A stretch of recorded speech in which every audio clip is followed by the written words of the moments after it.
lang, sa scrim, sino yung madalas nagsastruggle? Ako po, ma'am. Nahihirapan po kasi ako sa shot call kasi isa lang po yung gusto ko tumatawag sa akin. Teka class, tama. Importante ang comms, mapa in-game o relationship, di ba? Relate ka, ma'am? Secret. Anyway, next question tayo guys. Tingnan nyo itong draft. Sino dito yung nag-overcommit sa top lane? Uy, naku! Parang support ata yan, ma'am. Ay nako, bagsak ka sa counterplay. Huwag ka kasi clash ng clash kapag hindi ka pa crush. Ay, este para iwas crush! Oh, shit! Plus 5 points ka sa hugot, ma'am. Okay. That's all, class. See you tomorrow!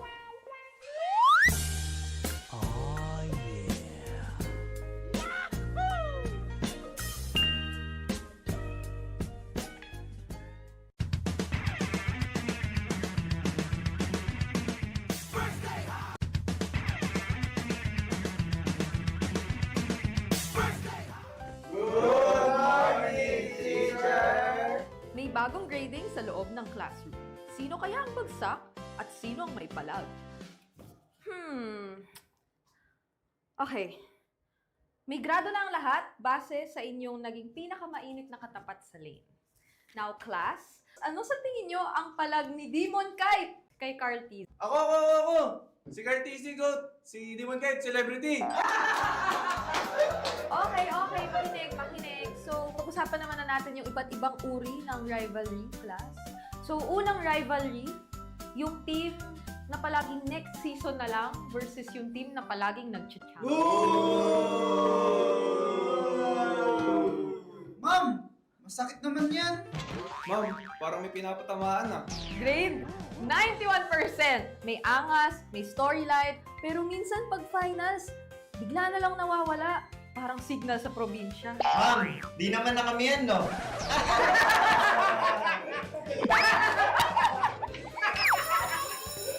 that's all, class. Don't forget to study your rivals kasi next week I graded recitation math sa stage. Goodbye and thank you, teacher!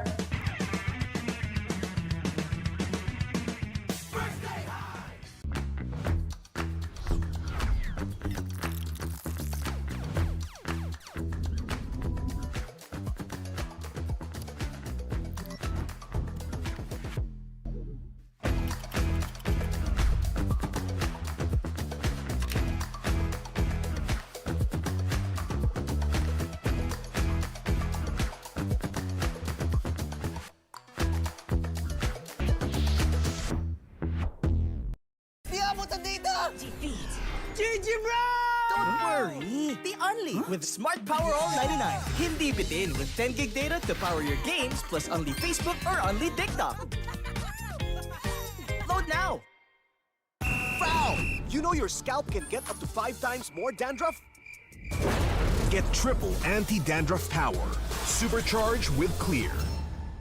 Hey, you! Did you know men have 1.4 times weaker scalp?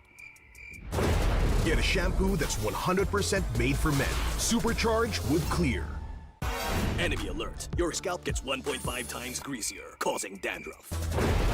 Get triple anti-dandruff power. Supercharge with Clear. Stop and pull over. Your scalp gets 1.5 times sweatier.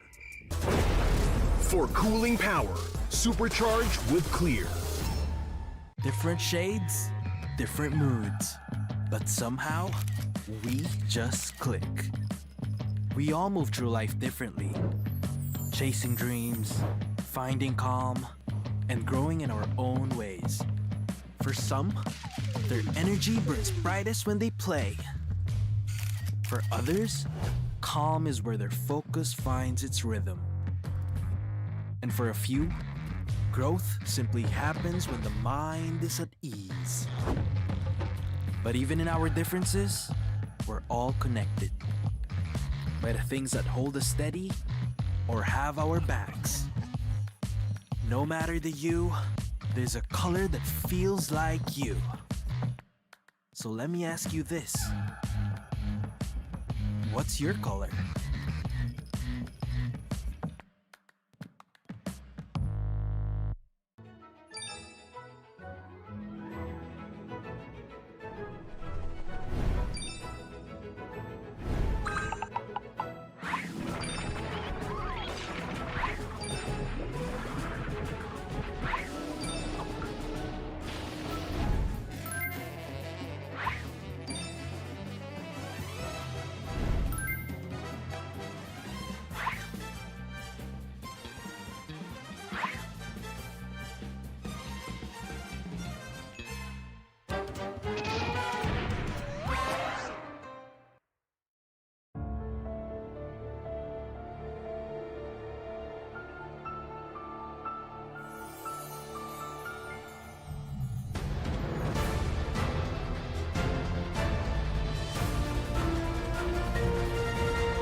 1/4 sheet of paper. Ma'am!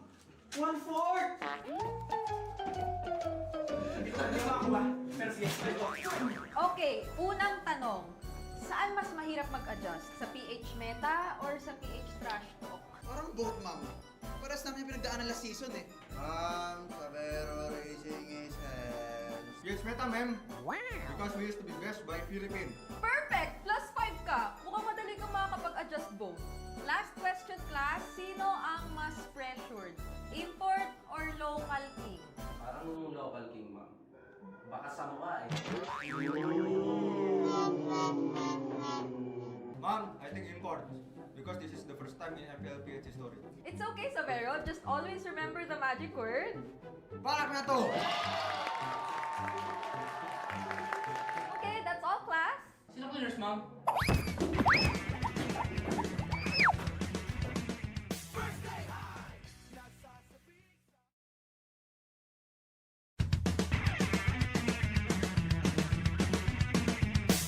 Usapang meta for today's class. Excited na ako! Meta? May itatagos kaya? Good morning, teacher!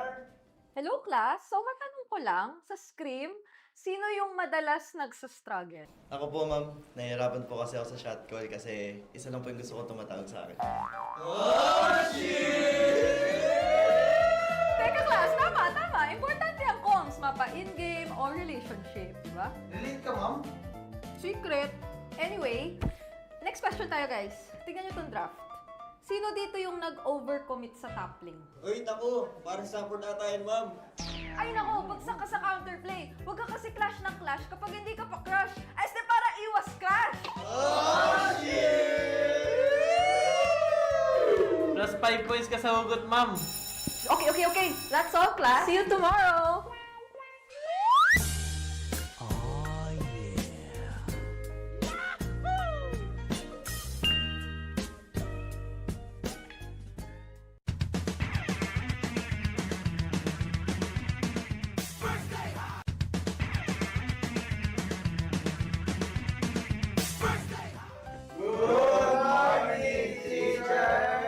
May bagong grading sa loob ng classroom.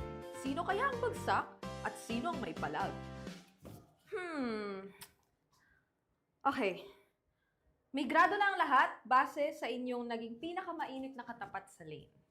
Now, class, ano sa tingin nyo ang palag ni Demon Kite kay Carl T? Ako! Si Cartesi Goat! Si Demon Kite, celebrity! Okay, makinig. So, pag-usapan naman na natin yung iba't ibang uri ng rivalry, class. So, unang rivalry, yung team na palaging next season na lang versus yung team na palaging nag-champion. Ma'am! Masakit naman yan. Ma'am, parang may pinapatamaan ah. Grade 90.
17th season of MPL Philippines is brought to you by the following sponsors.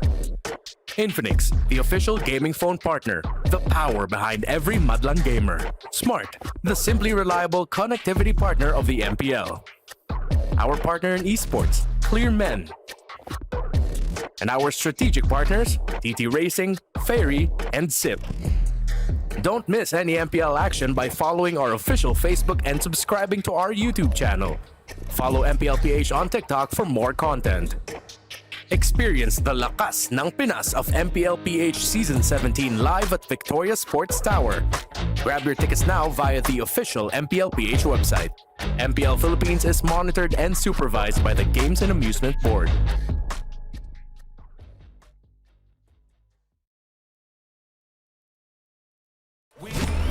And I'ma do it again.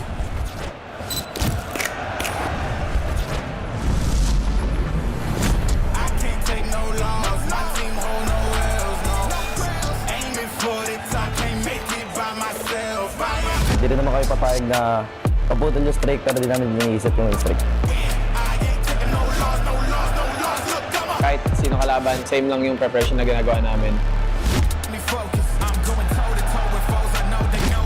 Mainitinit na ang laban, pero gagawin kong best ko para maging cool at hindi magkamali. Natutuwa lang din ako kasi kahit pa paano napapansin na yung mga idea tsaka yung ginagawa ko. Tsaka kahit anong tawag sa akin, okay lang. Hindi ko hayaan may tumalo pa sa amin, kaya kating-kating na ako madurog kayo. Para sa kalaban ko, durog ka sa akin mamaya. Para sa kalaban ko, durog ka sa akin mamaya. Para sa kalaban ko, durog ka sa akin mamaya. Para sa kalaban ko, durog ka sa akin mamaya. Para sa kalaban ko, durog ka sa akin mamaya.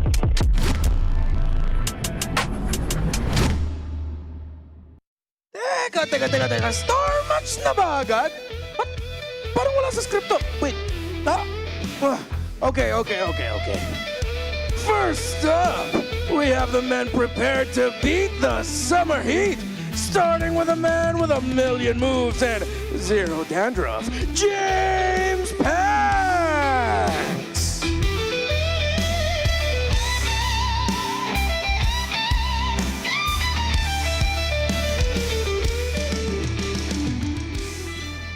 EXP laner for ONIC Philippines, bearer of the best kimpy hair in the business. Y'all ain't ready for Kirk!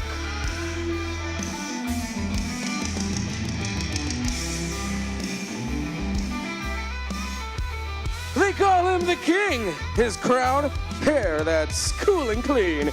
He is VJ.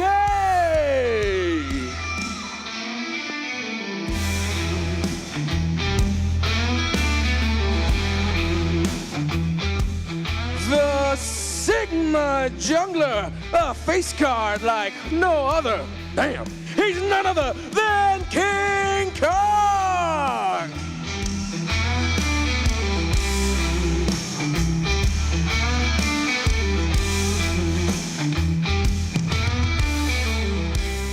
Last but not the least, he's the idol for everyone, but a doll for only one, Sanford!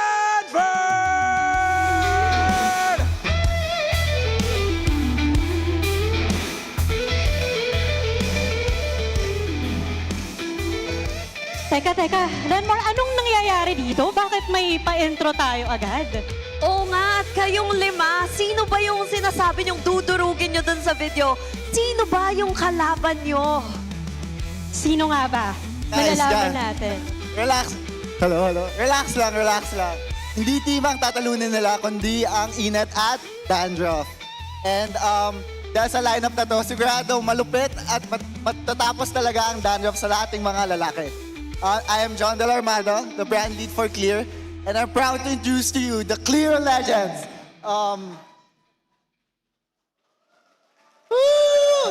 James, Kirk, VJ, King Kong, and Sanford. Woo! All right, John Del, what an intense lineup we have here. But of course, we want to know, ano nga ba exactly yung gusto nating ma-achieve with these Clear Men legends? So, I'm happy to share that we're happy to introduce them to inspire this generation of gamers that us men, we really have different needs for our hair, and they're the ones to inspire us that when they perform at their best, it's because they have a clean scalp and they have healthy scalp because of Clear. So thank you guys, and looking forward to this partnership with all of you. Yes, thank you so much, John Del. And again, congratulations to our Clear Men Legends. Truly a clear and cool way to start, Denise. And speaking of simula, MPL Superfans, maganda! Dahil we're officially starting the second round of our regular season. Umpisa na ng bawian our star match for today, ang Epic Rivalry between Aurora Gaming and Team Liquid Philippines. Pride points at bragging rights ang paglalabanan at makikita natin kung may makakaresback ba or will history repeat itself. Abangan ang lahat ng yan dito lamang sa tahanan ng pinakamalalakas. Ito ang MPL Philippines Season 17. Palag na to!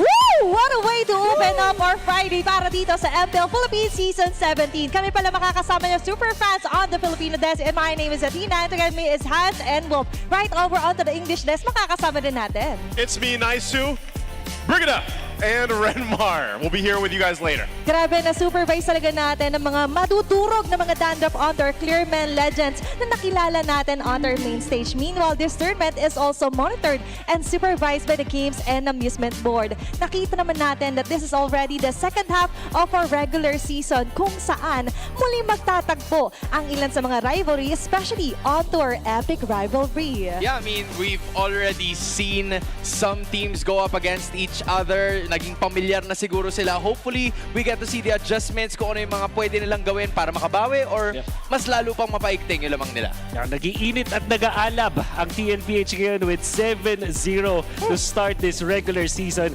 Habang yung TNC, parang sila naman yung nawalan ng apoy. Sila yung hindi nag-aalab ngayon with just 1-6. Well, this is their chance to rise the standings here, Wolf, I'd say, for TNC. But also, I think a lot of people want to know if Joshy Cakes was right last week when he mentioned that if TLPH ended up 7-0 in their first half of the regular season, he thinks and believes they'll go undefeated 14-0 for the regular season. Sakto naman onto the Joshua Takes ay maglalaro ngayon ang TLPH onto our first match laban sa Aurora. Nag-aalab na mga damdamin ng ating matutunghayan, lalo na't may mga streak din na binabantayan. You know, the second half of the season has always been the usher of things that we did not expect. Whether something happened with the patch or something happened with the teams, for some reason between week 4 and week 5, something shifts. I want to see if that shift shows up for teams like Twisted Minds, who, as we saw, are in the somewhat lower portion of the standings as they're going to be going up against one of the top 4 teams in the league right now, which is ONIC Philippines. Yeah, and to add to that, I believe there have been changes in terms of the lineup itself. So that's one thing we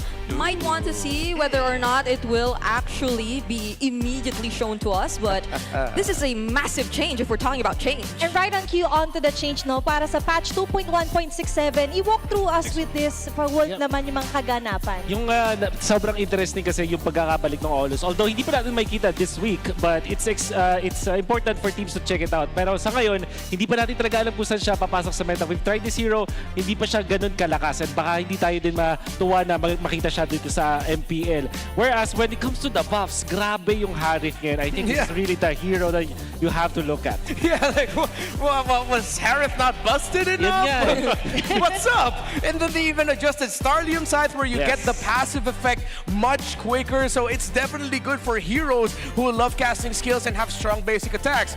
People are going to be looking for Julian, and people are going to be looking for Nathan, who, despite being under the nerf column, because of the adjustment to Starlium Scythe, weirdly enough, it feels like a big little buff for him. Dominance Ice as well is something that you have to keep your eyes on, as the range of its passive effects, not only the one where it increases its own physical and magical defense, but also the Life Bane passive it has. It now encapsulates a bigger region around the hero with Dominance Ice. At kung around din naman na pag-uusapan, the Marcel is also a note hero na kailangan nating i-watch out for. Na yun naman sa first match natin, our star match is going to be the Epic Rivalry ng Aurora laban sa TLPH. Talk to us, kasi nung first half ay tila ba Game 3 yung nangyari doon? Yeah, I mean, it was honestly something na in-expect natin na magpupunta talaga tayo dun sa Game 3 na sinasabi mo. But one thing that a lot of people didn't expect was how stable these guys have been. From the start up until to this point, gaya nga ng sinabi ni Wolf,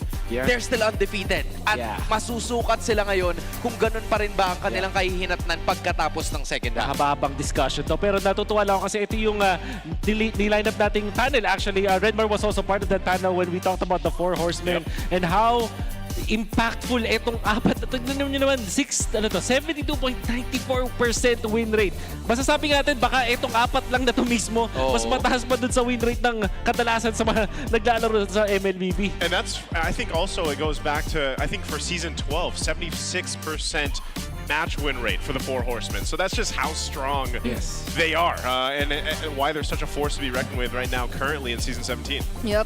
Individually, if you were to look at them this season, they are leading in total match or game MVPs. Yeah. So that's for the 4 of them. I think aside from Carl, who's tied with someone, I think it's Kyle. But other than that, you know, this is why they are the 4 horsemen. Samantala, ito yung hindi tied up. Actually, for our epic paybacks naman, naalala nyo, for last season, that was a 15-match win streak na natapos ang TLPH sa Grand Finals, Renmar.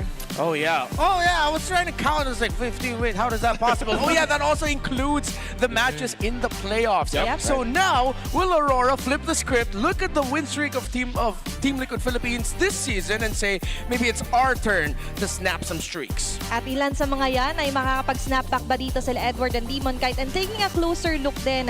So far onto the stats, Wolf, nakita naman natin yung 4 horsemen, grabe din talaga yung naging chemistry. But for Aurora, grabe din yung naging chemistry nila in terms of the numbers. It was, this is a very interesting stat kasi kapag nananalo at nagdo-dominate ang Aurora, napakahirap nilang talunan. Not only with the season, pero if you recall sa previous season, look at this average gold lead of 9,800. I think nakita rin natin na yung highest gold lead pa na ginawa nila was up against Team Liquid during week 1.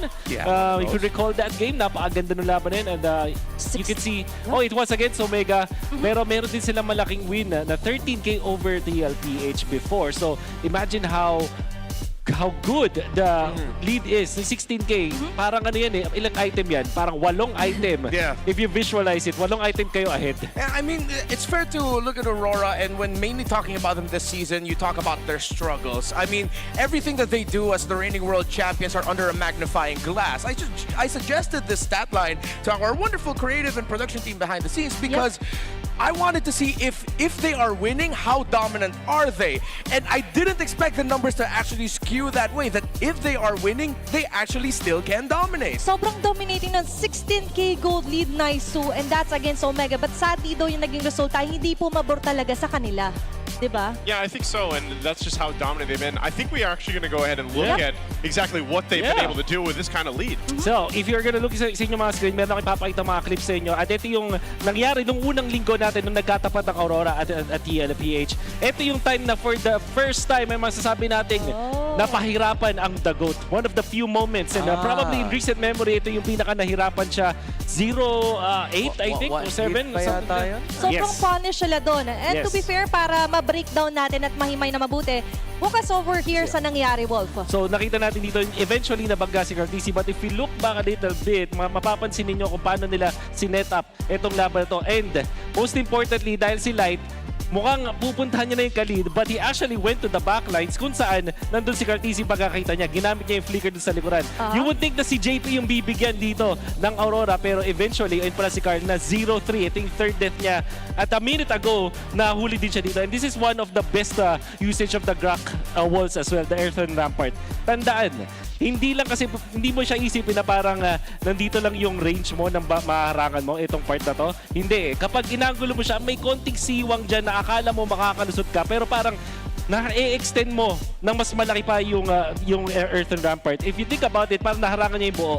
Whereas normally, hindi mo magagawa yun basta-basta. So, ganito kaganda yung mastery ni Light with this Grak. And then eventually, makakuha nila yung pangapat. And then dito kay Cartesi, after forcing yung mga laban dun sa may orange buff, At eto, patuloy-tuloy pa nilang makukuha yung mga magandang laban. As you can see in this last clip, you will see once again kung paano ginamit ni Light yung Earthen Rampart and then eventually to control the team of TLPH.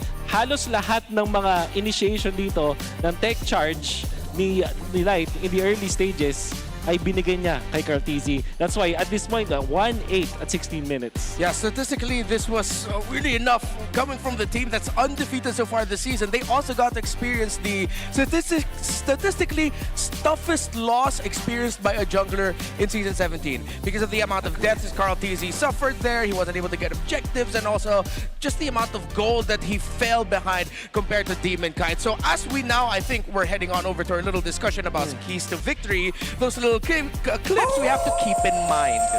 Okay, before all of that, keep in mind muna natin ang ating Infinix keys to victory. Yeah, para sa Aurora, they have to force TLPH to play greedy by the draft. So, dahil pag pumili dito ang TLPH ng mga heroes na sobrang kailangan ng farm, nakikita natin na bumabagal ang TLPH. It's not easy though to force TLPH into this spot. But I think hindi na dapat tingnan to ng Aurora na may kailangan silang target bans or something like that. Kailangan talaga i-design nila, i-lead nila ang TLPH para mag-draft ng kakaiba. Like yung nigawa nila with the Hayabusa. And also, they can outpace TLPH when it comes to understanding the draft after the patch. Hindi ko na-mention dito pero dahil historically speaking ang TLPH at yung mga members nila, nagsastruggle kapag bago yung patch. Yeah, so for Team Liquid Philippines, they have to watch out for the Harith and any other magic damage type users that would benefit from the Starlium Scythe, and just in general the new patch heroes, the adjustments to them. Aurora might have something up in that bag of tricks. Now also for the second point, you have to bolster river control with fast mid-duo movements. As we saw in the last one, if Light and Yue can move fast, then that's good for Aurora. We think of them as a template team, but the faster they can set their positions for that template, the better they are. And so far, nakita naman natin na pwede nga ito makatulong sa kala under Infinix keys to victory. Yung patch talaga natin ang pinaka-inonote natin dito, especially for our junglers nga, especially dun sa pagkabuhay din ng mga green caps and as well as sa mga buffs dito. Yeah.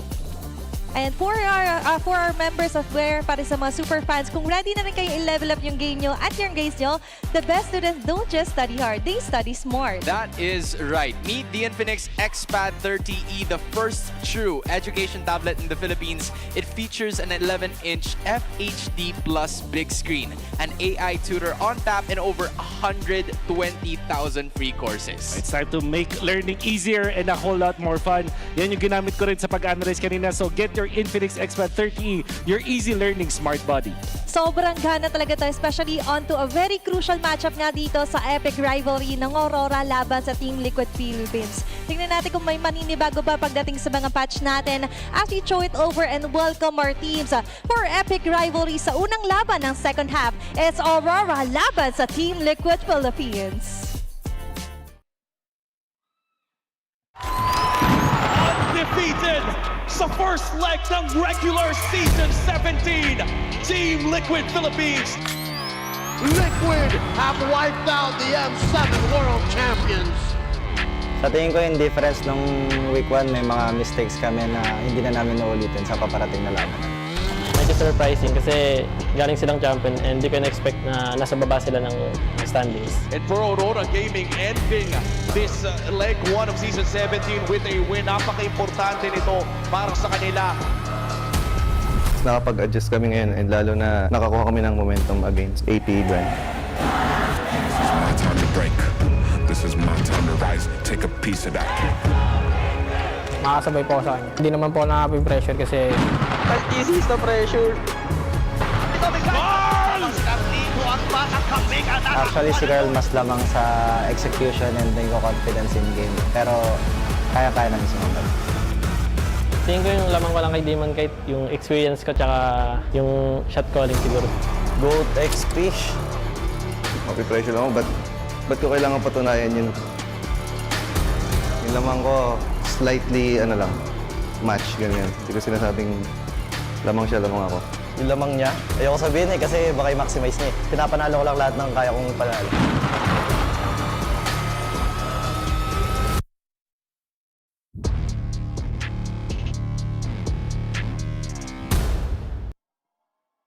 The rivals are back for an epic round 2.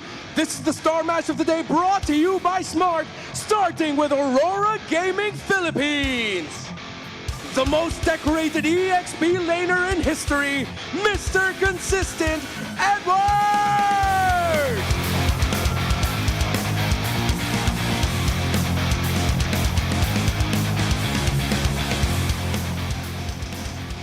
The celebrity! Demon time! Demon kind!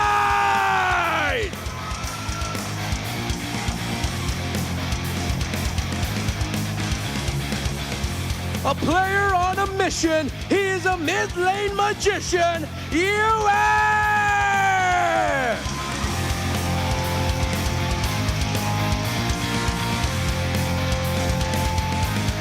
No moment is too dark when he is at the Rome. The one and only Light!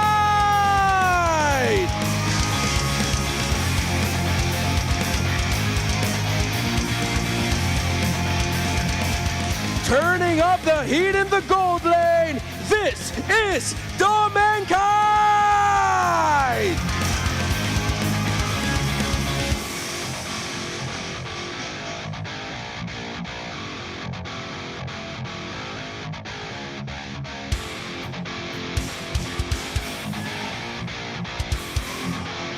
The cavalry returns to continue this stampede! The Apex Predator, the Initiator, the one and only Duel, Raging Sanford!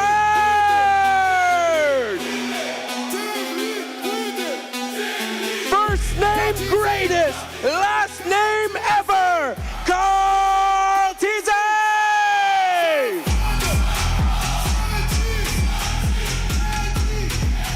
Cold, calculated, lone stallion, the chef, Sanji!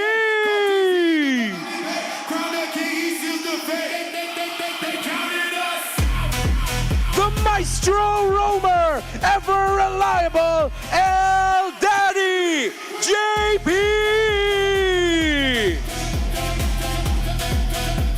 Look who's ready, he's deadly, steady, Teddy!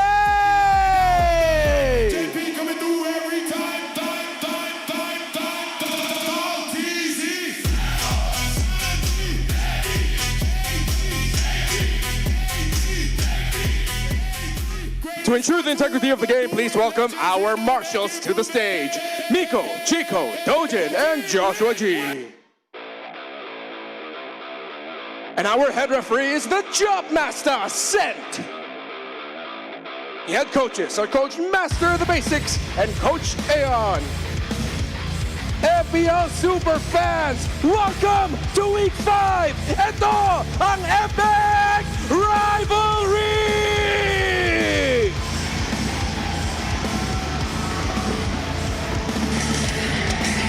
Holy moly, what an intro to the Epic Rivalry in our second half of the regular season. Let's go ahead and take us through Aurora here. Bring it up. Gotta start with the home team. This time around, it's Aurora Gaming. And as we previously mentioned, and historically speaking, they might want to use or to somehow take advantage of Liquid and their slow starts whenever there is a new patch, because it is exactly the draft where they need to focus on against the Cavalry. Sanford!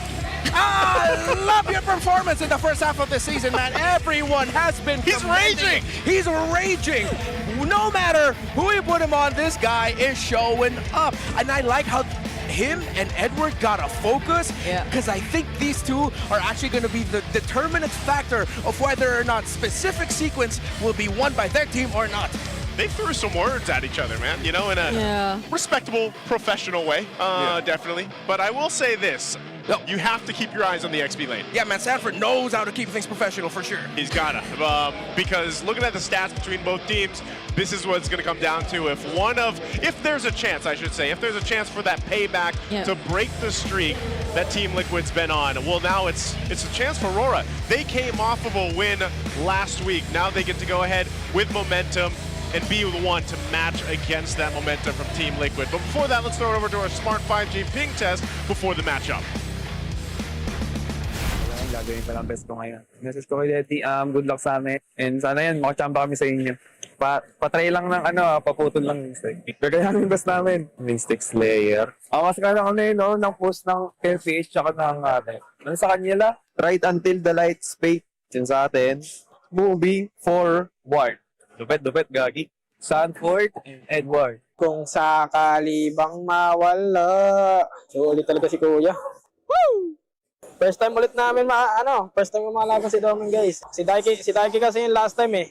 Yung preparation to versus Doming, pinaktasan ko talaga yung laning kasi malakas sa laning si Doming.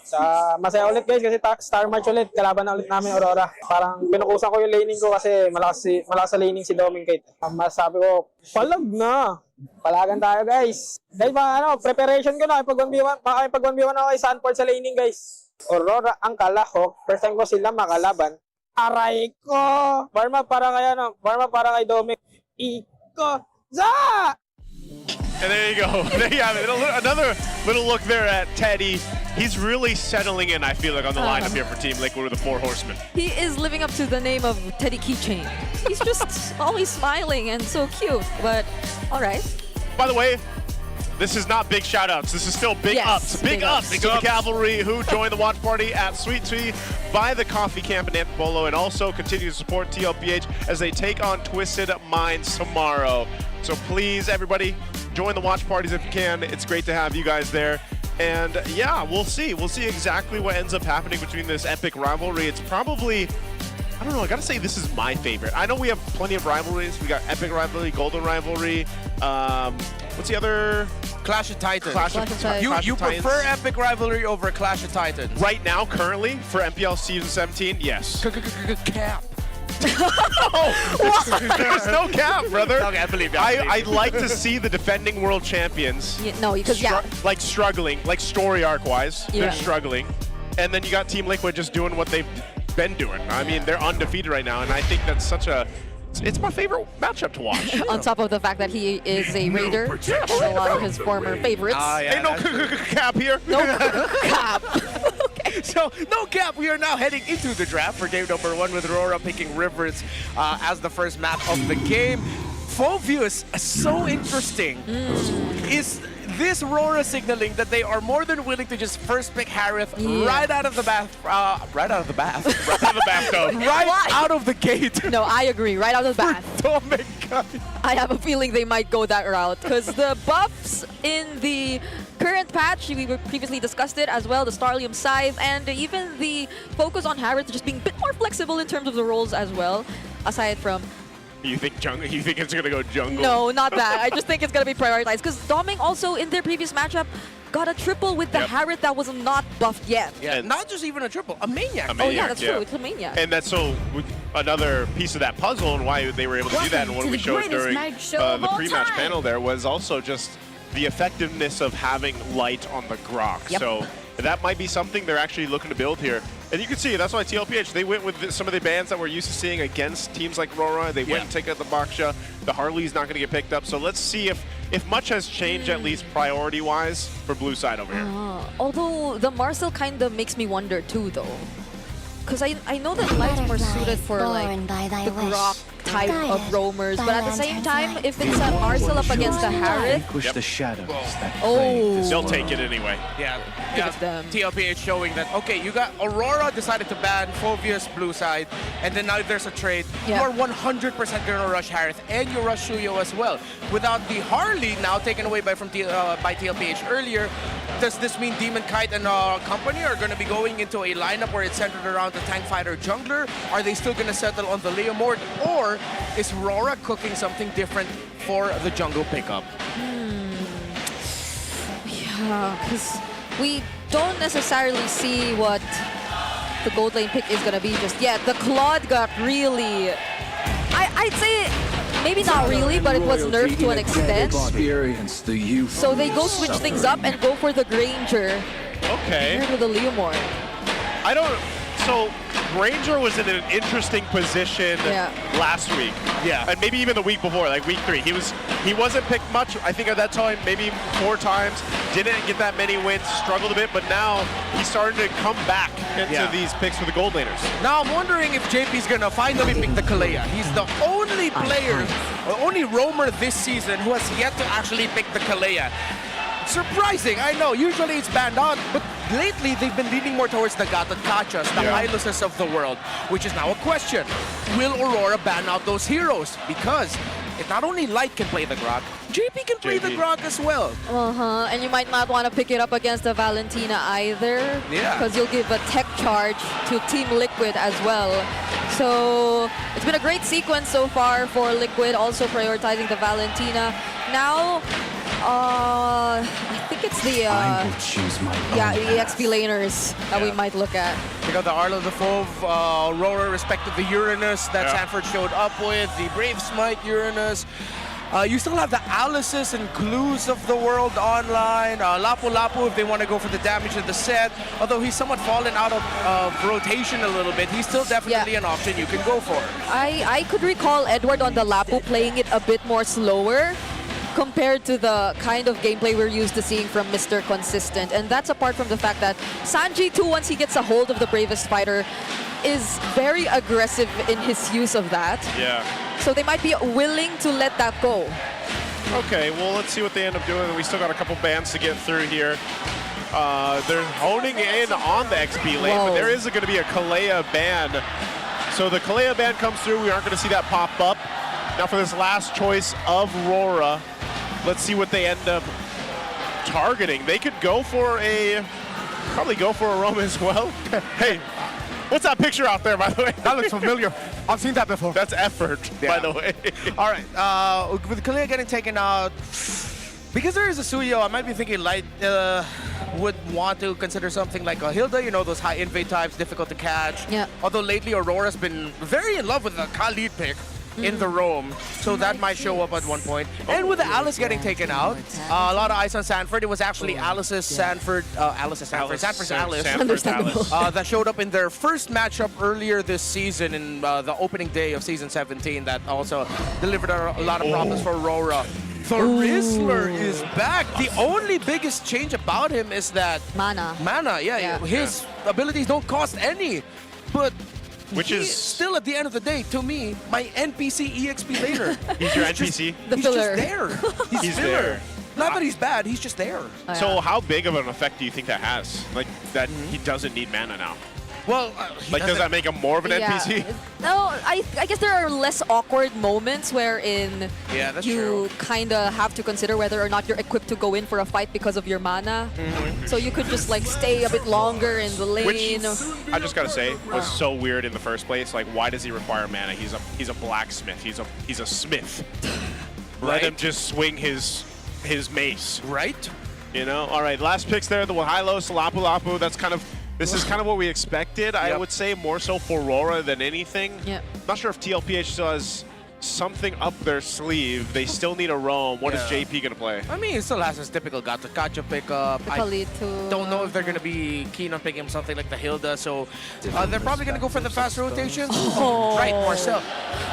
Yeah, but why do I keep forgetting that you exist, man? I mean, we did bring it up, but that's true. He had a little change as well, though. But before we talk about that, let us go ahead and let our super fans know. You guys can scan that QR code on your screen right now. Scan it, get a chance to win 1,000 MLBB diamonds. There's going to be another one later, so make sure you guys grab that chance. Look at the predictions, too. Wow, it's heavily favored for Team Liquid Philippines, 76%. That is, again, their win rate right now with the 4 Horsemen since Season 12. Coincidence? I don't know. But let's look here at the breakdown once more for both the teams before we head into this Epic Rivalry best of 3 for Game 1. That's heavily in favor as far as the index goes for RORA. What do you think? What do you guys think about this? Well, I want to say this now. I feel like a lot of that number skewing towards RORA is the fact that their Lapu Lapu is their EXP laner, while they have an NPC in the Terizla. Again, I don't hate Terizla, guys. I use Terizla when I've run out of heroes in mind, and I just need someone solid to hold down the lane. And that's why they pick it. They just need someone who can hold lane. That Aurora probably will not look at to invade and force Aurora in other parts of the map. With this Marcel picked up, lots of questions though. Okay, well, this isn't a question. This is a second player now to reach 600 games played in MPL Philippines history. Congratulations on the milestone, the GOAT, Carl Teasy. Yeah. Something we have to note about this Marcel, the change to him with the last patch is now the shield that he's providing to his teammates. If there's a teammate with that shield, they are unaffected by Golden Hour. Yeah. I feel like that's massive, actually. Wait, so the shield that he provides... Yeah, to his team. To his team. Snap. So Yeah. it's no more friendly fire, in a way. Yeah, no. If It's the ultimate. Yeah, if his teammates have the shield that he gives, then they don't get frozen in the Golden Hour. Yeah, so I mean, because I always felt like that was a little friendly fire, man. You know, like getting trapped in your own Marcel, like your team Marcel Golden Hour. So I mean, I'm with it. I'm with it. Yeah, gotta just time it really well. I'm wondering if it's also the first time we actually get to see JP on this. Hold on though. Light poking Sanji really low.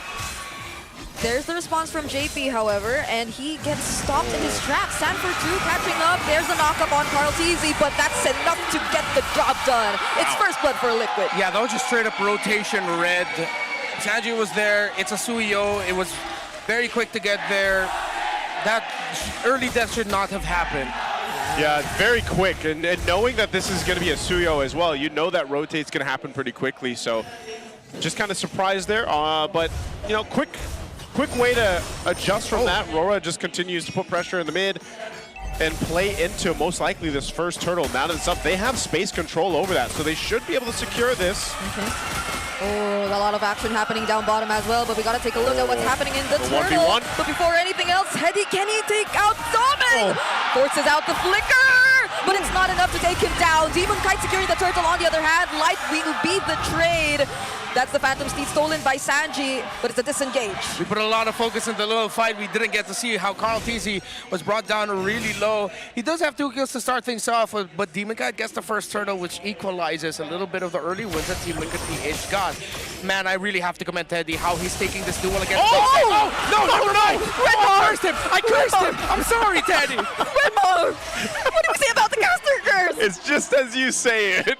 Quick camera snap to Teddy dying.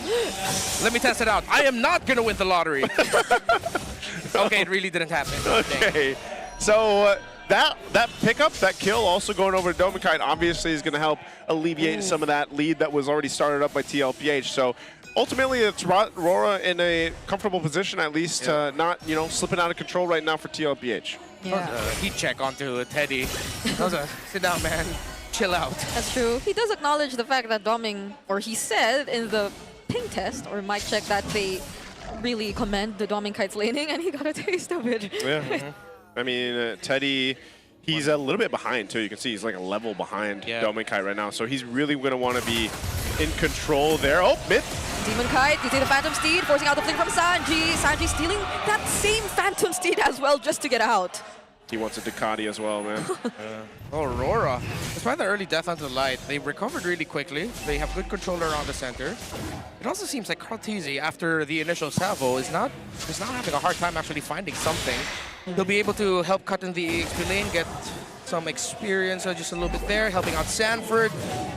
So now Sanford's going to rotate out of the map. Aurora are doing a good job keeping things unpredictable for Liquid. Yeah, for a rotation that does not really keep going for the invades or involving the EXP lane, because we haven't really seen Edward get out of his lane as much just yet. Yeah. This is probably the first time. Speaking of first item prio, Edward already has the War Axe. Sanford already built that as well, but he has a leather jerkin, so just a little bit more tankiness for this Terizla.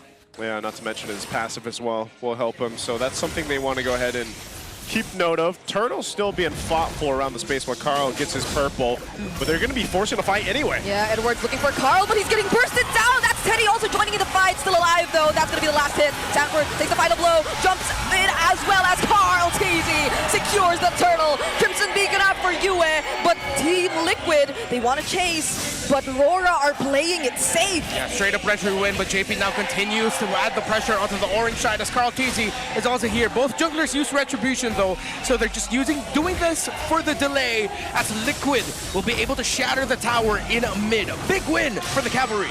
And here we go, big win for the GOAT. Second player to reach 10,000 minutes played in MPL Philippines history. He's just hitting milestones in this game already. again, Carl Tizzi, the GOAT for a reason, one of the most decorated and long-standing legends here in the MPL Philippines. And, you know, he's been showing us in game 1, too. This is a more, I guess, steady in a way Suyo game that you're going to see, but they started out hot. They knew that RORA fought back, but okay, JP. Okay, gets stunned. Oh, Teddy shows up though, uses his Avan Force even right under the turret! And he gets to find the kill on Dominkite! Wow, Teddy, I think he wanted that one. Oh man, he wanted that smoke, and he got it! Crazy how after the start of Dominkite heat checking Teddy in lane, this is Team Liquid Philippines again understanding their power spike, and the power, of course, with the Starlium side. With Crisis, the passive of that item now proccing every 1.5 seconds, meaning that you have quicker access to a little bit of passive of true damage with every basic attack after a skill. Which built into a Harith is pretty deadly, and that's why we will be seeing a lot more Harith, I feel like, in the second half of the regular season than we did.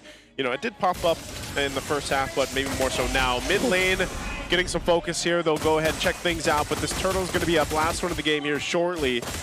And positioning is really favoring Team Liquid. Not just that, but also itemization at this point. I mean, think how quickly they built themselves up, almost a 4,500 gold lead. Yeah. This Turtle is for the taking for them. We'll see if RORA decides to fight it out. Oh yeah, they do. Yue going in with the Crimson Beacon, and there's the Glorious Pathway as well, but Light is somehow already half HP. Stanford gets knocked up, not using the penalty zone just yet, but he doesn't have to! Light's already taken out! Demonkite secures the Turtle, and that might be all that they want, but Liquid are going for the chase! A flicker penalty zone to capture them, and that's 3 members down for Aurora! Carl Tizzi tried to chase down Demonkite under the tower, but Carl couldn't finish him off. Trigger discipline onto Sanford to save that penalty zone flicker for the chase. He was brought down low very early into the fight, but he held on. Body of Smith, the power of this Terizla. Again, guys, I'm not a Terizla hater, y'all. I'm just saying, it takes a while, but once it's there, it's great. It's one of those things where, you know, a penalty zone can change the course of a team fight, or you can just catch people trying to get away and disengage. And that's how it was used in the previous fight by Sanford. So just a great usage of that flicker combo. I think at one point, Carl Tizzi actually hit level 12 before Demonkite hit level 9 during that fight. So he was 3 levels up to DK, while RORA decided to just go for the fight in the heroes because they know, despite the lead that Liquid has, they still had the damage to deal with it. They just couldn't finish off the really tanky Terizla that was in front of them. By the way, heading into week number 5, Carl Tizzi is statistically the best objective getter in terms of Turtles and Lords so far this season, with over 55 total Turtles and Lords combined secured. Who's the next closest to him? The next closest to him is actually Kyle Notisi. Kyle Notisi. And what is he at, like 50? He's got to be close, right? Actually below 50. He's at upper 40s. Upper 40s. Okay, Whoa. so that's just how far right now Carl Tizzi is in terms of securing objectives throughout Team Liquid's reign in the first half of the season. Wait, no, I'm sorry. It's just 2. My math was wrong. That's okay. So it's like 56 Carl, 54 Kyle. I see. Yeah. So it's only 2 difference. Yeah, it's only 2 difference. Yeah, but it's literally the reason why you should not allow him to get close. I understand why Aurora are so desperate to not let him within retribution range. Yeah. And I believe since Turtle 1, that's what they've been trying to do, but there's just no stopping Liquid once they're already together. Who's got that? Carl, I believe. Yeah, it's not onto Demonkite. Yeah, and that's perfect timing for this Lord to be up here. Demonkite does still have the Retribution, and so does Carl, so could come down to that, but he is gapped by 3 levels right now. A Beacon already forced out too. This is not looking good for RORA to approach. They might just go and try to pull him. Now the penalty zone starts everything. Oh, there's a knockback as well! 3 members immediately pulverized by Team Liquid. Yue and Dominkite are the only ones left, and there's nothing they can do. It's a free Lord! And I'm so surprised RORA decided to even be in the vicinity against TLPH in that fight. Yeah, after they got that beetle, I thought that they just back off and give off a free Lord. You're not going to be able to bait Team Liquid Philippines into making a mistake. You baited Team Liquid Philippines into a very easy setup for them. The chase! Carl! Monster kill for the GOAT! Brutal. Brutal. And the flex on top of it, man. Carl Tizzi is in a different zone right now. I swear in game 1, he's been all over. Man needs money for the wedding. Wait, that might actually be true though. Okay. Well, still the holy shields? Nah, no more. I think they've managed to get quite a bit around the world right now. Now they're going to focus on the base of RORA. It's not looking too good. 10,000, almost 11,000 up against Aurora. This is looking grim. They might look to even potentially close it out here off this first Lord push. Yeah, they've only gotten 1 kill so far in this entire game, and it's a 12k gold lead in the hands of Liquid. The stun on Light, not even the tankiest member could deal with that damage. Liquid looking for an opening. That's the Zaman Force already used by Teddy, forcing out the flicker from Edward in the golden R! Catching them behind the turret, but they do not want to end the game just yet. They want to go for the cleanup. Demon Kite falling next, and that's going to be game for Liquid. 11-11, make a wish. If your wish was for Team Liquid to stampede in RORA on game 1, well, you got it. What a performance. Aurora looked gone. Liquid looked locked in.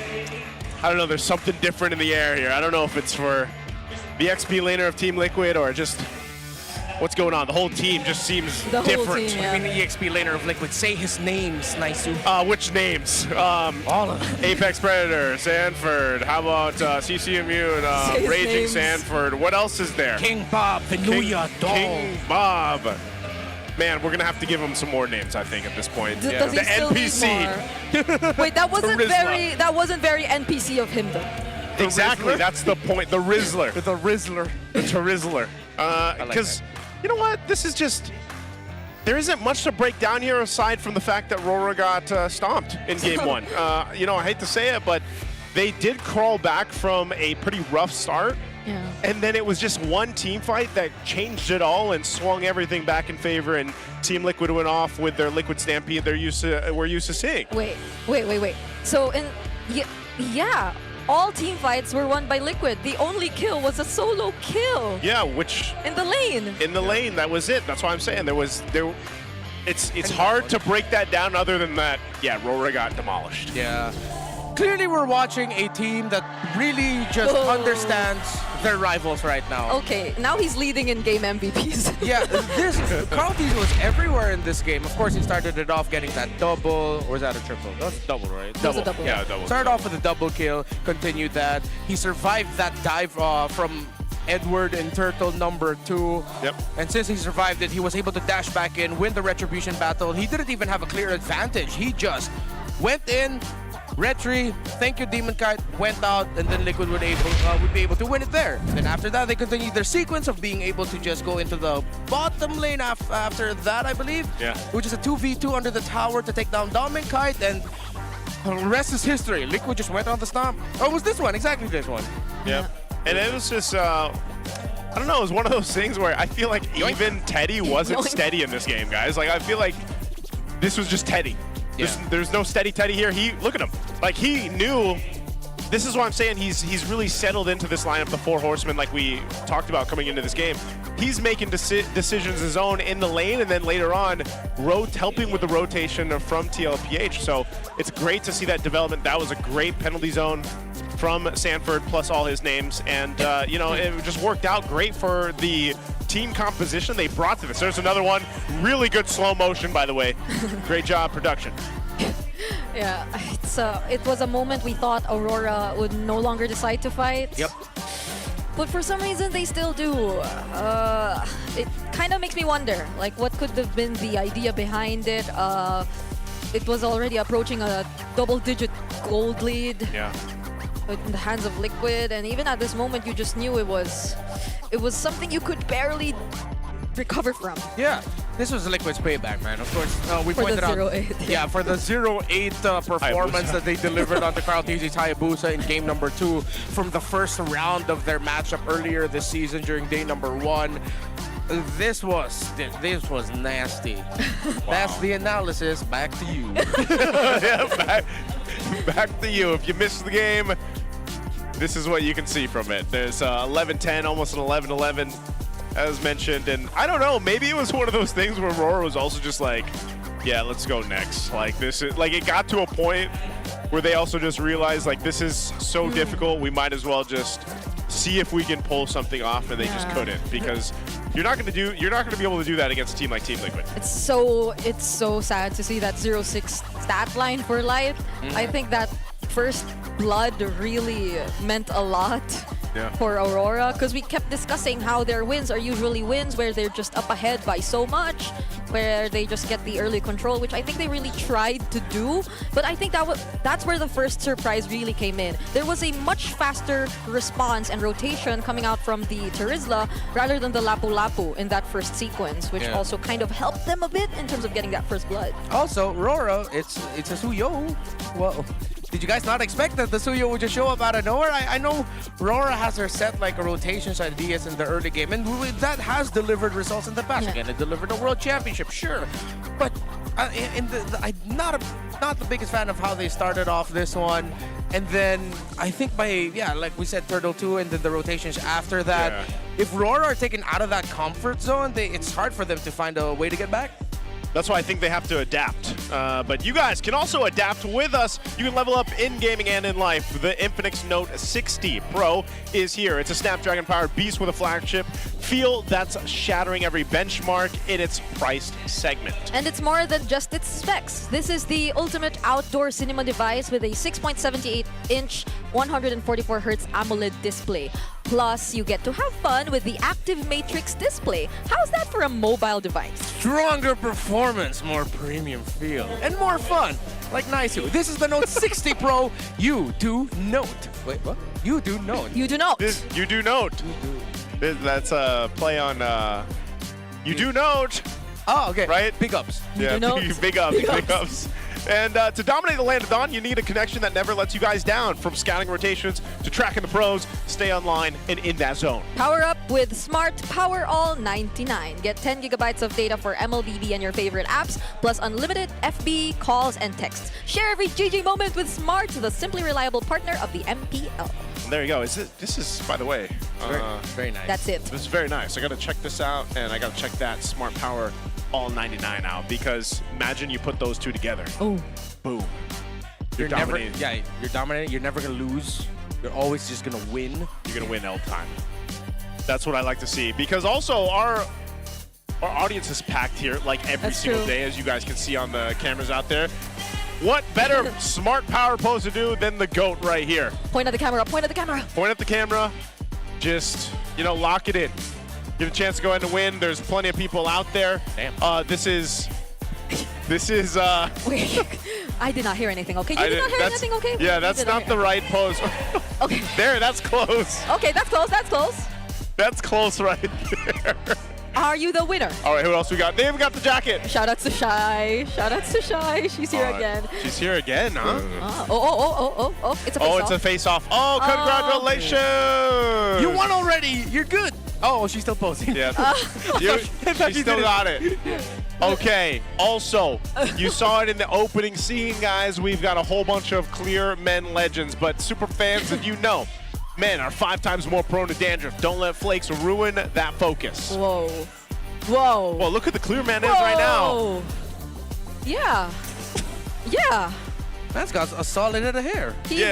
Okay. Tell him, Brigitte, you can power up. You can power up. You can power up with Clear Men, sir. Its triple cooling power gives you 100% dandruff-free hair for that ultimate fresh feeling. So please supercharge with Clear. Why did I say please? Because you want them to supercharge. Okay. It's the most respectful ad read I've ever heard. Please supercharge with Clear. There we go. Okay. Congratulations to our Smart Power Pros winner and also the Clear Men winner there.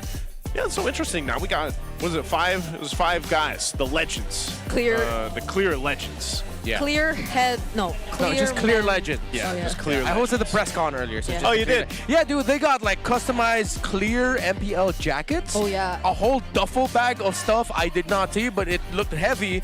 And then even more clear. Okay, well, let's go ahead and make this one clear. Let's go ahead and look. This is the debate online about who's the GOAT XP laner. We've got Sanford, Edward, Flap. We're gonna let you go first. Okay, you mean read the No, yeah, who's the no, GOAT? read the caption. So they say Sanford's silent but deadly. Okay. Edward's crazy in terms of consistency. Okay. Flap is, no, it's crazy. Continue. Okay. Flap's aggressive like Flap is just aggressive. Flap is aggressive. He's aggressive. Yeah. He's aggressive. Yeah, it's not crazy. It's, Halimao is monstrous. He's a monster. He's a monster at consistency. Is that right? He has crazy. He's a monster. Yeah. He's in a terms of consistency. He's monstrously consistent. He's monstrously consistent. Okay. Is that the most accurate one yet? How would you guys react to this?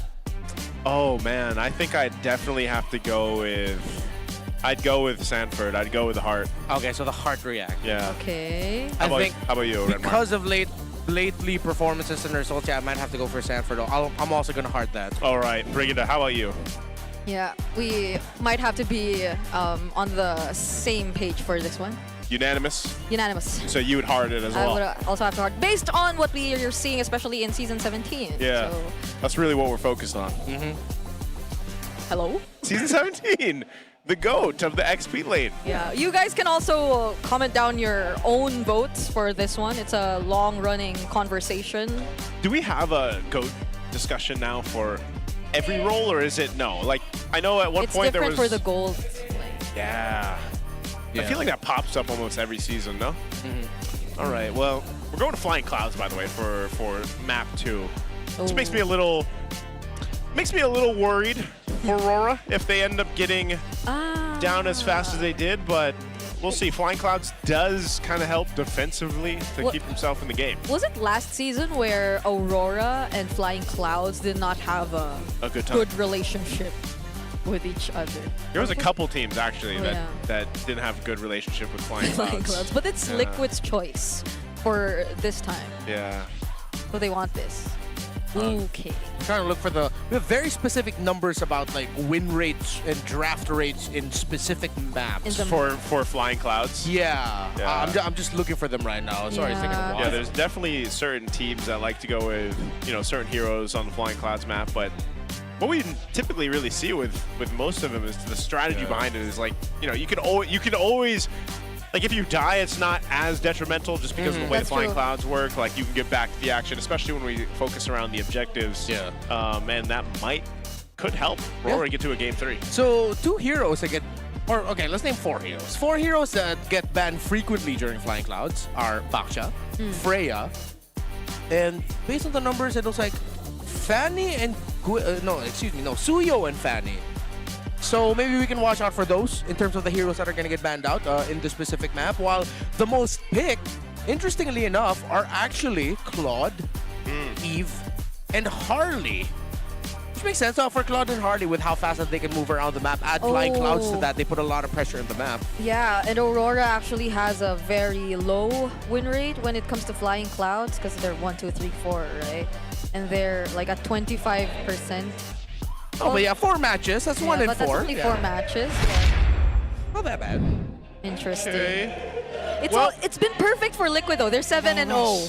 In Flying Clouds. So this is them saying we're ending it now. And we're going to 8-0. That's what they're saying. I mean, yeah, there it is. 7-0 on Flying Clouds. Yeah, there it is. This is not looking, not the best map for Aurora, but let's see what they do. We are going to see what TLPH decides to prioritize on the blue side this time around. I'm not sure if the bans are going to change too much. You can see this time around, they will actually ban out a Guinevere, though. TLPH still sticking with the Baksha. Among the planes exists the equilibrium. All right, we've got an Eve and a Jushin, so some mid lane focus here too from Aurora. Yeah, 3 of the heroes that we mentioned as the top banned earlier get banned right in the first phase.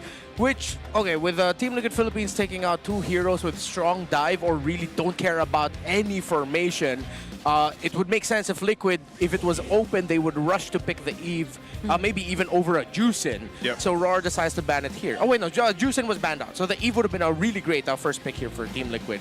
Question now is TLPH still gonna first pick the Claude, or has the re-addition of mana for Claude actually changed the priorities for the hero? My gut feeling says maybe not. Maybe not. Claude has been somewhat maybe the Claude not killed, but I know it's a Teddy. I know it's a Teddy signature. Yeah. But based on what we saw even in the Harith, it doesn't hold him back in any way. He's played it maybe even a bit too aggressively earlier against Dominkite. But that's the thing. I think the gold lane is the lane we are yet to fully grasp because of just how many marksmen have been adjusted. Oh my goodness, Ray! How? It's a Freya. It's a Freya. It's a Freya, which I'm not the is only one bound a throwback by to these last chains. week. Right? We don't know where it's going. Or we're going to assume where it's going. Okay. We Go can't. XP. Okay. It's a Phoveus in the matchup though. So. Yeah. I mean, last week we saw him, he was raging, right? So we'll see if it ends up being XP lane at this time. Valentina and Phoveus are great picks, though, I'd say, for RORA. You actually get to go ahead and match up well, but yes, Freya could potentially be flexed, but right away the Hylos comes through, and there you go, the YSS is actually going to be locked in. Now this leaves you wondering, is this the flex? Is the YSS going to be flexed? Are these still considered as flex? Or are those their roles already? Part of me would like to think that this is actually more of a Eddie pickup, but you never really know with Team Liquid. But then they do have a Freya in the EXP lane that means they don't need to wait that long for a power spike. Yeah. Unless this is the Teddy gold lane pick and then the Jungle YSS. But Jungle YSS was meta and 2 metas ago. Did the patch really shift it so that YSS is back good to in the jungle? Well, because he fell out of the jungle, he became a gold laner. Oh, probably Aurora even does. Probably even Aurora doesn't think that it'll go jungle because they're picking up the carry. Yeah. So there might be a feeling that it's gonna be utility or tank in the jungle, but maybe not even because the Suyo still. Why do we have the close up here? That is an even bigger picture than earlier. I wasn't. Did they actually print that out themselves? People put in the effort to print that on expensive photo paper. Yeah. Is it? Yes. Yeah, that is expensive, Brigida. Those are the things I would... Whoever printed it out. Good job. All right, give me a second. It's over there. It's over there. It's that guy. Yeah, sorry, we had to look for. Oh, there. There it is. Yeah. All right, RORA. Wow, they took out the low Yi, thinking that Liquid would be going for an old favorite, putting it in the hands of Sanji to open up the map. As RORA drafted a team fighting cup. What is she saying She's always like that.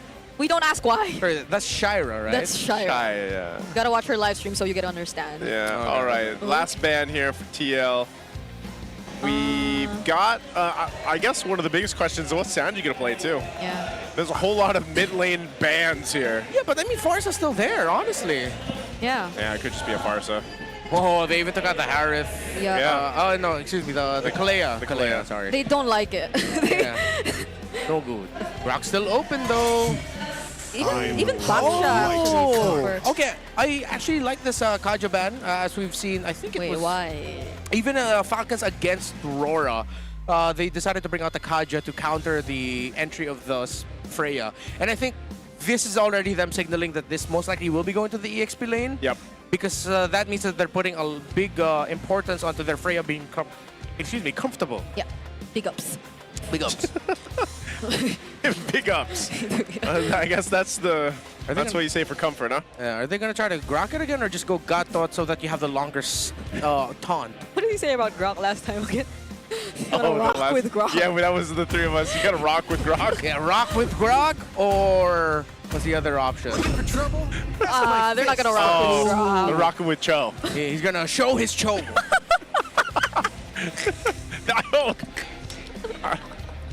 We'll rock with that. We're gonna rock with that, man. Show the Cho. Okay. Liquid. There's gotta be something else. Yeah, there's something better. Go with Cho. Go with Cho. That's better. I think they could still go Farsa here, honestly. Or, oh wait, no, Lilia would actually be really annoying for a carry and even the Valentina. Especially with the Hylos. Yeah.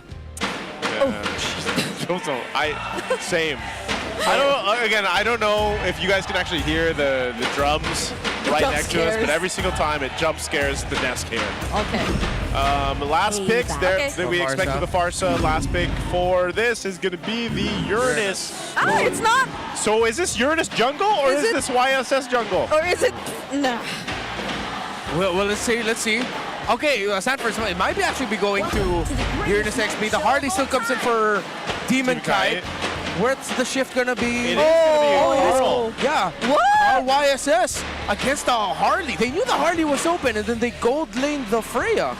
2 metas ago. Has Teddy played the Freya yet? I remember asking this the last time that we saw the Freya picked up. It went in the hands of Sanford. But now I'm wondering if we've actually seen Teddy play the Freya. No, he has not. He hasn't. It's all been marksman, right? Like traditional marksman, especially the Claude mostly. But so this is adaptability for TLPH. Now for RORA, on the other hand, I think this is also a much better lineup to go against this than what they had in game 1. Very single target focus though, beyond, I mean, the Fovius and Valentina. And we know the Jeet Kundo can affect an area as well. I think they're just playing fast, man. Going for picks. I can imagine the Flicker Dark Waves and the Jeet Kundos. Yeah, go with Cho. Let's see.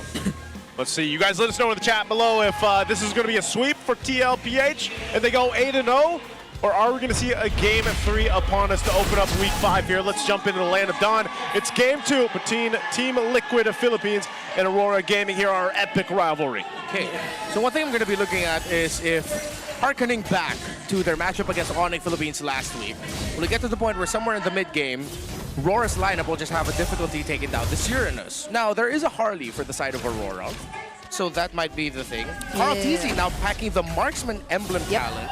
What's new about the Marksman emblem? Adaptive penetration now has adaptive penetration. It's doubled. Doubled from 5 to 10%. So what that means, ladies and gentlemen, if you've been watching for the past 4 weeks, it's not just going to be MP the King playing him. Yeah. So you're probably going to see it more. Okay. Oh, also, check out the lower thirds. Don't forget, MRS Season 15 semifinals, grand finals are coming. It starts tomorrow. I'll be there. So check it out. It wasn't Mrs. Yes, it's not Mrs. It's Magic Chess Rising. Who read it as Mrs.? Bring it up. No, I was no. Dude, what? Mrs. Season 5. Come check it out. Okay. I'll let them know. I'll give them the feedback, Rita. Good note there. No. Okay, going back to the game though, at least Aurora is being more careful now. They're playing it aggressive, but not in a sense that they're making mistakes. Yeah, they were poking down JP earlier. Carl is able to hit level 4 without an issue. So it's the High Loss and the Farsight just playing bodyguard for their side of the jungle. Now with Demon Knight level 4, Sanji and JP play a little bit back, and JP will be sticking close to this Farsight a lot because it's his quick momentary stun that could mess up Demon Knight's entry trying to pick off somebody. Yeah. I'm wondering how this matchup is too, with Teddy on the Freya here against a carry. I mean, before that used to be the thing. If there's going to be a Freya on the other side, you have to get the carry. It's one of the best in terms of dealing with a Freya in lane. Yeah. Got a slight north though. Okay, but Aurora are in control of the turtle, at least for now. US stealing away the Mountain Shocker, gets to stun Carl TZ before he gets close, and that's the flicker from Edward to not let him get close. Edward might get traded out here though, still gets to use the Infernal Pursuit, and Liquid are not going to find any kill. JP might just be the only casualty here, but even he gets to walk away. Wow, very interesting. No one died there, but yeah, Turtle going to the hands of Aurora. Yeah, Sanji couldn't hit level 4 and could not join that fight. Oh, Light! Ooh! No one was there to protect him. That's first blood for Aurora. He showed his Cho. Showed his Cho. He got him. Yeah. Right as level 4 and the flicker were available. As I was saying earlier, Sanji was blocked off by Light, and Sanji, I think he decided to just stick around, see if he could get a bit more minions or focus onto Yue, and he paid for it. Oh. Deadly Magic. JP not looking good here. That's another kill over to Aurora. Demon Kite might not want to go for the kill. Carl TZ. Okay, 2-0 for Aurora. Much better start for Aurora. This is exactly what the lineup needs to be able to do, and they're executing it on point.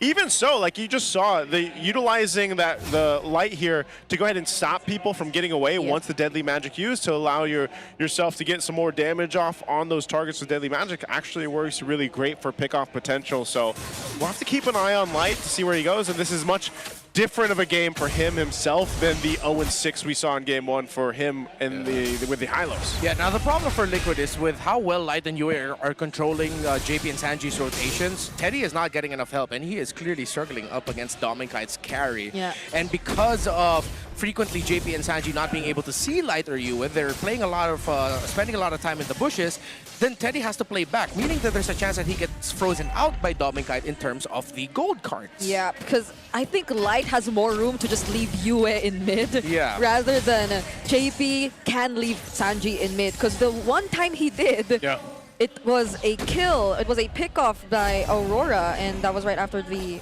turtle, or a few seconds after the turtle, which we are about to see right now. You will with the pokes. Oh, Light jumping on in, half health. Light gets stunned, and that's going to be first kill for Team Liquid Philippines.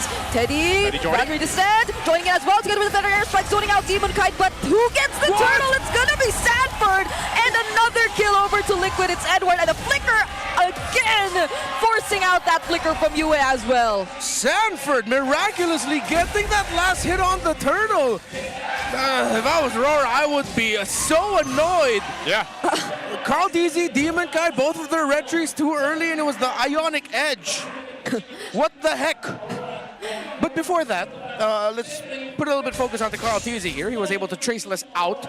By the time he saw that the Light was getting ready to enter in, was able to dish out the boat toss with the Mountain Shocker to get a bit more of a stun onto the Cho, punishing Light's attempt at the initiation. Yep. Then that led to Team Liquid Philippines having getting to buy a little bit more time with Teddy to be able to entry, forcing RORA a bit back, and somehow Team Liquid getting the turtle. It's actually really interesting because before that turtle broke out, I think Sanford completed the Radiant Armor, and then it just seems like that changed so much of what he was actually able to go ahead and tank up against RORA here. So, you know, they built up a little bit of a lead earlier on. Well, now that's pretty much dissipated. The glowing wand is picked up by Sanji, so a lot of these first items being picked up. There's Light. Oh, doesn't have anyone with him though, but it's enough to not let Sanji join this fight happening down bottom. JP will get picked off here, but Teddy gets to walk to safety.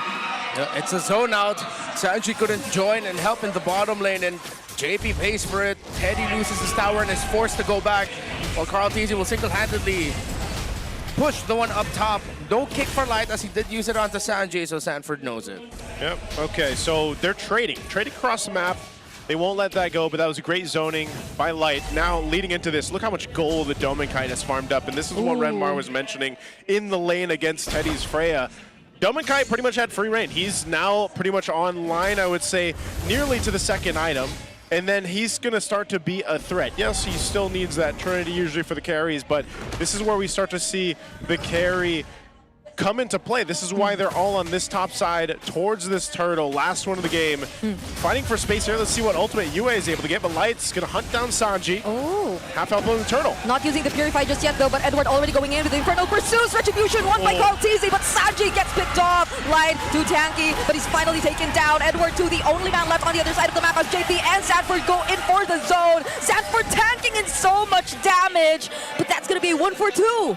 Wow, great zone out by Sanford on that Uranus, stopping the response by RORA. And Carl TZ, yeah, YSS still good in the jungle. Oh, they're still going for it. UA gets taken out by Teddy, plus a turret for Liquid. Wow, that was layered so well to go ahead and get that turret. Flying Clouds once again to bring Light to this fight, but right now it looks like Team Liquid, oh no, they could be in trouble. Oh, great initiation from Aurora here, coupled with the Way of the Dragon.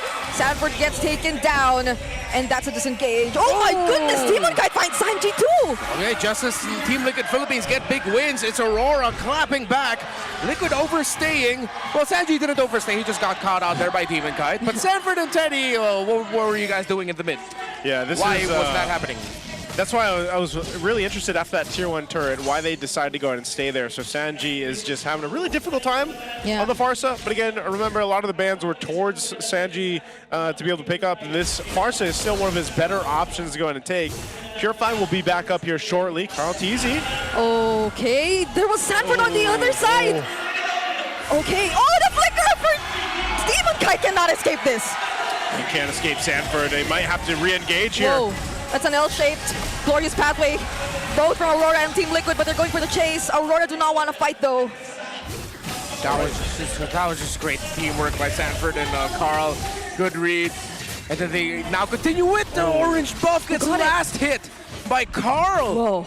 Yeah, he grabbed that. So we're seeing a YSS in the jungle work once again, but it's in the hands of the GOAT. So we'll see if we see it more from our other teams here in MPL Philippines. But TLPH set themselves up for a little bit of an advantage to lead in this Lord now that it's up.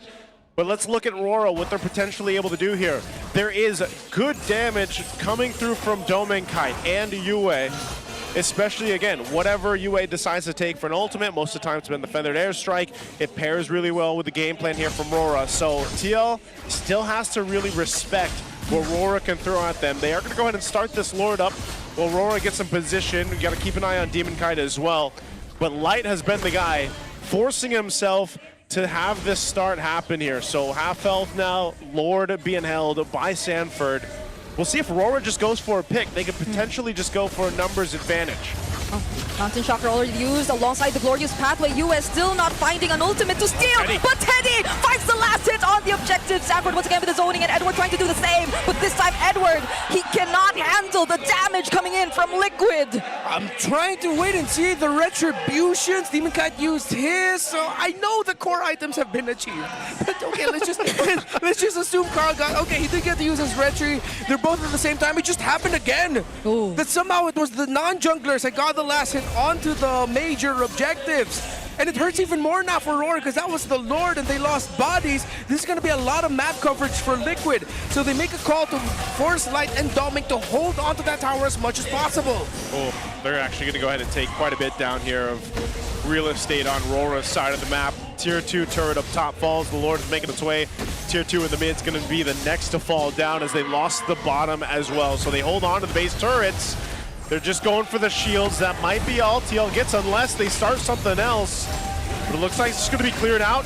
Oh, Dominic Kite's damage is there. So they'll keep Team Liquid from taking down a base turret for now, but all the holy defense of the shields go down. So unfortunate to be in the spot of RORA right now. Much better compared to game number 1. More competitive and exciting game number 2. But 2 times, somehow it was the side laners of Liquid that got the last hit onto the major objective. It's honestly like a feels bad man moment for them. Yeah, it's something that you just don't expect to happen, but it did. And now RORA facing down a base defense here. Mid turret looks to go down as TL will take it. Do they disengage? I don't think they want to put any more pressure on the base of RORA here. It was a great feathered airstrike from Yue, but it was not enough to really push Liquid out of that. They really wanted to take down that mid-base turret. Though we did get to see how slowly Dominic Kite was also getting that damage. We take a look at his items right now. He's already completed the Trinity, but he's still trailing behind Teddy in terms of damage. Yeah. Oh no, Glorious Pathway dropped down again just to fight for this orange buff, and it is going to be taken from Demon Kite. I don't know how many buffs Demon Kite has had taken from him at this point, man. TLPH just knows how to go ahead and keep constant pressure on resources. Yeah, I actually know how much. How many? Not a lot. Not a lot. That's about as pinpoint as I was looking for, man. I got you. All right, gold distribution as well. Look at this between the XP laners. Not too much, but look at I mean, I guess the effect that Sanford has been able to have, other than just getting a Lord too. It's just him being more of the front line, the bulwark that he has to be for this lineup for Team Liquid. Edward can do the same on a Phobius, but whoa, it's just Lord. It's pretty difficult, man. And Yue, I feel like himself has been having a really tough time just trying to get into position, getting the ultimates that he's wanted. Yep. RORA trying to contest this will be desperate, but let's see. Oh no, YT's got to get out of there. They probably could not go for this anymore. Look at that. Even just the Glorious Pathway already denied them of an entry. Slows them down enough. You know, it's just, I would say that was almost better that they didn't actually push through with that, because that's what we were saying in the previous game. So I think RORA is better off going ahead and just defending the base, keeping it together. We'll see. They should be able to clear things out, I would say. And I don't know if this is one of those things that will be solved with Dominic Kite once he picks up another item or two. Maybe even the Malefic Gun we usually see with the carries. But I just feel like he can't get into the range he's looking for these fights. And, you know, they're just not able to collapse. If Light's able to get a kickoff here, maybe it helps them stay in this game. We'll see. Lord's makes his way to the base. Oh my goodness, Yue already very low. Light trying to look for a kick. He does fight Carl though, but not in the angle that you want. And now he gets punished. Lord within the base. Liquid have already access, and they are not going to prolong this anymore. It's a sweep by the Cavalry in their rematch against Aurora. Undefeated. That's why they call them undisputed. They're racking up another season 8-0 to start off season 17. Cavalry are relentless. It's going to be a tough tough time to face off against a team like this. Team Liquid Philippines just showing us how good they are across the board. Even when they put heroes in the hands of players that you're not used to seeing them picked up, it still ends up working out. And again, 4 horsemen are there for a reason. We spoke about the stats leading into the matchup, and you can see exactly why you can always count on this squad. And now with Teddy into that place, he's been playing with them for weeks now, seems to fit right in. And I don't know what it's going to take, honestly, for one of the teams here to take the streak that Team Liquid has developed already over 5 weeks now. 8-0 is just insane. Another slightly rough start for Aurora. Can't believe they ended the first half with that record, but there's a lot to recover from if you're part of the Northern Lights based on this series. But Liquid, I thought we were talking about them having to need a bit more time adjusting to the new patch. But I feel like in this series up against Aurora, they were clearly the one who understood the new patch a lot more. And clearly they're the ones who understood their opponent significantly more. Although, yes, we have to say that Liquid also in some ways got lucky, Rora got unlucky, only because of those 2 objectives. I'm not saying that this was a lot of luck by Liquid. It was like 95%. Yeah. You know what? 99.95%. So then that Liquid being better. Yeah. That little 0.5% was just that the Lord somehow going to side lanes. Just a phenomenal showcase of how dominant they are. Let's throw it on stage here for our winning interview.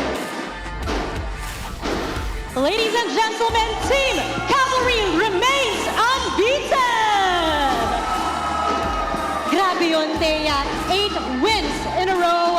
What can I say? Raging here with pride. Sanford, you guys once more beat our defending champions, world champions. 8 wins in a row, sunod-sunod yan. If anything, no, paano nyo nasusustain yung gantong kagandang chemistry ng team? Siguro every match po is nire-respect namin yung strength nila and kung saan sila malakas. And ayun, respect pa rin sa World Champs kaya pinagadaan namin sila ng lubusan. Kwento mo naman, no, this is our week 5 already kasi simula lang ng round 2. At least for this, meron bang naging iba para sa preparations nyo? Same lang po, yung mga coaches nagpe-prepare po talaga sila overnight. Kaya ang dali po maglaro. Talagang pipindot ka na lang. Pipindot ka na lang. But if anything, Sanford, meron tayong ongoing debate right now. Sino nga ba ang GOAT when it comes to the XP lane?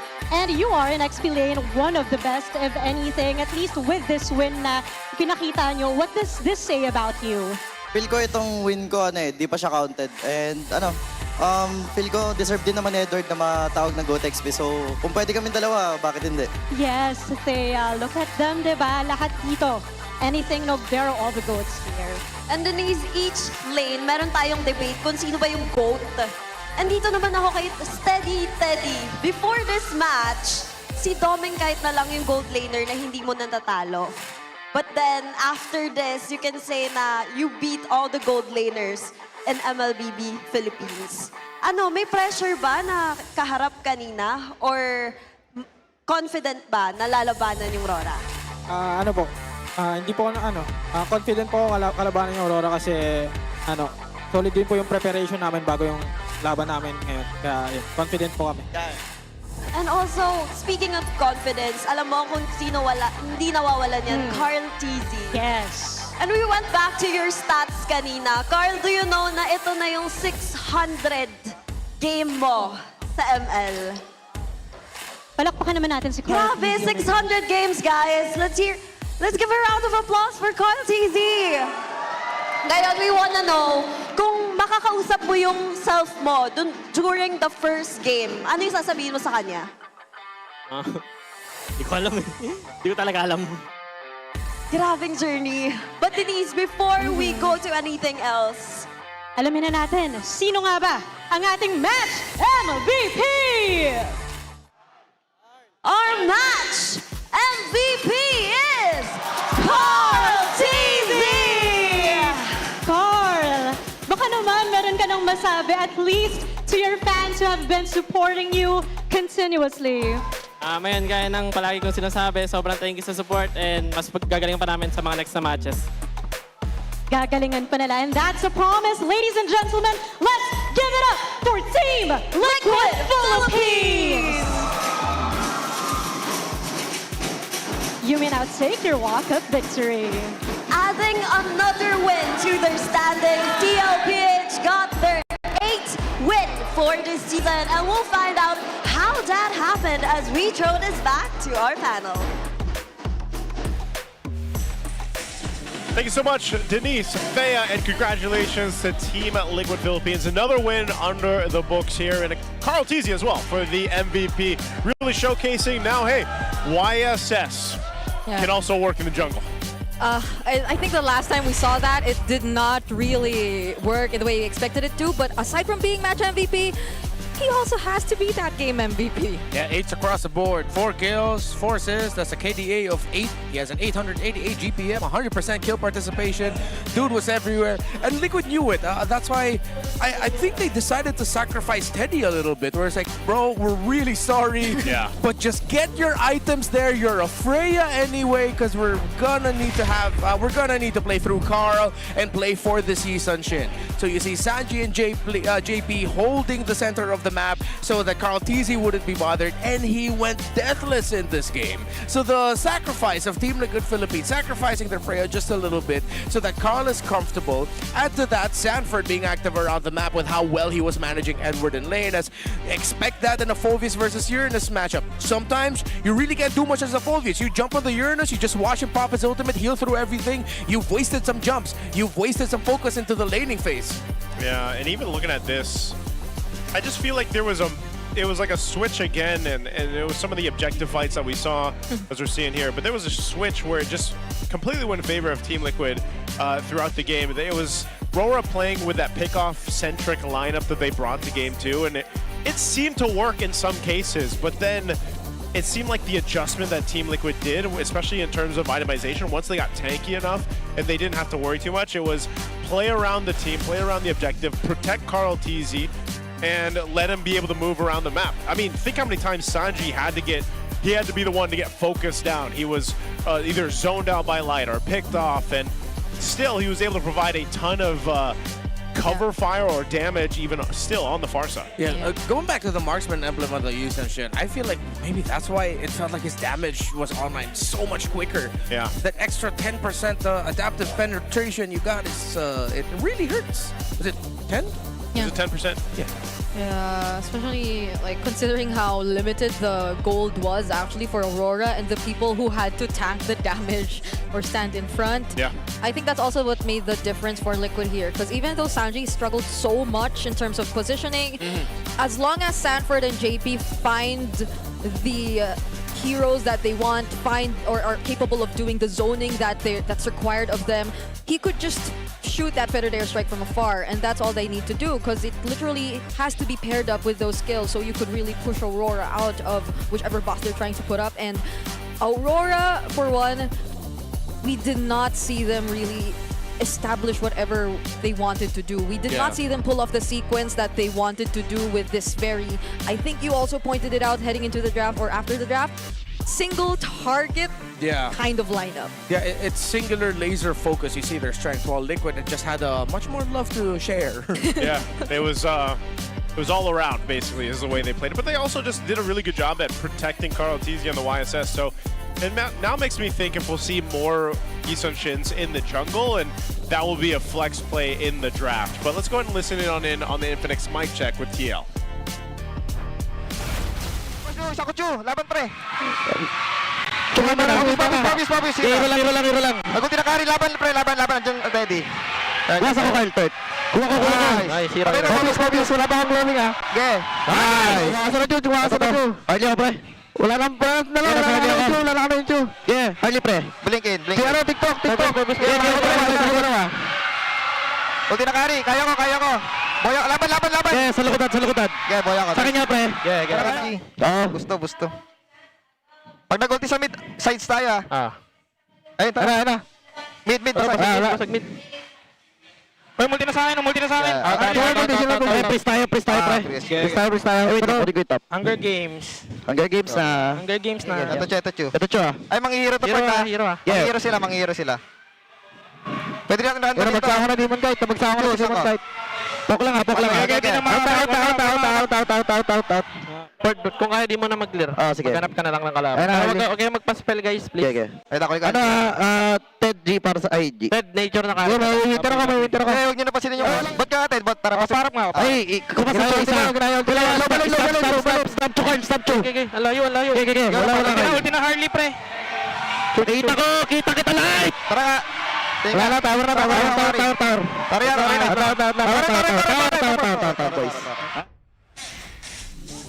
And there you go, that's the Infinix mic check. Amazing to hear the breakdown there. There's a couple things for international viewers out there.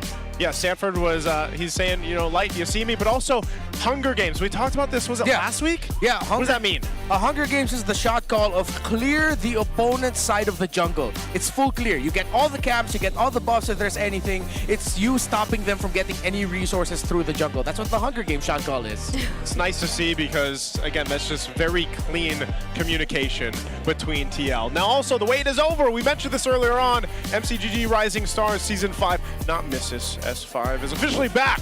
And the stakes have never been higher, Brigida. Yes, not Mrs. 5. We've got the top contenders from 8 divisions all vying for that #1 spot. So will the fan favorite division take the crown, or are we in for another legendary dark horse upset? It all comes down to this. Cash the semifinals on April 25. That is tomorrow. And the grand final on April 26. That is the day after tomorrow. On Sunday. the official MLBB social media platforms. Tune in and witness history. Yes, Brigida's pointing at me because, guys, I'll be casting MCGG with some dear friends of mine. So we'll see you guys over there. It's a whole lot of exciting stuff going on for that new season, of course. Now, also, Leslie Mains, you guys can be excited about this. It's time to lock and load. The exclusive Dynamic Portrait and Radiant kits are officially live in the shop. And now is the best time to gear up. From now until May 23rd, you can enjoy 20% off during the first month launch. That's just 640 diamonds for the Dynamic Portrait and only 200 for those Radiant kits. Log in right now and flex that angelic agent in style. She's angelic, man. She is. And I just got a little bit excited because I just realized eventually, I don't know when, there'll be a Radiant kit for the Gourd Legend skin. So it'll come eventually. I got one of them though, and I will tell you guys this: the Radiant set, the Radiant kits are great. I got one for the Alpha, and it's cool to see all the effects change your UI. So that wraps up our first match, our Epic Rivalry here to open up Week 5. We still have another one later. We'll be back after this. Let's throw it over for a little side report. What a way to start Week 5 with that epic rivalry between TLPH and RORA, with TLPH sweeping with a 2-0 and adding another win to their standings. But other than MPL PH, you can also tune in to Athena Cup Season 2. Because with Athena Cup, who says only guys can dominate the game? Because it's an all-female MLBB league dedicated to highlighting and empowering women in esports. It provides a competitive space to grow, showcase talent, and gain recognition. Tapos na ang unang linggo ng Athena Cup with Group A. Ang nangunguna dito ay Minerva Empress na back-to-back wins against Deity and RVFE Main. Sa Group B naman, Team Liquid Aqua ang nangunguna dahil tinalo nila ang UBEX Esports na current second seed sa standings. The Ultimate MLBB All-Female League will also honor the Philippines representative for Mobile Legends Bang Bang Women's Invitational 2026, because the road doesn't end there, because the Athena Cups will also determine who will represent Philippines on the world stage. So last year, pinandera ng Navi PH at Team Liquid Aqua ang Pilipinas. Kaya sino naman kaya ang magpapakitang gilas ngayon at ire-representa ang ating bansa? Samantala, hindi pa tapos ang aksyon dito dahil magpapatuloy ang ating mga laro between ONIC Philippines against Twisted Minds. Kaya tutok lang dito sa tahanan ng pinakamalalakas. Ito ang MPL Philippines Season 17. Palag na to!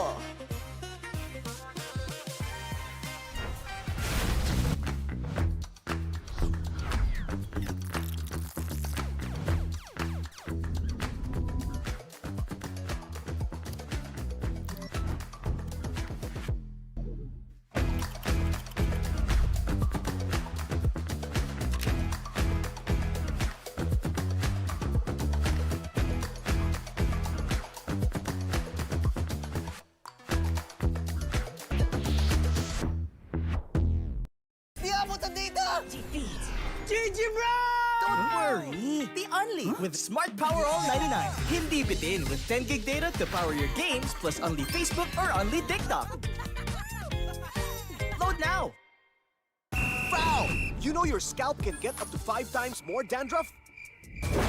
Get triple anti-dandruff power. Supercharged with Clear. Hey, you! Did you know men have 1.4 times weaker scalp? Get a shampoo that's 100% made for men. Supercharged with Clear. Enemy alert! Your scalp gets 1.5 times greasier, causing dandruff. Get triple anti-dandruff power. Supercharged with Clear. Stop and pull over! Your scalp gets 1.5 times sweatier. For cooling power. Supercharged with Clear.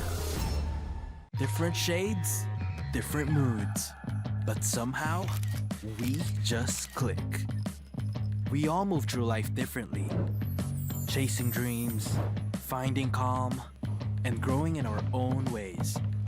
For some, their energy burns brightest when they play. For others, calm is where their focus finds its rhythm. And for a few, growth simply happens when the mind is at ease. But even in our differences, we're all connected by the things that hold us steady or have our backs. No matter the hue, there's a color that feels like you. So let me ask you this. What's your color?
Class, may new student tayo. Let's all welcome sa Vero!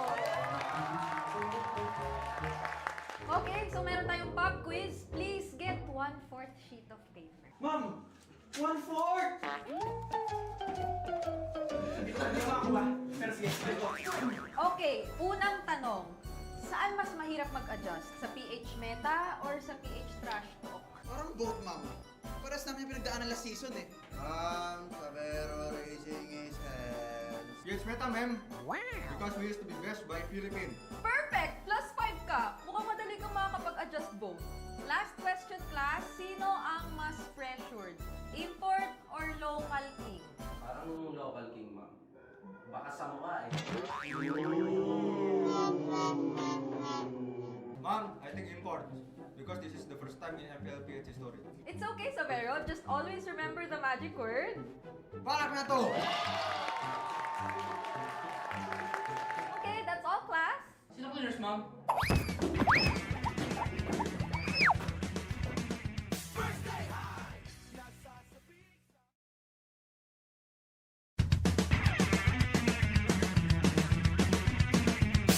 Usapang meta for today's class. Excited na ako! Meta? May itatagos kaya? Good morning, teacher! Hello, class. class, so matanong ko lang, sa Scream, sino yung madalas nagsastruggle? Ako po, ma'am. Nahihirapan po kasi ako sa shot call kasi isa lang po yung gusto ko tumatawag sa akin. Teka class, tama. Importante ang comms, mapa in-game o relationship, di ba? Relate ka, ma'am? Secret. Anyway, next question tayo guys. Tingnan nyo tong draft. Sino dito yung nag-overcommit sa top lane? Uy, naku. Parang support ata yan, ma'am. Ay nako, bagsak ka sa counterplay. Huwag ka kasi clash ng clash kapag hindi ka pa crush. Ay, para iwas crash! Plus 5 points ka sa hugot, ma'am. Okay. That's all, class. See you tomorrow!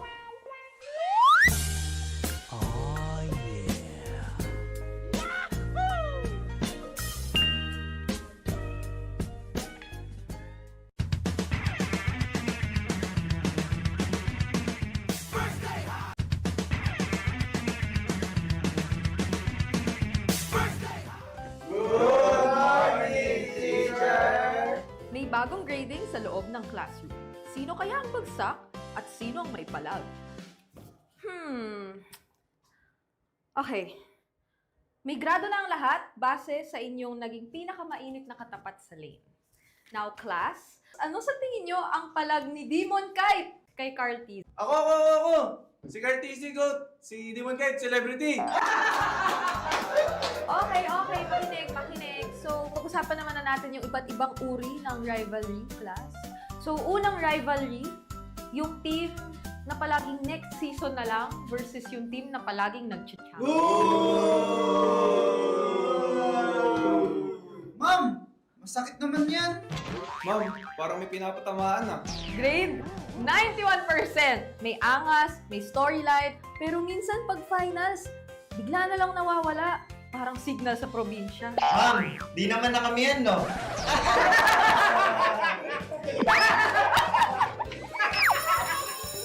that's all, class. Don't forget to study your rivals kasi next week ay graded recitation na sa stage.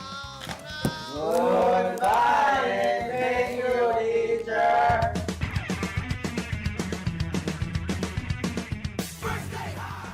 Wala yun, gagawin ko lang best ko ngayon. Message ko kay Letty, good luck sa amin. And sana yan, makachamba kami sa inyo. Patry lang ng paputol lang yung stick. Gagayanin yung best namin. Mystic Slayer. Mas kaya ako na yun, ng post ng TLPH tsaka ng ano sa kanila? Right until the lights fade. Yun sa atin. Moving forward. Dupet, gagi. Sanford and Edward. Kung sakali bang mawala. So, ulit talaga si Kuya. Woo! First time ulit namin first time makalaban si Doming, guys. Si Daiki kasi yung last time eh. Yung preparation ko versus Doming, prinactice ko talaga yung laning. Kasi malakas sa laning si Doming. Masaya ulit guys kasi star match ulit. Kalaban na ulit namin Aurora. Parang pinukusan ko yung laning ko kasi malakas sa laning si Doming. Masabi ko, palag na. Palagan tayo guys. Guys preparation ko na. Pag 1v1 ako kay Sanford sa laning guys. Aurora ang kalahok. First time ko sila makalaban. Aray ko! Warm up para kay Doming. Iko! Za!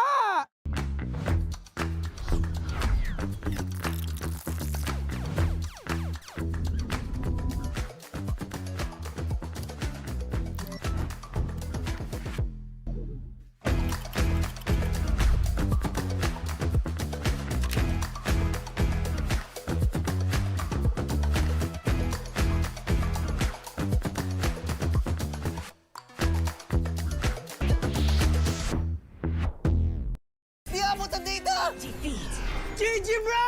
Don't worry. The only with Smart Power All 99.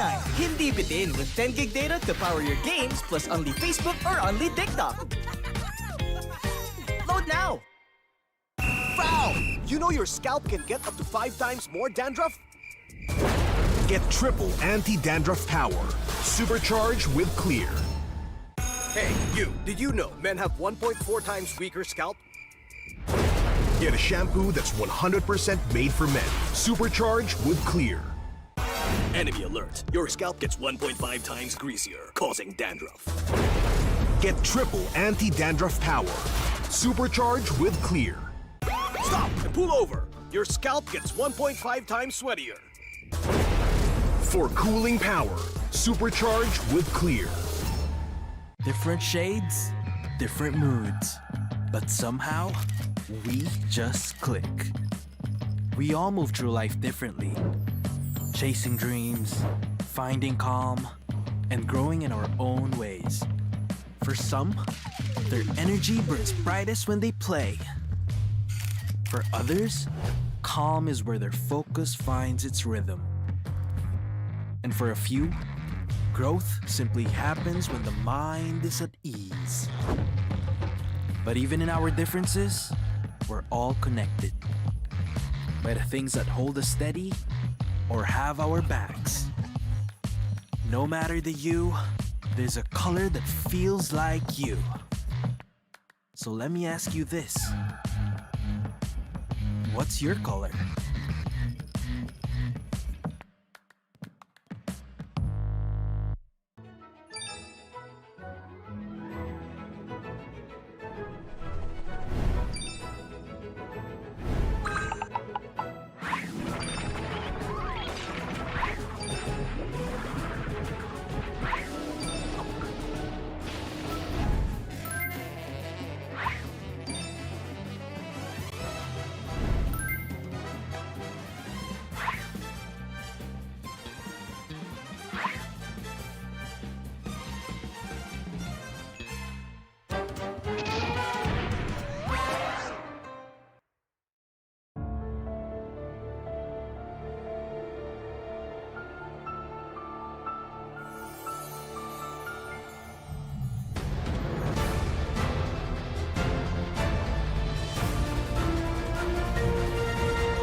Class, may new student tayo. Let's all welcome Savero! Okay, so meron tayong pop quiz. Please get 1/4 sheet of paper. Ma'am! 1/4! Hindi makakuha. Pero sige, Okay, unang tanong. Saan mas mahirap mag-adjust? Sa PH meta or sa PH trash talk? Parang both, ma'am. Paras namin yung pinagdaanan last season eh. Savero raising his hands. Yes, meta, ma'am. Wow!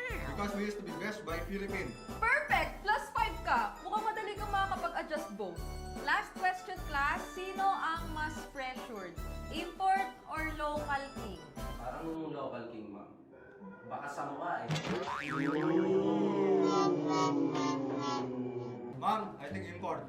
Because this is the first time in MPL PH history. It's okay, Savero. Just always remember the magic word. Balak na to! Okay, that's all, class. Sino clears, ma'am?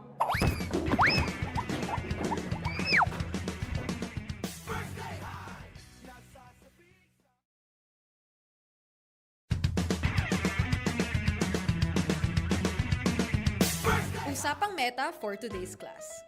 Excited na ako! Meta? May itatagos kaya? Good morning, teacher! Hello, class. So, matanong ko lang, sa Scream, sino yung madalas nagsastruggle? Ako po, ma'am. Nahihirapan po kasi ako sa shot call kasi isa lang po yung gusto ko tumatawag sa akin. Oh, shit! Teka, class. Tama. Importante ang comms. Mapa in-game or relationship, di ba? Relate ka, ma'am? Secret. Anyway, next question tayo, guys. Tingnan nyo tong draft. Sino dito yung nag-overcommit sa top lane? Uy, naku! Parang support ata yan, ma'am. Ay nako, bagsak ka sa counterplay. Huwag ka kasi clash ng clash kapag hindi ka pa crush. Ay, para iwas crush! Oh, shit! +5 points ka sa hugot, ma'am.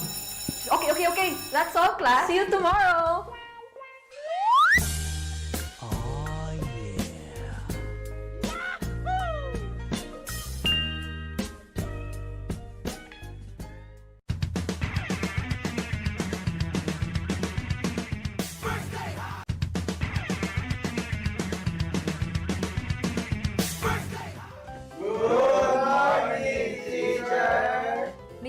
grading sa loob ng classroom. Sino kaya ang bagsak at sino ang may palag? Okay.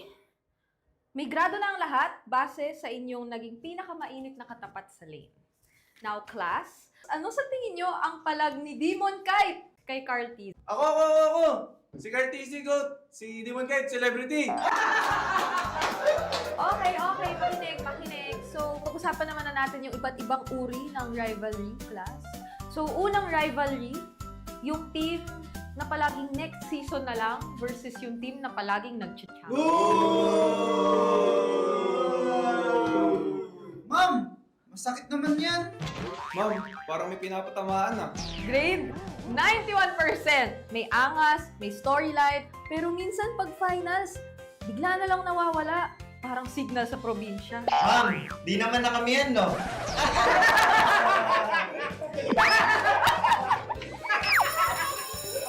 That's all, class. Don't forget to study your rivals kasi next week ay graded recitation math sa stage.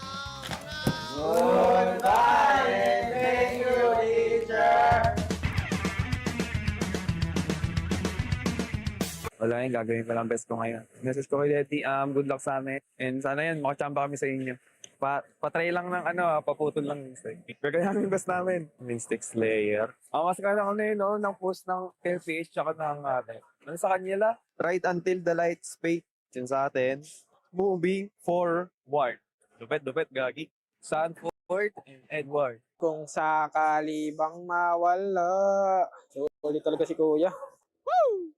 First time ulit namin first time malaban si Doming, guys. Si Daiki kasi yung last time eh. Yung preparation to versus Doming, prinaktasan ko talaga yung laning. Kasi malakas sa laning si Doming. Masaya ulit, guys, kasi star match ulit. Kalaban na ulit namin Aurora. Parang pinukusan ko yung laning ko kasi malakas sa laning si Doming, Kate. Masabi ko, palag na. Palagan tayo, guys. Guys, preparation ko na. Pag 1v1 ako kay Sanford sa laning, guys. Aurora ang kalahok. First time ko sila makalaban. Aray ko! Warm up para kay Doming. Iko! Za!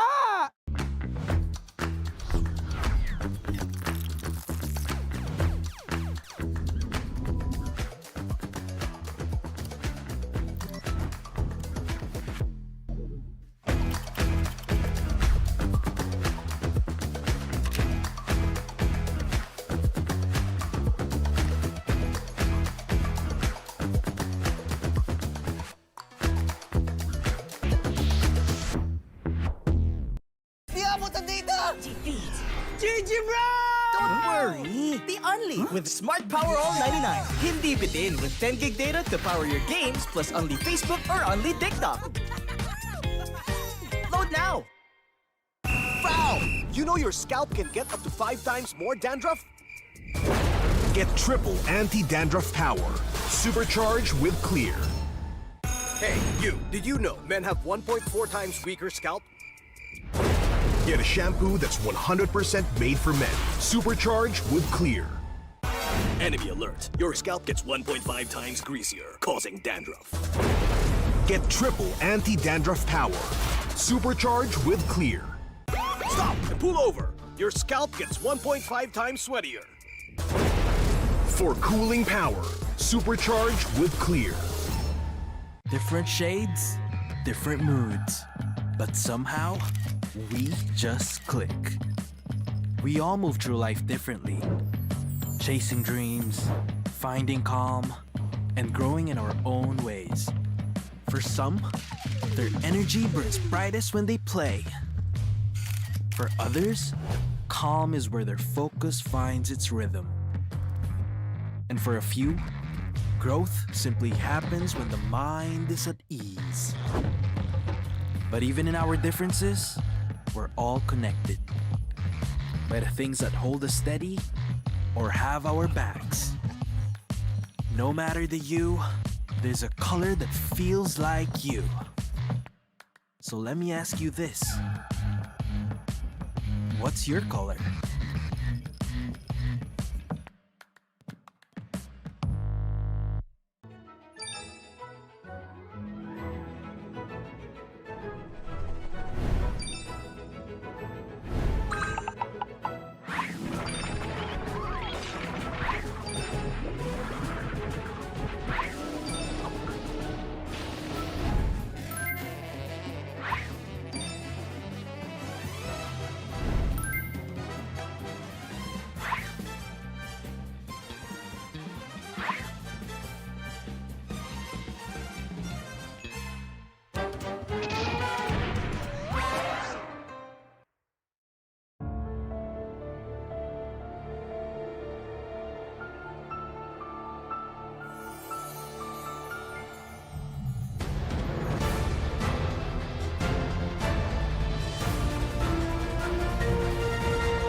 1/4 sheet of paper. Ma'am! 1/4!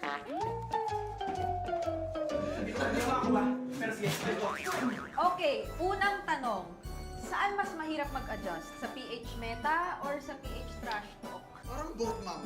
Paras namin yung pinagdaanan last season eh. Sabero raising his hands. Yes, meta, ma'am. Wow! Because we used to be best by Philippine. Perfect! +5 ka. Mukhang madali kang makakapag-adjust both. Last question, class. Sino ang mas pressured? Import or local king? Parang local king, ma'am. Baka sa mukha eh. Ma'am, I think import. Because this is the first time in MPL PH history. It's okay, Sabero. Just always remember the magic word. Balak na to! Okay, that's all, class. Sino cleaners, ma'am?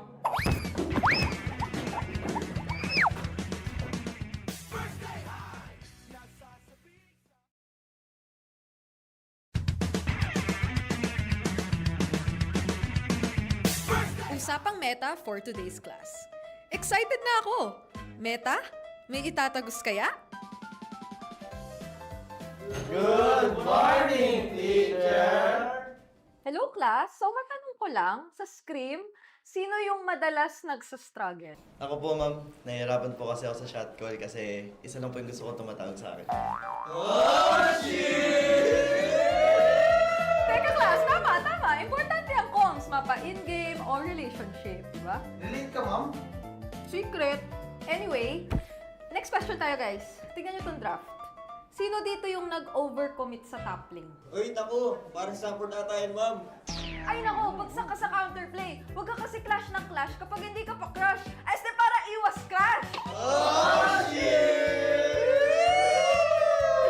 +5 points ka sa hugot, ma'am. Okay. That's all, class. See you tomorrow!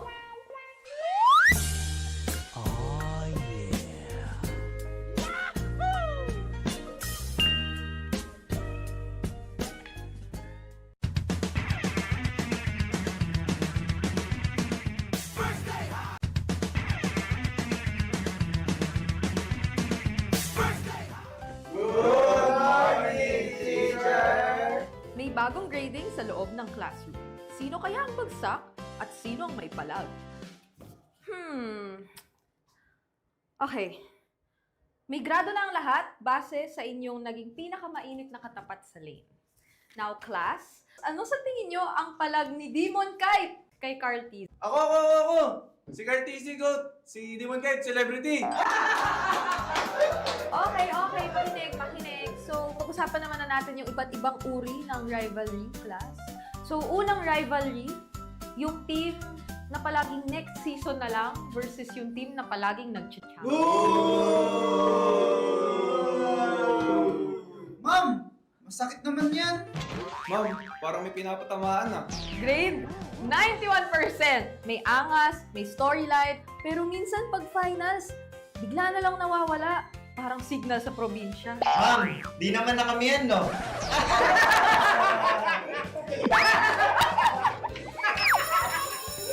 that's all, class. Don't forget to study your rivals kasi next week I graded recitation math sa stage. Goodbye and thank you, teacher!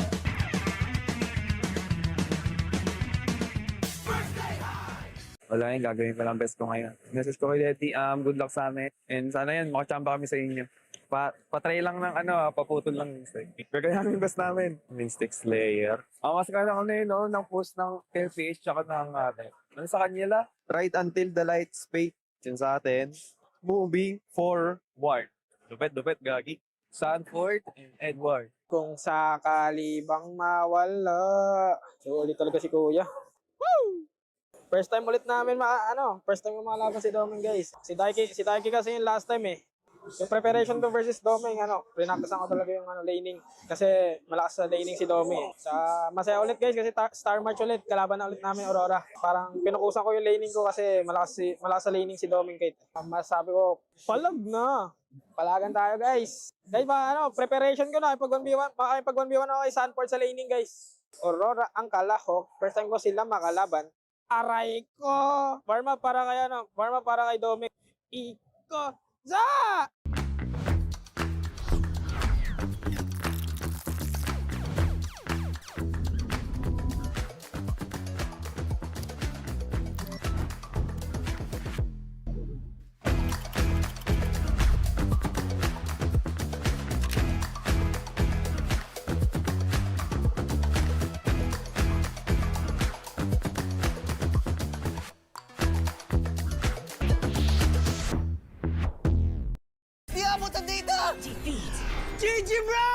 Don't worry! The Only with Smart Power All 99. Hindi bitin with 10 gig data to power your games plus only Facebook or only TikTok. Load now! Frau! You know your scalp can get up to 5 times more dandruff? Get triple anti-dandruff power. Supercharged with Clear. Hey, you, did you know men have 1.4 times weaker scalp? Get a shampoo that's 100% made for men. Supercharged with Clear. Enemy alert. Your scalp gets 1.5 times greasier, causing dandruff. Get triple anti-dandruff power. Supercharged with Clear. Stop and pull over. Your scalp gets 1.5 times sweatier. For cooling power, supercharged with Clear. Different shades, different moods. But somehow, we just click. We all move through life differently. Chasing dreams, finding calm, and growing in our own ways. For some, their energy burns brightest when they play. For others, calm is where their focus finds its rhythm. And for a few, growth simply happens when the mind is at ease. But even in our differences, we're all connected by the things that hold us steady or have our backs. No matter the you, there's a color that feels like you. So let me ask you this. What's your color?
Class, may new student tayo. Let's all welcome Savero!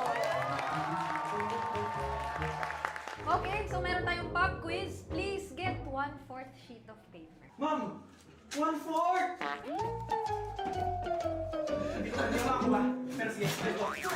Okay, unang tanong. Saan mas mahirap mag-adjust? Sa PH meta or sa PH trash talk? Parang both, ma'am. Paras namin yung pinagdaanan last season eh. Savero raising his hands. Yes, meta, ma'am. Wow! Because we used to be best by Philippine. Perfect! +5 ka. Mukhang madali kang makakapag-adjust both. Last question, class. Sino ang mas pressured? Import or local king? Parang local king, ma'am. Baka sa mukha eh. Ma'am, I think import. Because this is the first time in MPL PH history. It's okay, Savero. Just always remember the magic word. Balak na to! Okay, that's all, class. Sino cleaners, ma'am?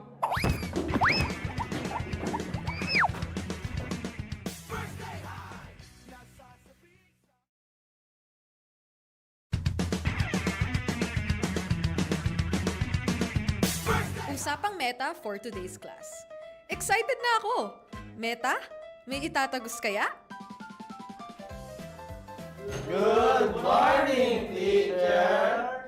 Hello, class. So, matanong ko lang, sa scrim, sino yung madalas nagsastruggle? Ako po, ma'am. Nahihirapan po kasi ako sa shot call kasi isa lang po yung gusto ko tumatawag sa akin. Teka class, tama. Importante ang comms, mapa in-game or relationship, di ba? Relate ka, ma'am? Secret. Anyway, next question tayo guys. Tingnan nyo itong draft. Sino dito yung nag-overcommit sa top lane? Uy, naku. Parang support ata yun, ma'am. Ay nako, bagsak ka sa counterplay. Huwag ka kasi clash ng clash kapag hindi ka pa crush. Este para iwas crush! Plus 5 points ka sa hugot, ma'am. Okay. That's all, class. See you tomorrow!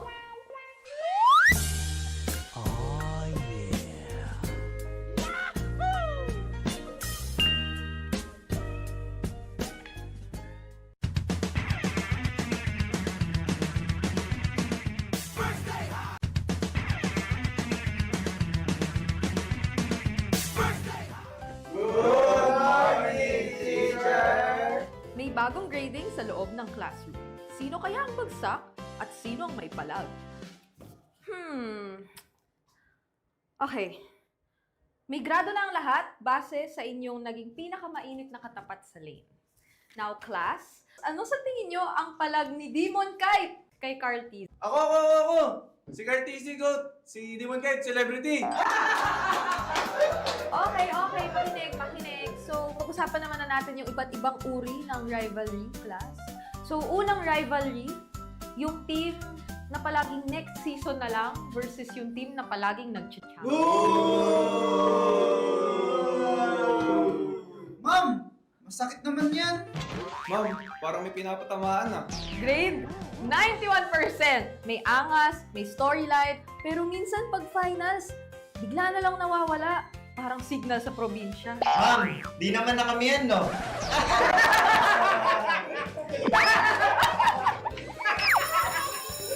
That's all, class. Don't forget to study your rivals kasi next week ay graded recitation na sa stage.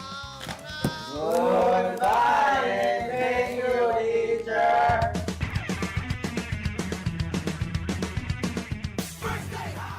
Wala yung gagawin ko lang best ko ngayon. Message ko kay Letty, good luck sa amin. And sana yan, makachamba kami sa inyo. Patry lang ng paputol lang yung mistake. Gagayanin yung best namin. Mystic Slayer. Mas kaya ko na yun, ng post ng TLPH tsaka ng ano sa kanila? Right until the lights fade. Yun sa atin. Moving forward. Dupet, gagi. Sanford and Edward. Kung sakali bang mawala. So, ulit talaga si Kuya. Woo! First time ulit namin first time lumalaban si Doming, guys. Si Daiki kasi yung last time eh. Yung preparation to versus Doming, prinaktasan ko talaga yung laning. Kasi malakas sa laning si Doming. Masaya ulit guys kasi star match ulit. Kalaban na ulit namin Aurora. Parang pinukusan ko yung laning ko kasi malakas sa laning si Doming Kate. Masabi ko, palag na. Palagan tayo guys. Guys, preparation ko na. Pag 1v1 ako kay Sanford sa laning guys. Aurora ang kalahok. First time ko sila makalaban. Aray ko! Warm up para kay Doming. Iko! Za!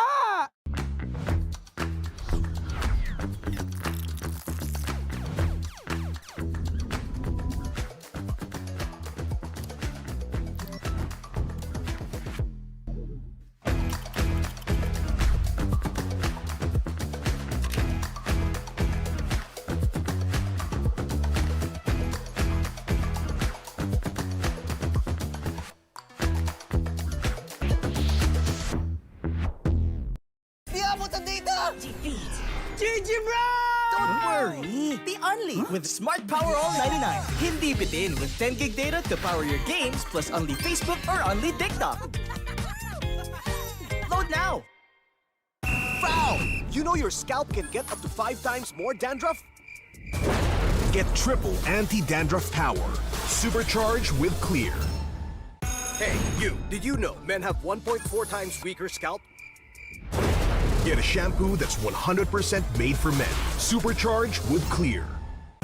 Enemy alert. Your scalp gets 1.5 times greasier, causing dandruff. Get triple anti-dandruff power. Supercharged with Clear.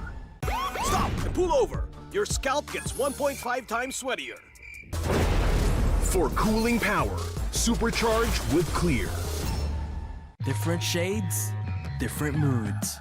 But somehow, we just click. We all move through life differently. Chasing dreams, finding calm, and growing in our own ways. For some, their energy burns brightest when they play. For others, calm is where their focus finds its rhythm. And for a few, growth simply happens when the mind is at ease. But even in our differences, we're all connected by the things that hold us steady or have our backs. No matter the hue, there's a color that feels like you. So let me ask you this. What's your color?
student tayo. Let's all welcome Savero! Okay, so meron tayong pop quiz. Please get 1/4 sheet of paper. Ma'am! 1/4!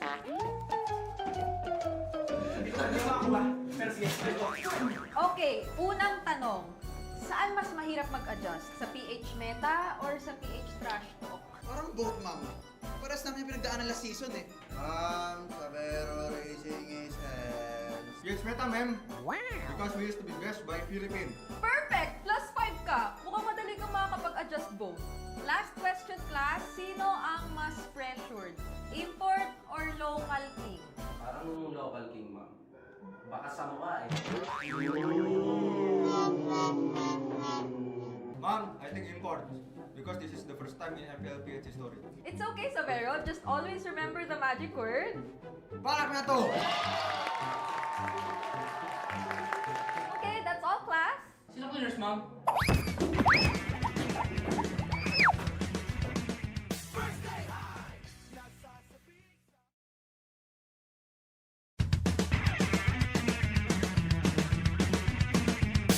Usapang meta for today's class. Excited na ako! Meta? May itatagos kaya? Good morning, teacher! Hello, class. So, matanong ko lang, sa Scream, sino yung madalas nagsastruggle? Ako po, ma'am. Nahihirapan po kasi ako sa shot call kasi isa lang po yung gusto ko tumatawag sa akin. Oh, shit! Teka, class. Tama. Importante ang comms. Mapa in-game o relationship, di ba? Relate ka, ma'am? Secret. Anyway, next question tayo, guys. Tingnan nyo itong draft. Sino dito yung nag-overcommit sa top lane? Uy, naku! Parang support ata yan, ma'am.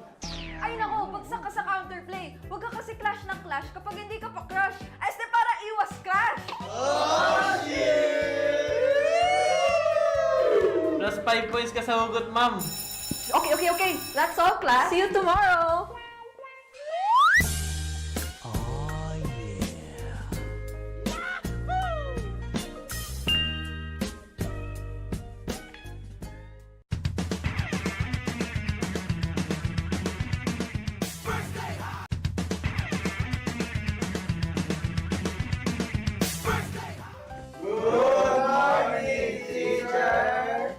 bagong grading sa loob ng classroom.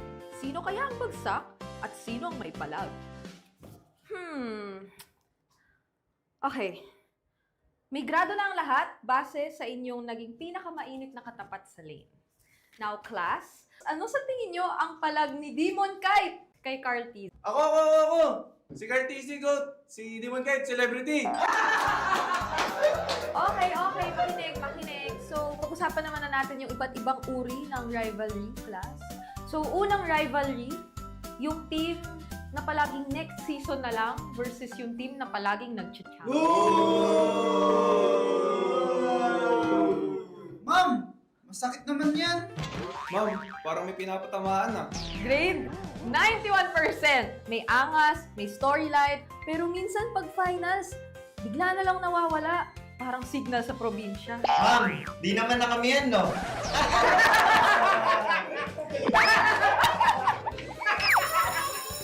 That's all, class. Don't forget to study your rivals kasi next week ay graded recitation na sa stage. Goodbye and thank you, teacher!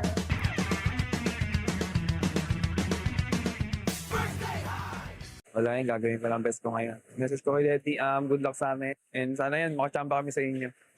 Patry lang ng paputol lang yung technique. Pero kaya yung best namin. Mystic Slayer. Mas kaya ko na yun, ng post ng TLPH tsaka ng ano sa kanila? Right until the lights fade. Yun sa atin. Moving forward. Dupet, gagi. Sanford and Edward. Kung sakali bang mawala. Sulit talaga si Kuya. Woo! First time ulit namin first time lumalaban si Doming, guys. Si Daiki kasi yung last time eh.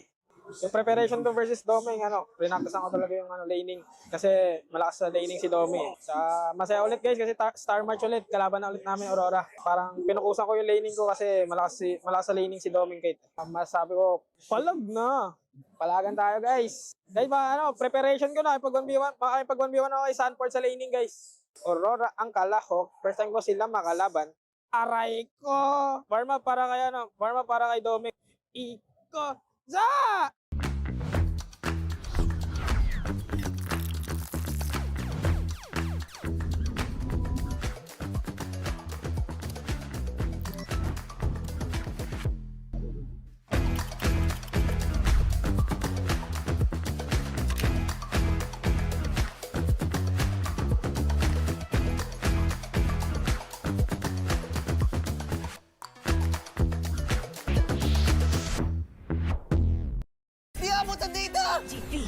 GG, bro!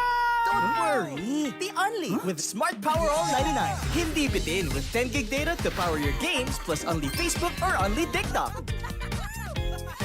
Load now! Foul! You know your scalp can get up to 5 times more dandruff? Get triple anti-dandruff power. Supercharged with Clear. Hey, you, did you know men have 1.4 times weaker scalp? Get a shampoo that's 100% made for men. Supercharged with Clear. Enemy alert. Your scalp gets 1.5 times greasier, causing dandruff. Get triple anti-dandruff power. Supercharged with Clear.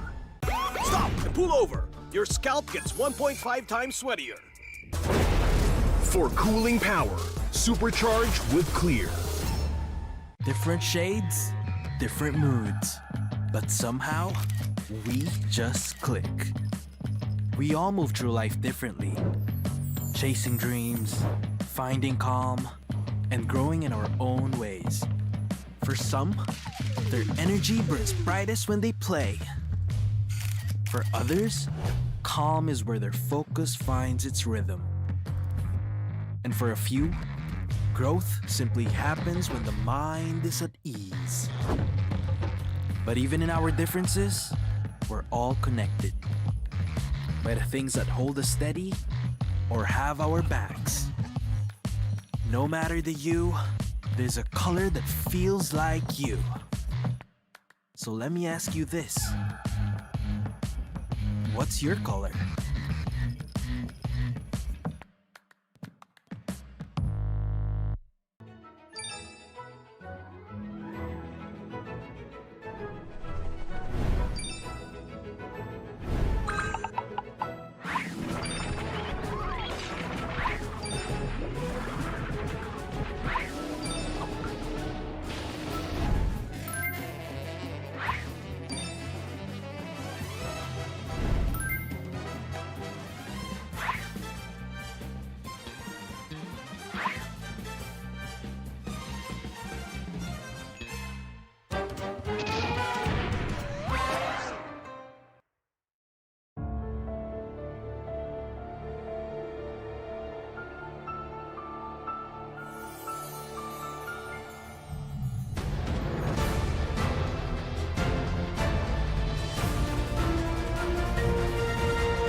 meron tayong pop quiz. Please get 1/4 sheet of paper. Ma'am, 1/4! Hindi ako ba? Pero sige, Okay, unang tanong. Saan mas mahirap mag-adjust? Sa PH meta or sa PH trash talk? Parang both, ma'am. Paras namin yung pinagdaanan last season eh. Sabero raising his hands. Yes, meta, ma'am. Wow! Because we used to be best by Philippines. Perfect! +5 ka. Mukhang madali kang makakapag-adjust both. Last question, class. Sino ang mas pressured? Import or local king? Parang local king, ma'am. Baka sa mukha eh. Ma'am, I think import. Because this is the first time in MPL PH history. It's okay, Sabero. Just always remember the magic word. Balak na to! Okay, that's all, class. Sino cleaners, ma'am?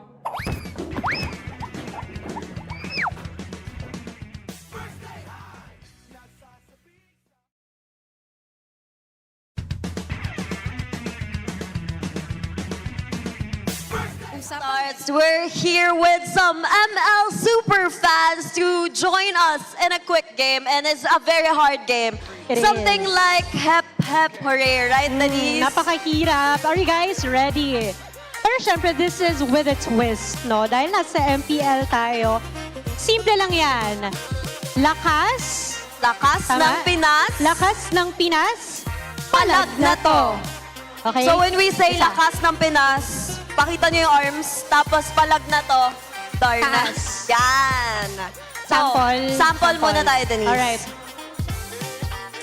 Pero before tayo mag-start, syempre, meron tayong winners dito. 6 sa inyo yung matatalo. And of course, you'll still receive Get Out keychains. Meanwhile, 2 ang magiging winners natin who will receive MLBB drawstring. Okay. So, ayan. O, diba? Gusto ko naman drawstring. Sample muna tayo, Thea. Okay. Lakas ng Pinas. Palag na to. Lakas ng Pinas. Palag na to. Palag na to. Lakas na Pinas. Lakas ng Pinas. Palag na to. Okay, gets na nila dito. Gets na nila from this side. So, hindi na to sample, guys, ha? This is round 1. Kung sino matatanggal, you can immediately go back to your seats. Okay, ready? Okay, ready. Lakas ng Pinas. Palag na to. Lakas ng Pinas. Palag na to. Palag na to. Pinas. Palag na to. Pinas. Palag na to. Lakas ng Pinas. Palag na to. Lakas ng Pinas. Palag na to. Lakas ng Pinas. Palag na to. Lakas ng Pinas. Palag na to. Lakas ng Pinas. Palag na to. Yeah. Okay. Okay, one Ready? down, Denise. Lakas ng Pinas. Palag na to. Lakas ng Pinas. Palag na to. Lakas ng Pinas. Palag na to. Lakas ng Pinas. Palag na to. Palag na to. Ah. Okay. Palag na to. 2 down. 2 down. Okay. Ready, guys? And go. Lakas ng Pinas. Palag na to. Lakas ng Pinas. Palag na to. Lakas ng Pinas. Palag na to. Lakas ng Pinas. Lakas. Humina yung wifi. Thank you so much, Kuya. Okay. Alright. Ilan na 5 lang to? more. 5. Lakas ng Pinas. Palag na to. Lakas ng Pinas. Palag na to. Lakas ng Pinas. Lakas ng Pinas. Palag na to. Lakas ng Pinas. Palag na to. Lakas ng Pinas. Palag na to. Lakas ng Pinas. Palag na to. Lakas ng Pinas. Lalag na to. Nice effort! Grabe yun. Competitive. Okay, 4 more. 2 lang yung mananalo, guys, ha? Okay, ready? Lakas ng Pinas. Palag na to. Lakas ng Pinas. Palag na to. Lakas ng Pinas. Palag na to. Lakas ng Pinas. Palag na to. Lakas ng Pinas. Palag na to. Lakas ng Pinas. Palag na to. Lakas ng Pinas. Palag na to. Action! Okay, last piece. Okay. Thank you. You will get your prize in a bit. Ready? Hinga muna tayong malalim. Inhale. Exhale. Lakas ng Pinas. Palag na to. Lakas ng Pinas. Palag na to. Lakas ng Pinas. Palag na to. Lakas ng Pinas. Palag na to. Lakas ng Pinas. Palag na to. Lakas ng Pinas. Palag na to. Lakas ng Pinas. Palag na to. Lakas ng Pinas. Palag. Lakas ng Pinas. Palag na to. Lakas ng Pinas. Palag na to. Lakas ng Pinas. Palag na to. Wait, tama ba? Gumanon ba siya? Nalito din ako eh. Isa pa ba? Oh. Yes, Chow. Okay, based on our Okay lang yan. game committees. Ang hirap pala nito. So ayan, meron na tayong 2 winners for a very quick game. Congratulations, guys. And of course, before natin ibigay yung prize, guys, why don't you introduce yourselves first and the team that you are supporting? I'm Mark Jason Batan, and I'm supporting the Team TWIS. Si ate naman. I'm Joanna and I'm supporting ONIC. With a flag. Let's go, ONIC! And with that, they're supporting TWIS and then ONIC. Later on, we'll be moving forward with our match. Thank you, guys!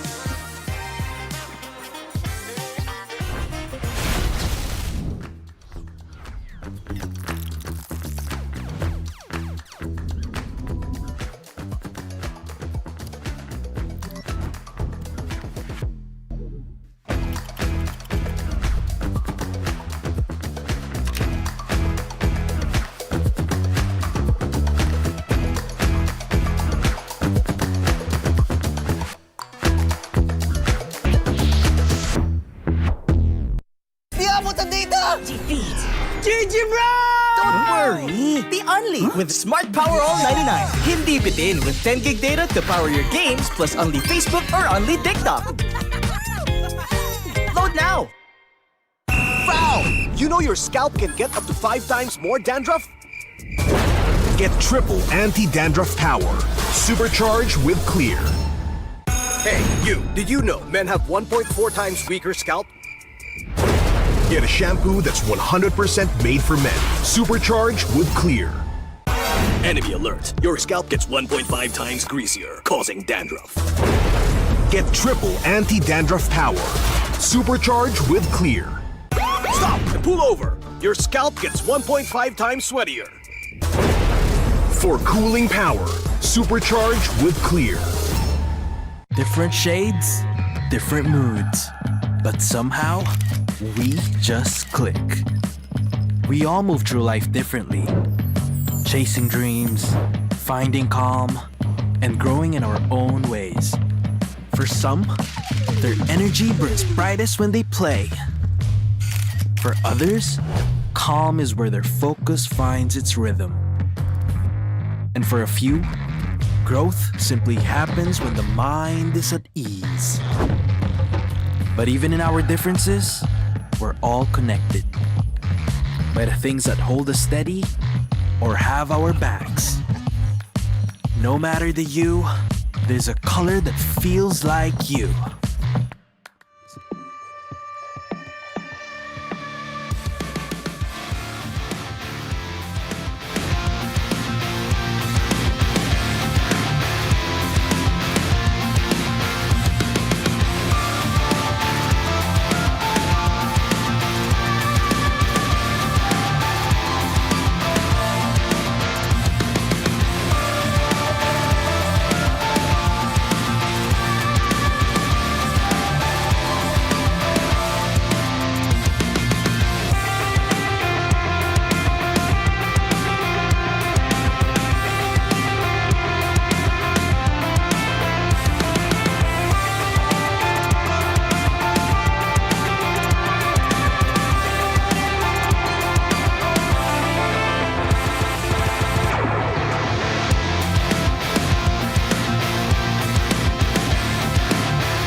live dito sa Victoria Sports Tower. Welcome back, superfans, sa isa sa pinaka-inaabangan na bakbakan, kung saan muling magsasalpukan ng pinakamalalakas sa second half of our regular season. It's the battle of ONIC Philippines, the Superfam. Laban sa kanilang kalaban, Twisted Minds. Ito ang MPL Philippines Season 17 palag na to. Kami pa rin na makakasama nyo right over on their panel. My name is Athena and together with me is Hans and Wolf. Right over naman doon sa English desk ay makakasama pa rin natin sila. It's still me, Nice to bring it out. Renmar will be joining you guys on the English stream in just a bit. Yan, nakakatunghayan natin ang very powerful, impactful, defining moment sa first match natin onto the 2-0 sweep ng TLPH laban sa Aurora. Another great header ang ating second match of the day. It's a battle of ONIC Philippines laban sa Twisted Minds. It's all about the bridge. Tulay is the bridge. Pero sa ngayon, Brusco is the bridge for ONIC Philippines. Ay, totoo yan, men. Hindi ko alam kung napansin nyo, pero 5 weeks na kung hindi nyo ba napapansin, meron tayong import. Meron tayo. Hindi ko alam kung napansin nyo, pare. Pero si Sabero is, of course, learning Filipino on the fly. Natututo siya, pero nakikita natin all throughout na parang ano na siya, like honorary Filipino na siya ngayon. Dami nga nag-aanap parang nasan ba yung bridge? Saan ba yung bridge? Pero dito, sa ano pala, syempre. Yung bridge yan is kung paano niya binibridge yung Tagalog into that bahasa para ma-integrate si Sabero. I'm the perfect person to speak about You? joke.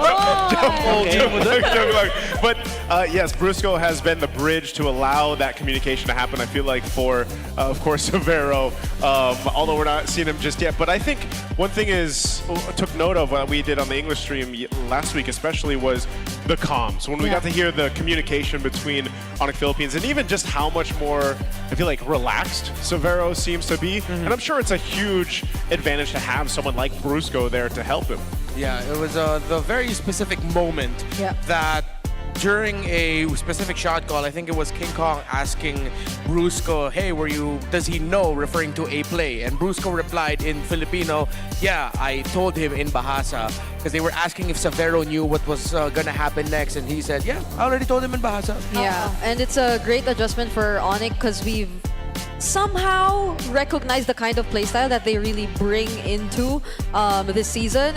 And Severo, for the most part, has always been, as we, I think, also discussed previously here in the English broadcast, always been playing away from the other members of the team in that 4-1 type of strategy. But Brusco is just there to constantly remind him of things that he should know, even though he's away. And once he's there, I'm like, okay, his posture is very...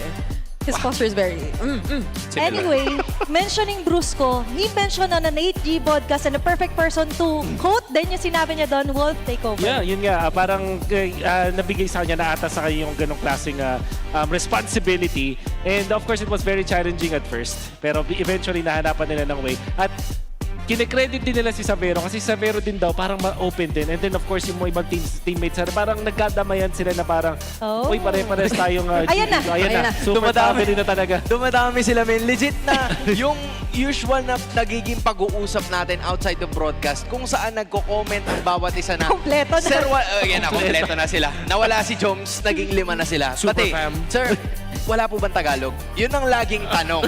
Diba? Yun ang laging tanong na kailangan sagutin, pero dahil kay Brusco, meron na. Ayan talaga yung pinaka-iconic part and malaking factor kung bakit nagkakaroon ng success yung itong Indonesian import natin sa MPL Philippines. And talking about Severo as well, nakita naman natin na he's right at home pa rin even though he's part of ONIC Philippines. Sobrang gana, equate to the success din ng ONIC Philippines, Wolf. Yeah, yung ONIC Philippines, alam naman natin na it was a challenge for them.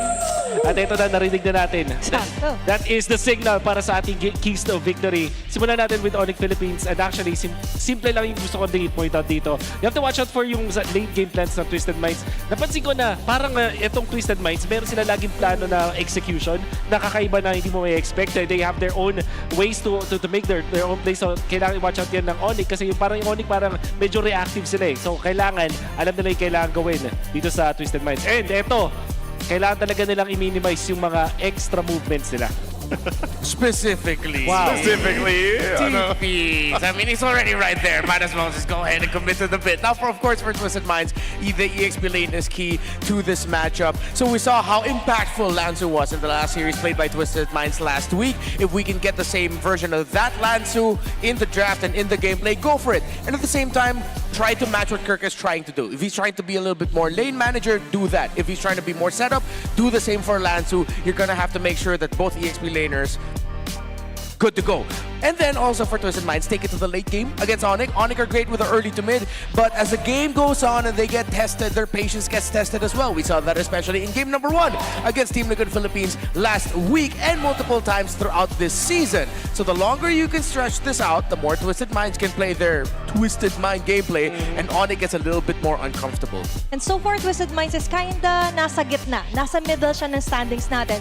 Not too safe, but not too onto the danger zone. Pero kung sakali magkaroon ng big upset today, ay malaking factor to para magkaroon sila ng boost.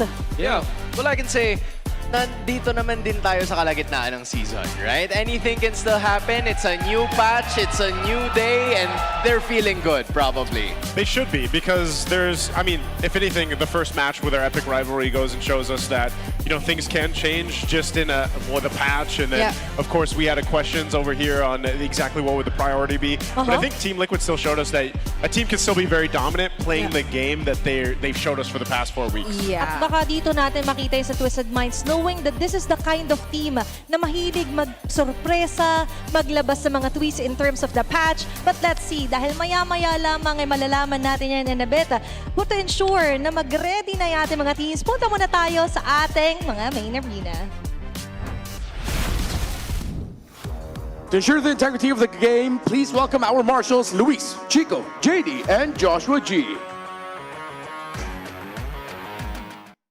Seeking to reclaim their momentum and turn the tide, Sonics, make some noise for your ONIC Philippines!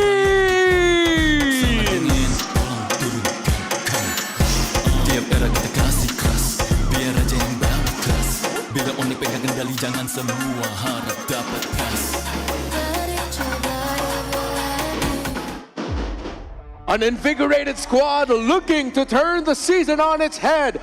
Minds mag-ingay para sa inyong Twisted Minds!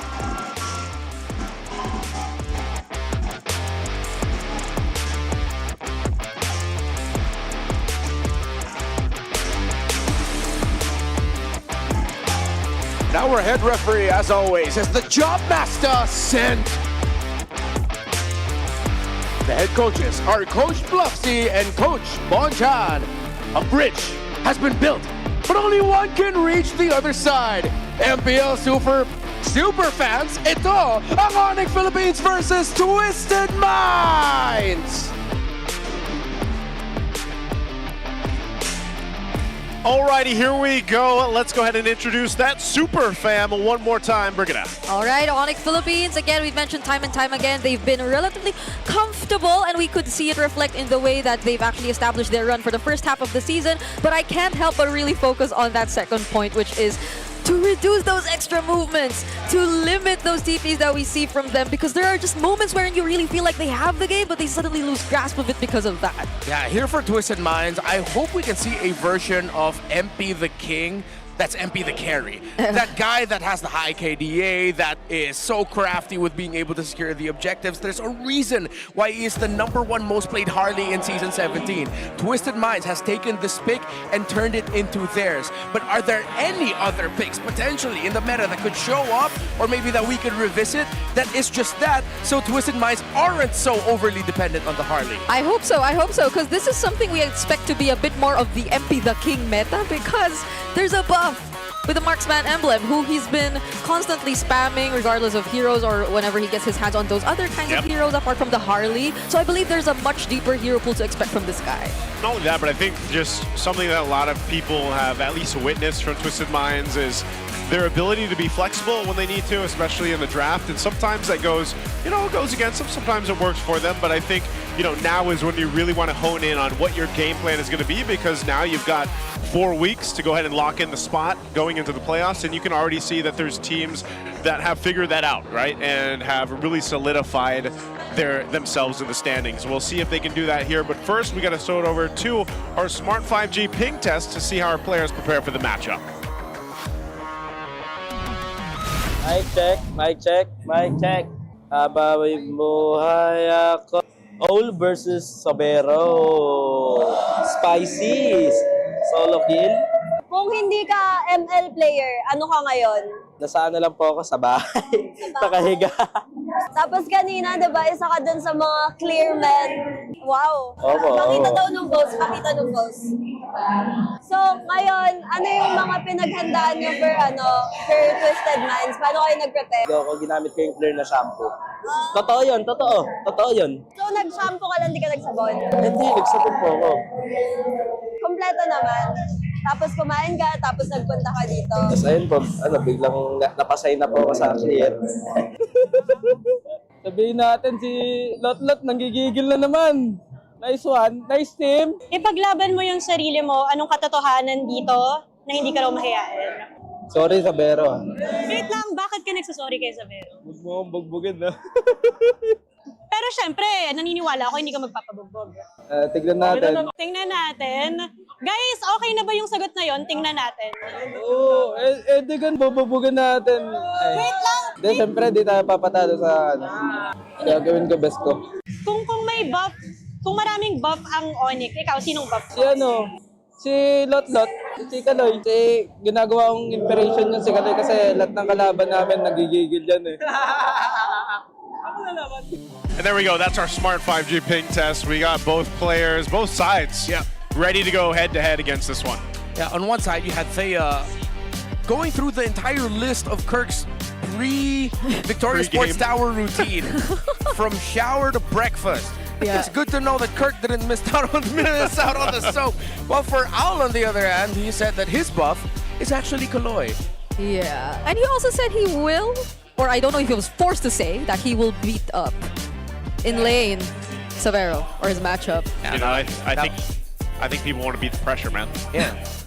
He want to beat the pressure. It was weird to hear him laugh too. Who?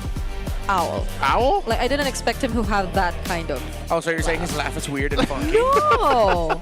Because he always looked like the quiet guy. But I know from the very beginning of this season, we actually found out that there was a lot more spice to this guy. There's a lot of spice out there in the world, Brigitte. Yeah. Some people just don't show it right away. What kind of spice? Cayenne pepper spice. Ghost pepper spice. Pepper spice. What kind of spice do you think Owl has, Brigitte? Yeah, come on, Brigitte. In-game spice. No, I can't cook with that. I can't cook with that. What kind? You know what? We'll let you think about it. Let's look at the stat breakdown here. This is Kaloy and Brusco's Kalea. What was the nickname for Kaloy's Kalea? Kaloya. Kaloya. That's right, Kaloya. Brusco doesn't have one for Kalea though. Just Kaloya. Yeah, actually. Yeah, right? Brusco. It's funny because it's like, it's the perfect Brusco hero, but it's punches that heal. So he's healing the world through his fists. His fists. And suplexes. Hey, that can work. You know? I don't think so. I was just, for some reason I was thinking, man, you know, wrestling, it's done a lot to heal the world out there, I feel like. It's entertained a lot of people. Sure, yeah. You know? Do that. And I think Kalea's like, she's probably the most wrestler hero we have, aside from maybe Atlas. Actually, yeah, that's a good callback, Atlas. Yeah, he's the other one, but I don't know. We'll have to see what we end up with in the draft. We're going to be going, interesting, Broken Walls first map. So ONIC is choosing that. We'll see how this plays out. But I think one thing's for sure, just like we saw from the last matchup, priorities, at least for the blue side, is gonna, I think we'll have to see what each team goes for, because one thing I've really enjoyed about Season 17 so far is that each team has their identity, even so in the draft, you know, where they prioritize different things, whether on the blue side or not. And teams have really focused on that, and I feel like that's usually what we're able to see. So I'm wondering if this patch and everything we kind of reviewed at the beginning of today will actually have a change here on either ONIC's game plan or Twisted. Yeah, it's a... Because I think it's also a comfort map for ONIC. It's 3-1 for them at least so far. It's Twisted Minds though. For Twisted Minds, they've never played. Twisted Minds have never played on Broken Walls. I think they've never played in Broken Walls. That means that could mean it's because they just don't make it, or also they never get to the point and they don't get to game 3 as often compared to other teams, so it doesn't get like randomly chosen. Yeah. Their last meeting was a game 3 though, I think. Yeah. It was a game 3. But like compared to everything else, it's like a bit of a rarity for them this season. In terms of Broken Walls, the heroes usually picked up there Khalid and Claude.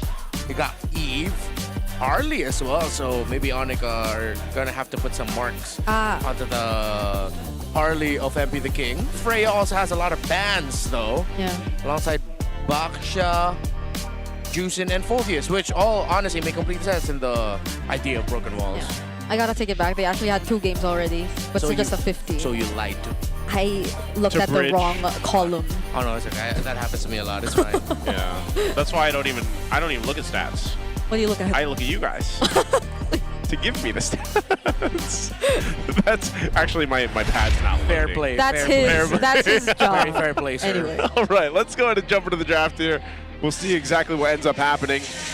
We are having Twisted on the blue side, though, so bans actually are already coming through. We've got a whole lot of jungle focus from Twisted aside from the Freya. Then on the other side, flip side, we got the Marcel, the Claude, and also the Eve. The ONIC chose to go blue. Harley. Because they picked the map, and they also went blue, right? Yeah, ONIC is home team today. So Yeah. they chose to go blue. They chose to go red, excuse me. Yeah. Oh, so is it really Harley though?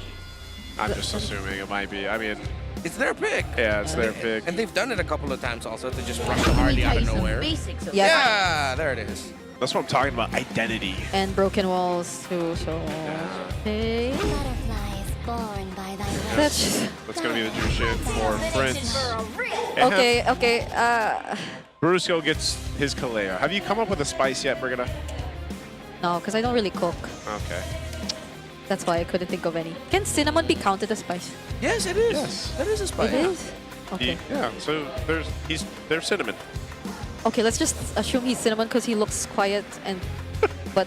Okay. Wow. Okay, I'm not even gonna... I don't know why I related that to... Khalid. All right. Khalid. Look at pigs.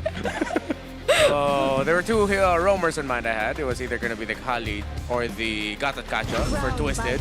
Early on, but it does come in as a surprise. There's a pick I like to see, but we don't see as often. Thank you for someone to actually pick out Zetyan. It's good. Going up against ONIC Philippines, the type of team they are with the early game aggression, their, as we like to call, we've been calling for 2 weeks now, their golem obsession early on, hitting level 4, and using that as a means, I'm talking about the Fury of the Phoenix ultimate of the Zetyan here, to help control and get vision as to where ONIC are, and to give you a bit of a little advantage to force out dashes and get those stuns out during those team fights with the ultimate. It's a great pickup for Twisted, and I highly encourage teams to consider picking up a little bit more earlier. So, because of the burst-based nature of Twisted Minds lineup, there's no continuous damage source yet.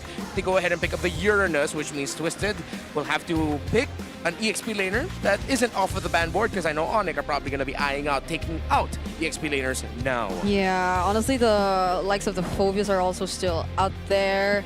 And considering that we don't really know what Severo is going to be picking up, there's a chance that they really take out those picks that'll make things difficult for them. Honestly, even the Yisun Shin is still available. Wait, is he still defeated? Is Severo still undefeated on the YSS, or did he lose one last week? I know he was about 6-0 last week in week 4. I just can't remember off the top of my head if he ended up picking the YSS. It's still 100% Still 100%, right? Yeah. Still undefeated. Okay, so I wonder if Twisted will think that's worth just kind of getting rid of banning. You'll see the Sora being banned out here. The Suyo right now. We'll see what... Oh yeah, no Baksha, never mind. Yeah, no Baksha, but the Fred is open. Queen Kong on a Fred.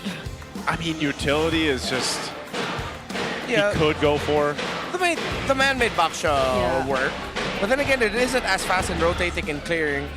I might think that they're a bit more keen on picking the Nolan over the Baxia. That's true. A pick that they've only picked up once, but they got a big win with last week. Or maybe even take a page out of AP Brent's current book and their own old book. Yeah. Get a joy, but the thing is there's a Zetian there. Yeah. And you need someone to force out the passive of the Zetian before any of those two heroes we just mentioned could enter and try to pick her off. There's a Guinevere also. Oh yeah. Not the only one. That they could pick up. There you go, the Phobius ban. Oh, this might most likely mean that Guinevere is coming out. Yeah. I played a Phobius game earlier and I realized if you time your enhanced basic attack, the shoulder tackle really well, while the second skill is popping off, you just completely negate it. So like right as the Guinevere's about to land, just shoulder tackle her and she's like, wait. Yeah. It ruins it. Ah, okay. It looks, I don't think you'd really see it mid-air, but you cancel the full animation. Yeah. So, okay, what is it, another King Kong ban? Could just be, unless they want to. Yeah, okay, they're gonna go with Oh my YSS. goodness! I was saying I almost half expected them to ban that out just because it also forces a bit of a different idea, at least in the gold lane too.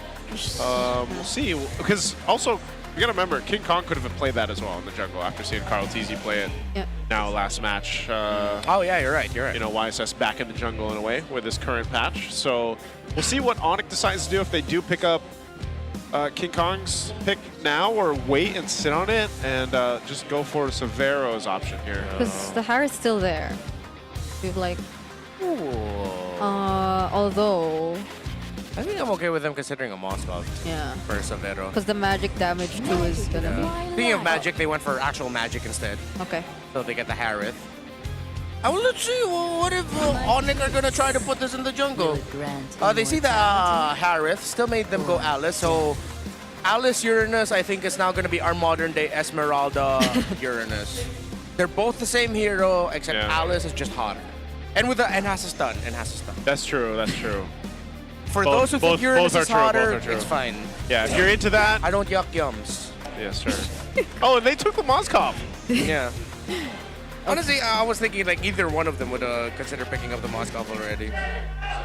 Okay, so I actually am curious if this is going to the jungle because Same. we talked about the potential for Harith going to the jungle off this patch.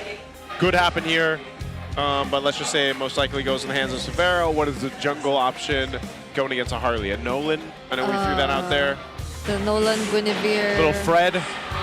Leomord still there, but with the Alice and Zetyan, it could be tough. Oh! Lancelot, the only other guy to pick him up was the guy. Him himself, Carl Tizzy, the GOAT, picked up Lancelot.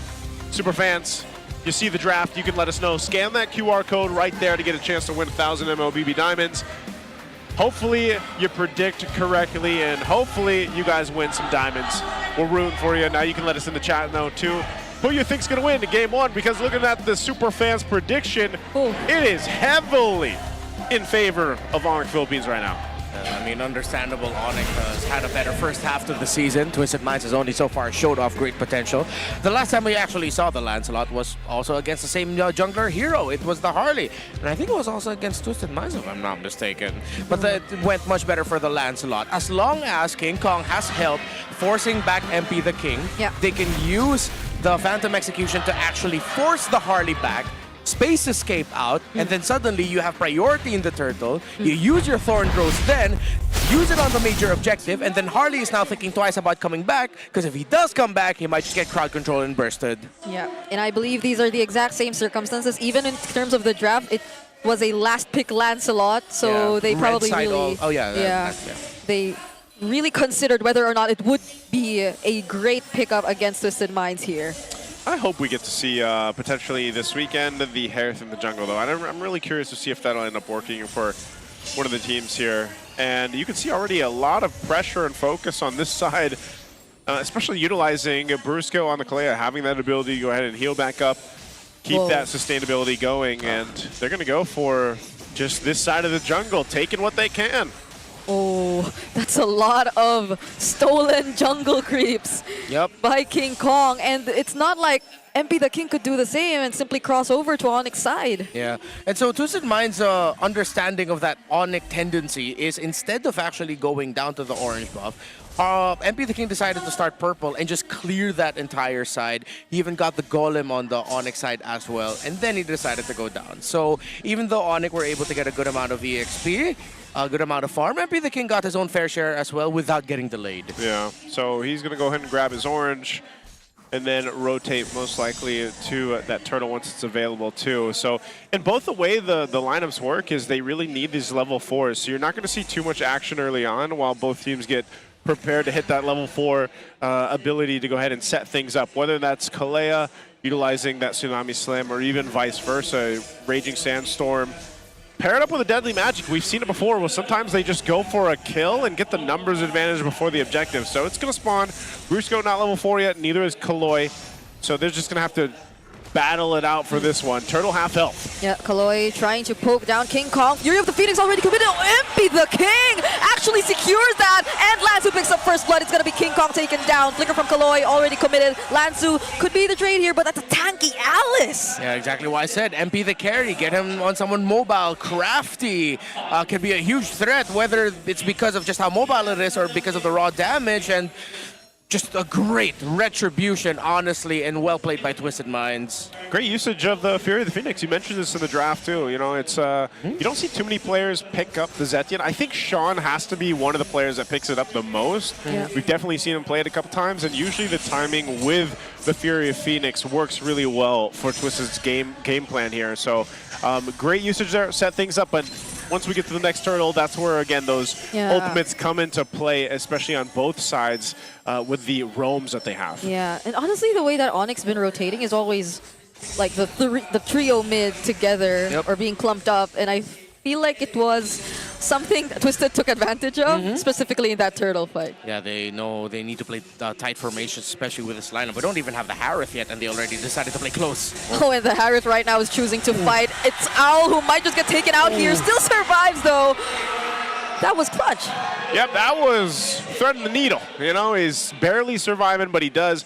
And that's good job for Owl. He did have to go ahead, obviously utilize the battle spell there, though, too. But luckily, he didn't go down, so they still maintain the minor, very minor lead that they have. This will be some extra gold, though, going to the hands of Severo.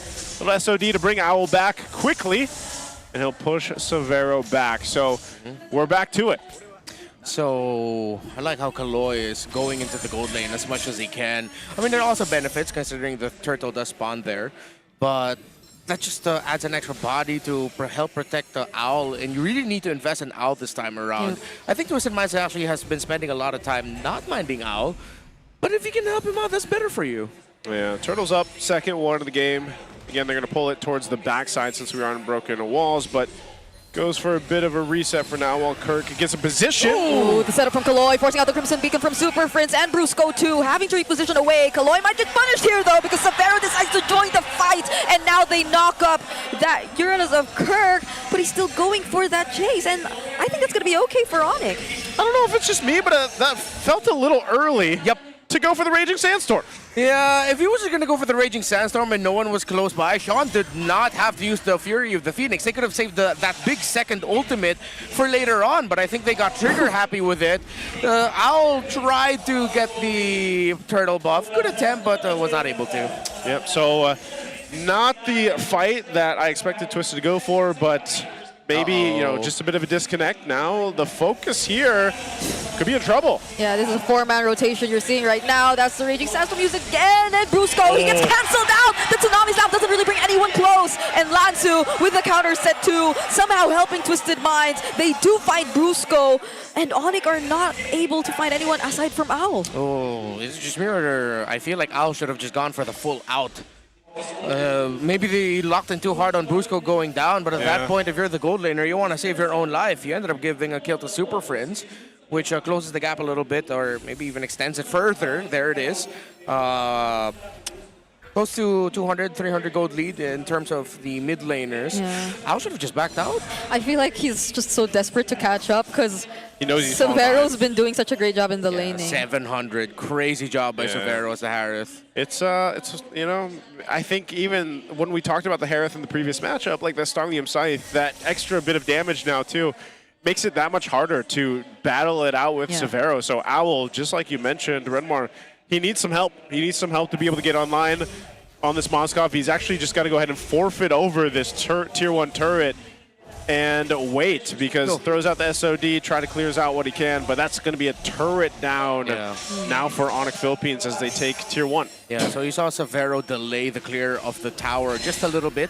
He was waiting for the next wave of minions to get a little bit closer so that he can clear it safer. So great little bit of micro there by Severo. Yeah, and even if the SOD did land, I don't think Owl should have went in. Brusco was just waiting for the perfect time, so he could have lost his Purify if ever. He's waiting right now too. He might actually, I don't know if he's going to attempt a play on Owl here. He does have his Purify, but yeah, it's someone's got to help Owl here. This is not looking too good, and it's just going to further delay him. A Feathered Heaver now picked up for Severo, so he's got his 2. Okay, the Tidal Strike actually didn't land on the right target. Kaloy, though, getting bursted down real quick here. That's another Flicker also forced out of Twisted Minds. ONIC have just full control over this Turtle Pit. Yeah, and this is bad when it's... Oh, Al just has to go in. Oh, they're still gonna fight. That's the Fury of the Phoenix already committed, but King Kong already secures the objective. Okay, I think those TPs are still okay. Right now, sure, let's see. It's been bad luck for ONIC, but let's see. Let's not get too excited yet. You know, ONIC Philippines, they're going through the motions. They're knocking down some turrets. They've got themselves 2 turtles out of the 3. And they do have control. This is the thing that they have right now is the control of the map. We're going to take a look at the items real quick. How are things falling in place with a 2K lead? Whoa, hold on! Oh, Brusco's the chosen target here. It seems as if they used almost everything for that kill. Yeah, but they knew that they needed that purple buffin to send ONIC back. MP the King had to rush the Divine Glaive as a second item so that he gets his power spike much quicker. And to answer your question for the 2K lead that ONIC has, majority of that lead is actually in through the Harith of Severo. So we reiterate our previous point. Someone get Owl some farm, man. All right, looking at this. What do we have for Owl, too? Looking, so all he's got is Corrosive Scythe, actually, at this point. Yeah, he's very, very delayed. Just the Corrosion Scythe. Yeah, while Severo's building into his 3rd already. Yep. So that's how much of a difference there is, and at this point now, it's over 1,300 gold between the 2 gold laners. So that's what we're talking about, the disparity here. But there is one thing that a Moskov is able to go ahead and do, and that's, you know, farm on the opposite end of the map while the rest of the team handles what they can. He picks up the golden staff, so he's getting there, needs time, throws out the SOD, joins the fight. So this is probably the best thing Owl can be doing is, you know, making sure that he's not making himself susceptible to a possible play down bot or away from the team, but farming where he can as well. Why didn't they try to go for a cross-map trade? Was Owl just worried that King Kong might have gotten to him? You already saw 3 members, a heavy volume of ONIC players up top. Yeah. Okay, yeah, maybe it's safe to assume Owl was thinking that King Kong was actually closer to the bottom lane, trying to protect it, ready to jump on him. Because I think King Kong showed up in mid right after the SOD was already thrown out. This is now at the point where Lord is up. Relatively low kill game here. It's just been a game of macro for the most part on this one. Good thing for Twisted is that Alice got to farm up, has a good amount of items, that's going to be your main frontliner, and also MP the King has a good amount of farm on him as well. So the damage will be there for him, but the question is if he can get the Deadly Magic on the right person, because literally everyone in the lineup has a way to negate the Deadly Magic, whether it's through sheer survivability, avoidance, or for the case of the Lancelot, just leaving the map. Yeah. It's so hard. You want someone who's close to Brusco, but that's the thing. Brusco's nearby. Yeah. So he could just Tidal Strike you up and you get cancelled. I think we're going to go for this right now. It's at half health on the Lord. Owl's on the top side of the map, but he can join the fight with the SOD if he wants to. King Kong To get a couple shots from the Lord. Oh, Throne of Ruin into the SOT, but it's King Kong who still secures the objective. He has to disengage though, he's already quite low, but Super Prince still goes in with the Crimson Beacon. They're going for the chase. Kirk already forcing out the deadly magic, and it's gonna be Kaloy taken down first. Savero already picking up that kill, and ONIC still trying to go for more! Finding out! That's King Kong! He still wants to join the fight. The body block by Brusco. The suplex from the Kalea to stop MP the King from getting into retribution range was perfect. Great play, great show of team fight from ONIC Philippines with this. They got themselves to the Lord, not even with a massive lead, but just a better control of the objective space, and now they'll be knocking on the base turrets here of Twisted Minds. Shield in the mid gets popped. Top is susceptible with the Lord marching up there as the bottom one went down too. So ONIC Philippines now, oh, there it is. There's King Kong this time, charging up. They're ready to go ahead and press a little bit more as they wait slowly for that Lord to make its way. They didn't want to push it too fast. They can manage also the bottom push, so it's a split for the map in the base of Twisted as the Lord charges in. They should clear this out relatively quickly, so they hold on to the base turrets. ONIC were not able to get the big win at the start that they usually do with their new patented rotation. Twisted Minds were able to match it, but eventually ONIC, after 4 or 5 minutes, just found win after win, and now Twisted are crumbling. Okay, Brusco just always baiting out that potential dive from the title strike, forcing out reactions from Twisted Minds, but they're not really getting baited out, so... Yeah, I mean, that's just like typical like Kalea things. If anyone decides to get too aggressive in the defense, it's a quick reaction to also commit your flicker, just jump in Tsunami, slam someone in the back after the title strike. Yeah, they're just being really patient. Again, also with a Harith, you can't just hit these turrets the way you want to, but they finally do get this mid turret down. Oh, Lansu! Okay, now that's an engage coming in from Twisted Minds. What a setup coming in from Lansu and both Kaloy. Now ONIC might have to run away. Kirk still trying to tank the damage, but they're getting chased down by Twisted Minds. Lansu still very tanky. Another knock-up onto Kaloy, but somehow ONIC are safely able to walk back to their side. Was not expecting that kind of response from Twisted, but I'm glad to see it, and what a shot for Owl. The Admiral leading the charge again, and of course Sean timing the Fury of the Phoenix really well to maximize the crowd control that they have.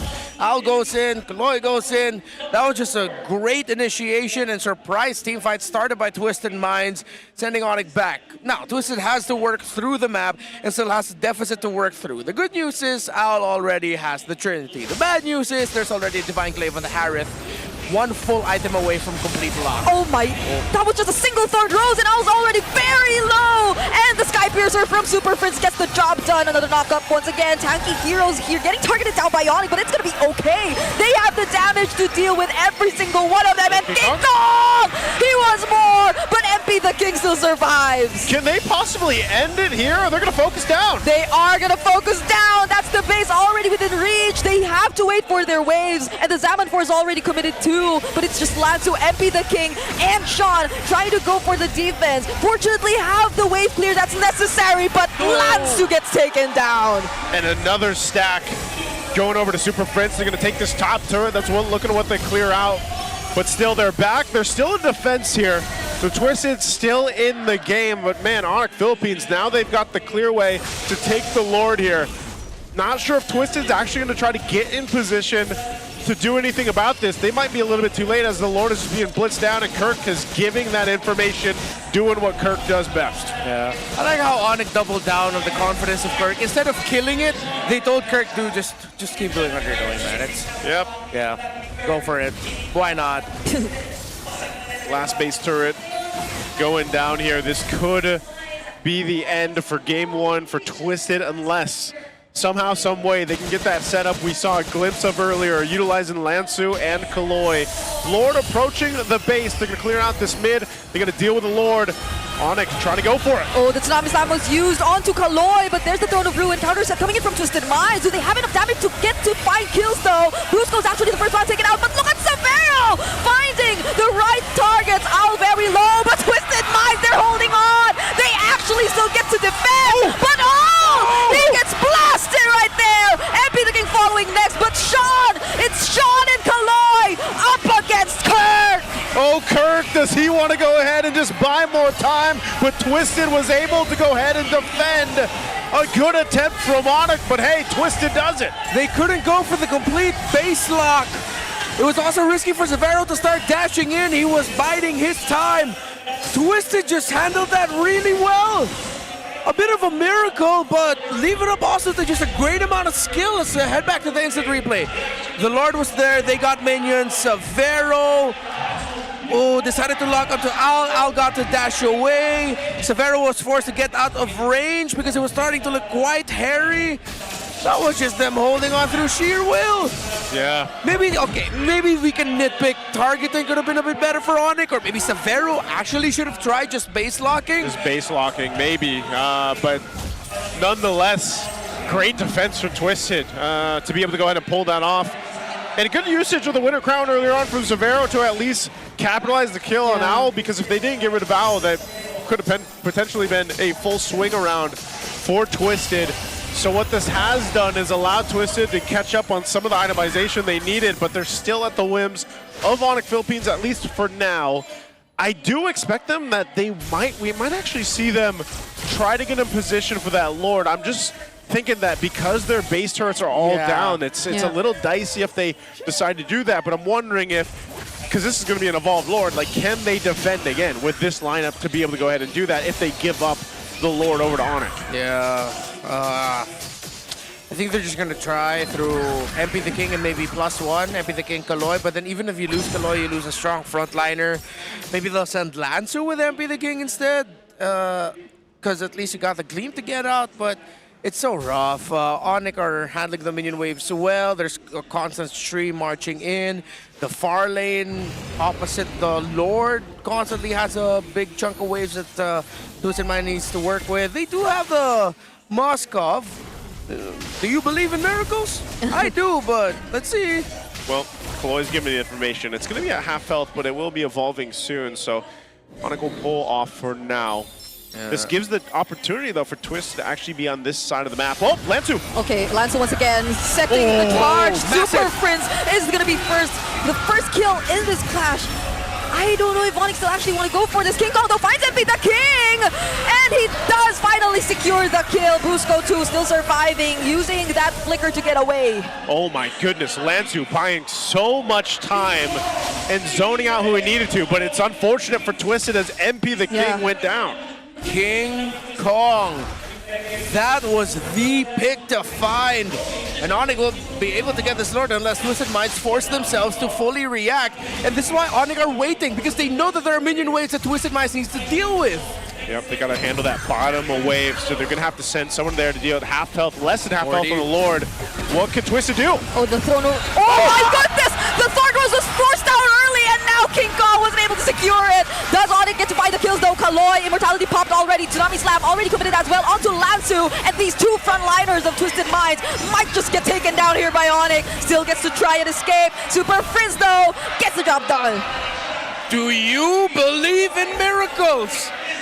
I didn't expect it to go that way, but that's something. That's a start, but there are still 5 members of ONIC. Oh! King! Oh! Phantom Execution! Doesn't land! MP the King's still alive! Oh, now Kirk's really low. Oh, Severo though gets to find Owl. Knock up as well from Super Frizz and the Salmon Force. They are in the base. They have to clear the Lord too, but they also have waves. Oh, they're so low as well. Immortality's going to be bought. They're going to clear out the Lord now. Can they push in with this wave? MP the King is back, but I think that is it. ONIC, after 19 minutes, finally take game number 1. That got really interesting near the end. We thought maybe, just maybe, but it was too definitive. Too many towers lost, too many minion waves to deal with. Super Fat get game 1. That was some heart from Twisted Mind. From Twisted Minds, if I've ever seen one. And yes, almost a miracle. Great to see a Lord taken that way, but it was just unfortunate. The damage was too much to the base. There was too much to handle. And after losing 3 crucial members, there just wasn't enough to withstand the force coming out from the Super Fam here. So we're taking a look at this again.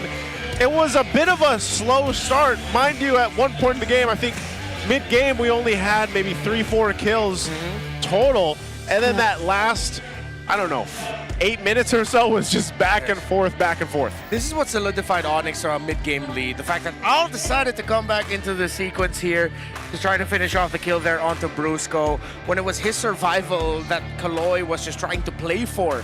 And Kaloy said it wasn't kill someone or trade me out, it was please survive, Al. And that delayed his farm and that delayed his climb so much more, which is why we saw a majority of the game. After that, ONIC took the lead, and it took miracles and some mishaps here and there for Twisted Minds to get something, but at that point, the map was just too ONIC coded. I don't know if...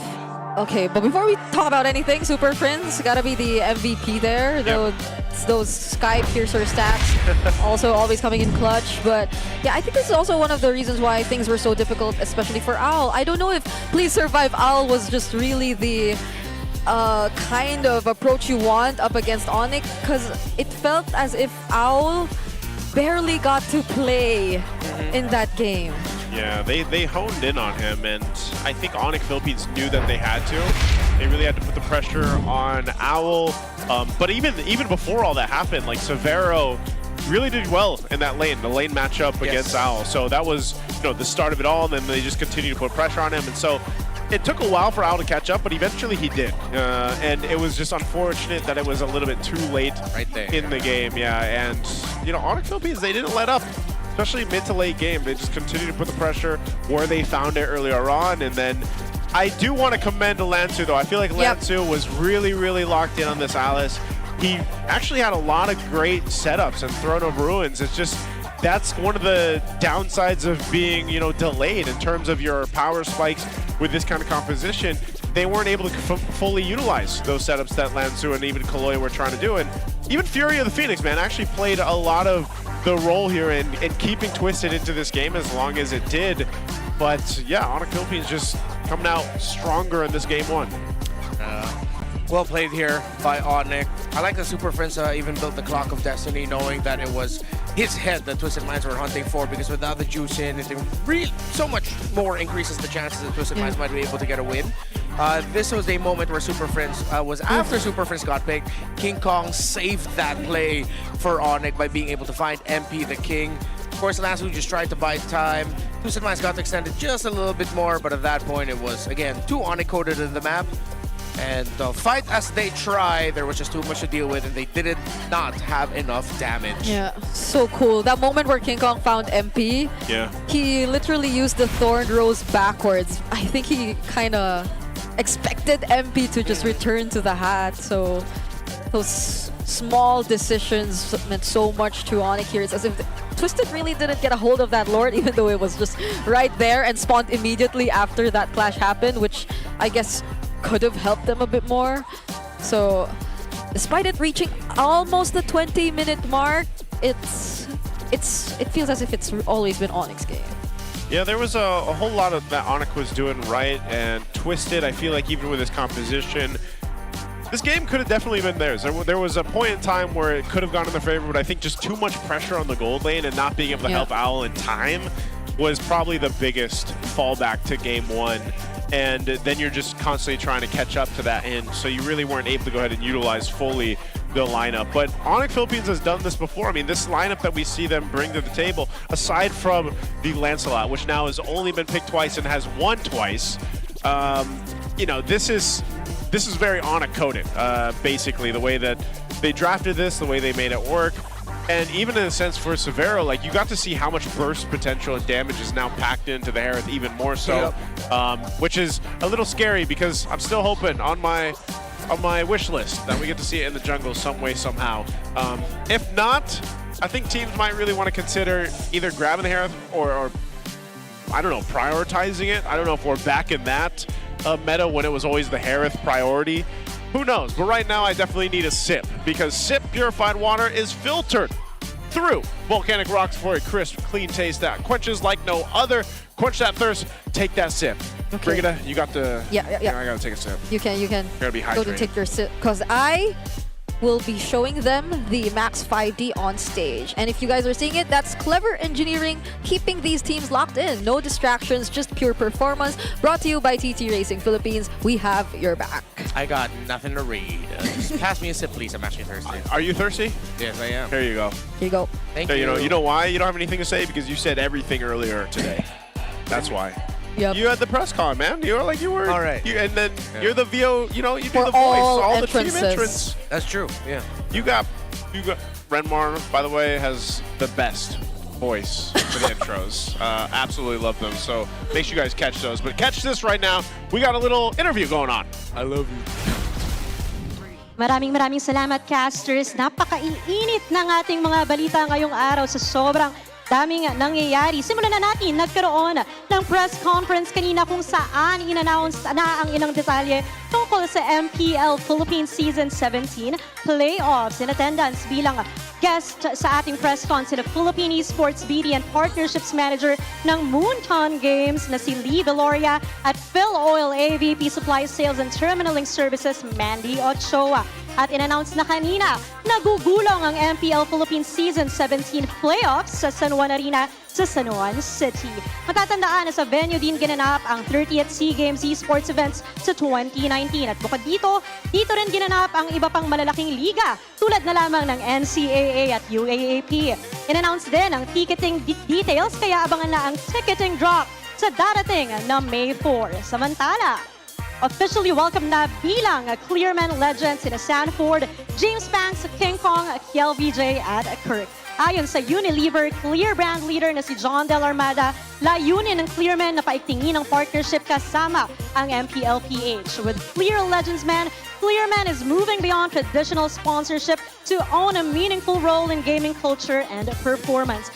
It also establishes Clearman as a flagship long-term partner of MPL, driving confidence for today's generation of gamers. Napakaraming nangyari, but for the meantime, balik muna tayo sa bakbakan. Pasok, casters. Thank you so much, Denise. Great little breakdown. That's what I was talking about earlier, too, with Renmar. You got to go ahead and host that. And so, yeah, the playoffs, we're going to San Juan Arena. San Juan. San Juan. San Juan. Well, what is it supposed to be? San Juan. San Juan. Well, this is the English desk. So we're going to say it like me. San Juan. San Juan. San Juan. I'm so happy. It's still really close to us. Is it? I haven't been there. Is it near here? Yeah, it's past my hood. Oh! Yeah, right. It's like you're going there. Yeah. Okay, so it's near there. Have you ever watched anything there? No, I haven't, sadly, because I couldn't watch the Southeast Asian Games when it was held there. That's where we won our first gold medal, man. Was that how many years ago? 2019 or 18? 19. Whoa, 2018. 19, yeah, you're right. 19. Isn't it crazy when you think about that? Like, man, 2020 was 6 years ago.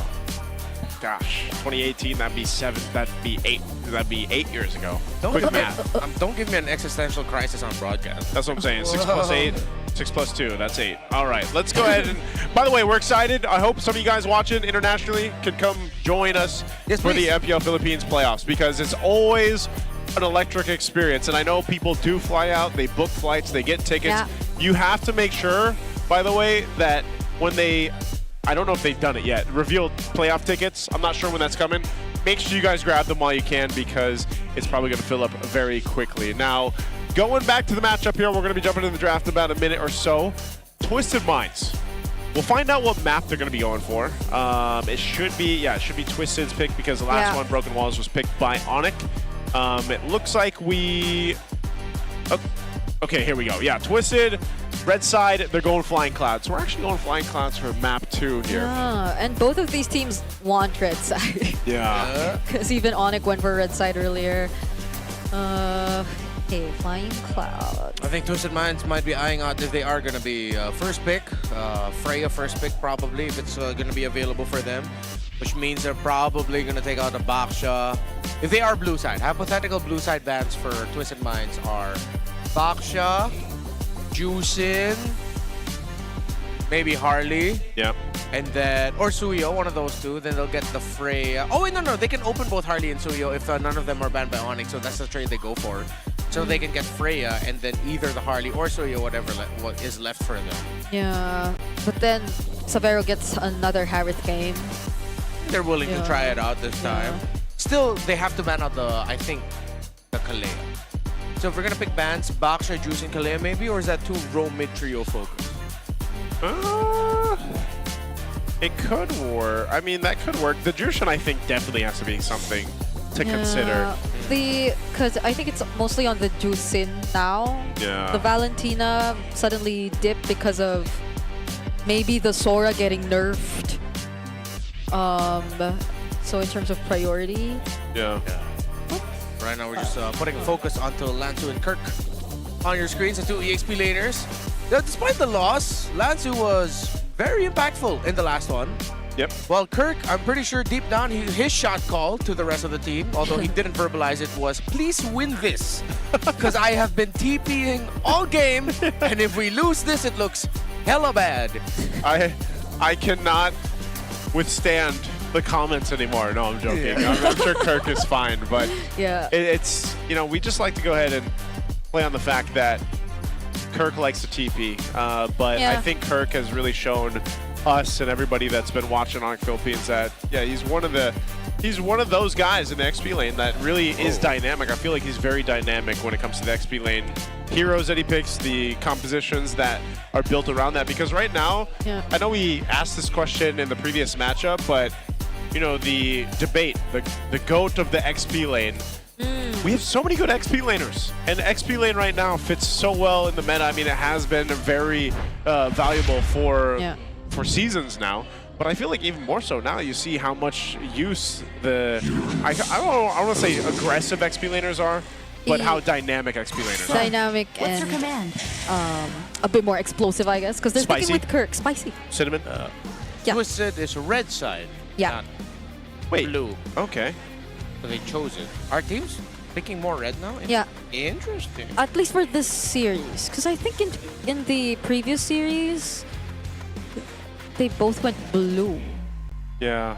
Yeah, they both chose to go blue side. Because RORA was home in the first one. Yeah. Yep. Yeah, they both chose blue. This time, these two teams are choosing red.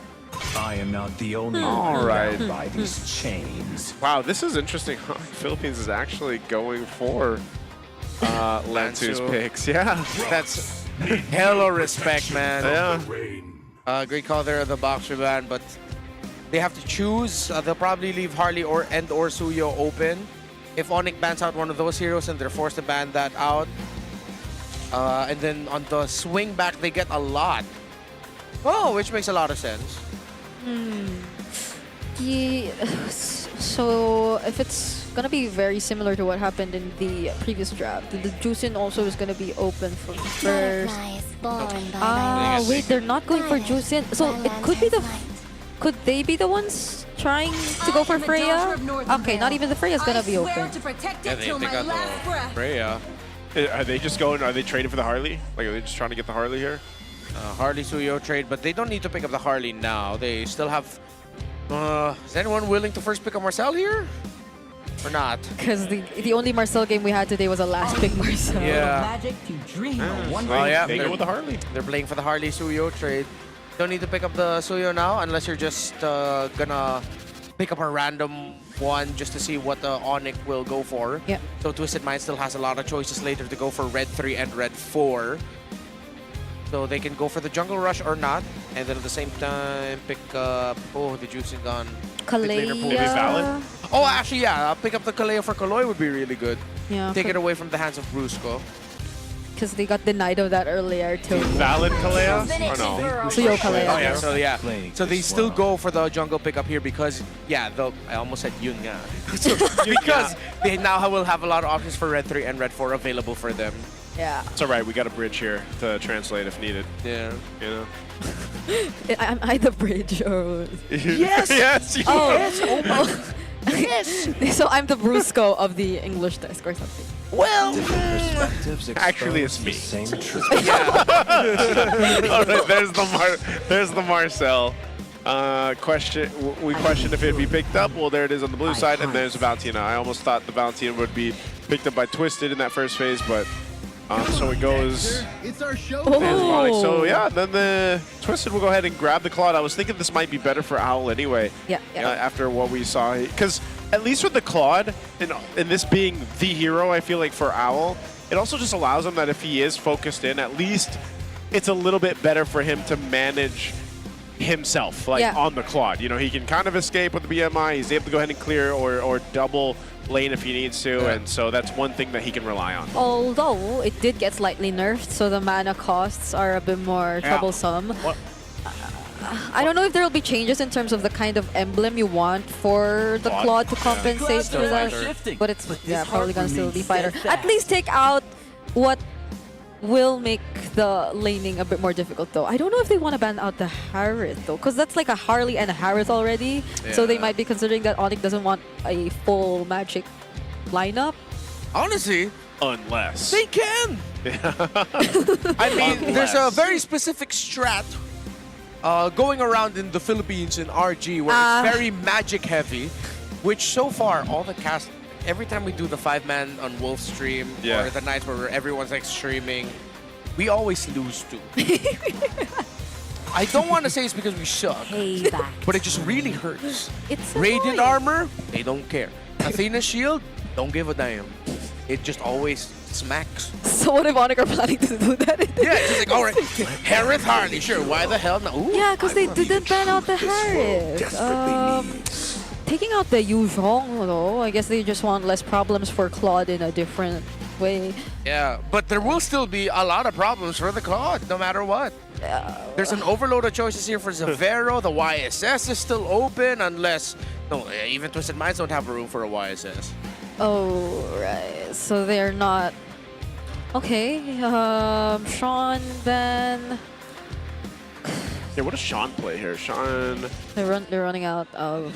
I don't know, unless... Because do we just see him pick the Zetian again? Just run it back?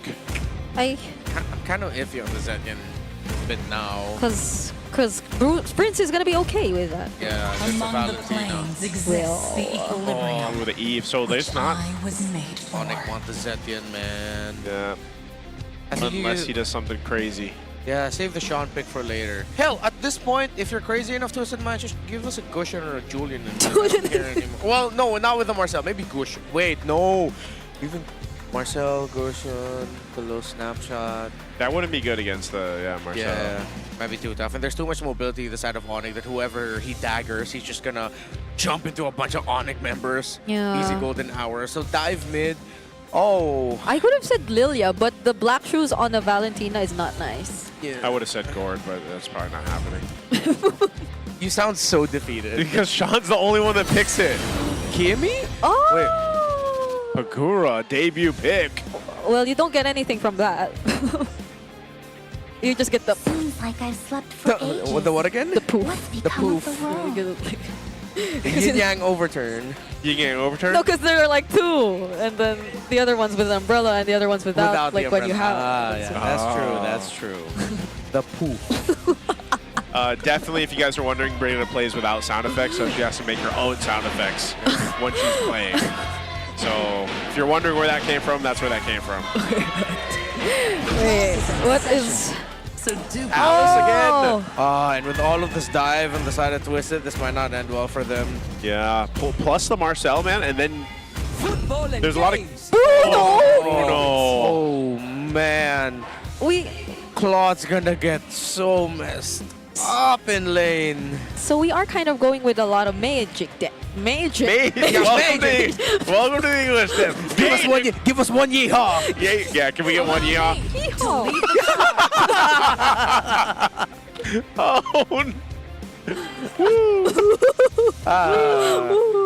Yeah, it's a Hilda. That is a lot of magic damage, though. Yes. Yes. Yeah. So my theory was right. They ended up going for the. It's not. It's just not in the gold lane. What's the name for this kind of lineup? Like, isn't it like Harry Potter? Or you could something put like a name to it because you've been up against it for so. Yeah, let's just go for the Harry Potter. The Harry Potter lineup. Yeah, the Filipino version. I'm not completely sure if I can say, but let's just go with the Harry Potter lineup. It's so cool. The wizarding world of wizards. Because we have a Hunger Games strat, and then we have the Harry Potter lineup. That's true. We're just naming movie franchises at this point. This is the Lord of the Rings. I was just gonna say, where's the Lord of the Rings? Yeah. All right. There's one last look at the team compositions heading on to Game 2. You guys can let us know what you think. Again, don't forget, hope you guys scan that QR code earlier and get a chance to win MLBB Diamonds, 1,000 of them every matchup. Is it going to be another sweep to open up Week 5, our second half of the regular season, or will we get to a Game of 3? That's what we're looking for. Let's see if it happens here as we jump into Game 2 in the Land of Dawn. Two people I'm going to be looking at. Lansu, by the way, with a Hilda in the EXP, something we haven't seen in a while. Yeah. So at first I was really confused, like, wait, there's a Kalea and a Hilda. Yeah. So Hilda EXP, let's see if they can use that to apply pressure or if it deals with Alice somehow, maybe. But two people I'm going to be looking at are Kaloy and Owl. Number one, how will Owl handle Savero in lane against his Bruno? Number two, how will Kaloy play this Kalea, and who is he going to be targeting and locking down on? Probably King Kong during the main objectives, but his rotations are important. Yeah. That's so interesting because I think the guy who always went for the Hilda XP before was Kirk. Yes. I'm wondering how this... there's so many questions about this game alone. Yeah. Like, how is this Kagura going to work? Oh, mid lane. Oh, Surge of Life keeping him alive there. Both roamers going down at the same time. What a way to start this game. Yeah, great understanding there by Kaloy that he would actually be able to complete the kill. So instead of it becoming 1 for none, he just decided to even it out. Great call by Kaloy, honestly. I didn't expect it to, but he was right on the money. He got to kill Brusco. Yep. So he made that happen. Whoa, Super Prince. Here comes the backup from Brusco, but Super Prince is definitely going to have to go and be set after that. So Kaloy doing... this is why we were talking about this leading in the matchup. This is Kaloya. You know, he's one of his best heroes.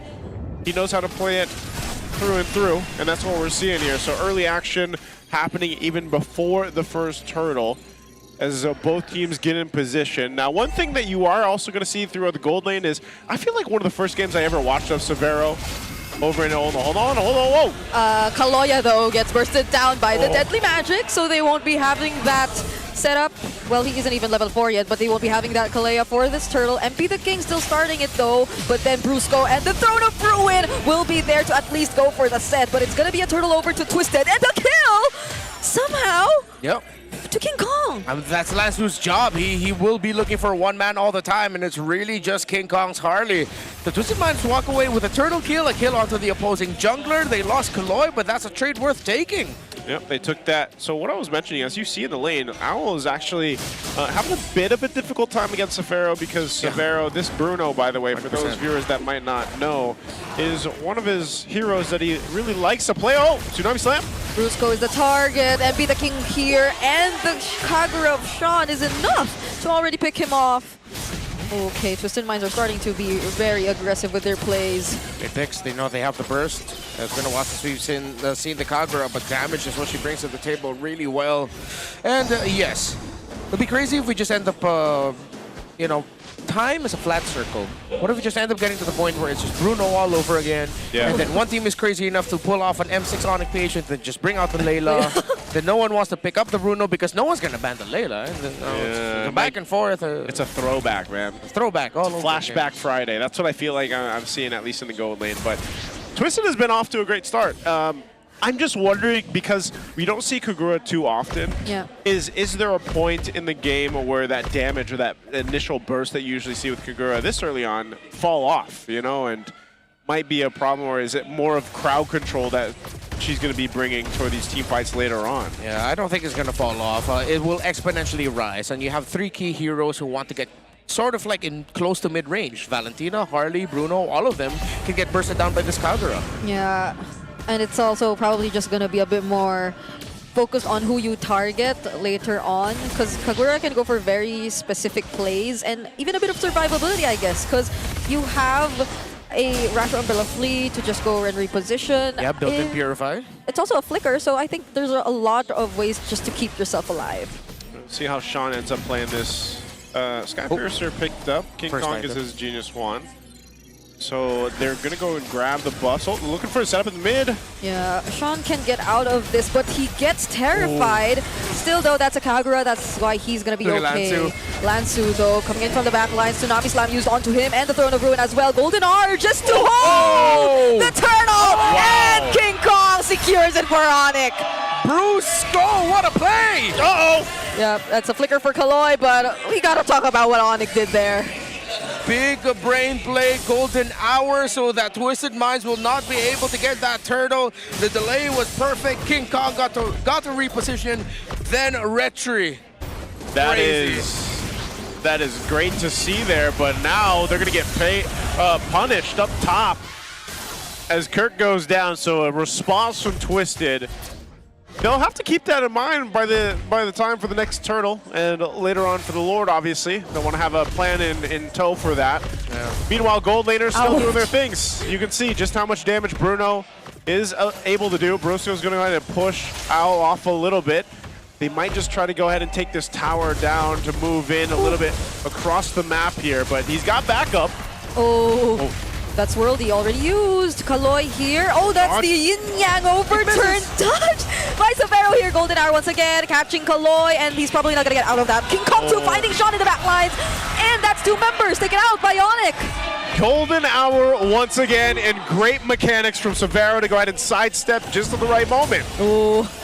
Lanzo had to flicker out too. So many resources burned by Twisted. That's actually worth it for Kirk to commit that. His ultimate will come back way quicker compared to the flicker that Lanzo decided to commit. And as expected, it was essentially a 2v1 in the gold lane. It was Severo versus the Tower of Owl and Owl, which of course the Bruno will win.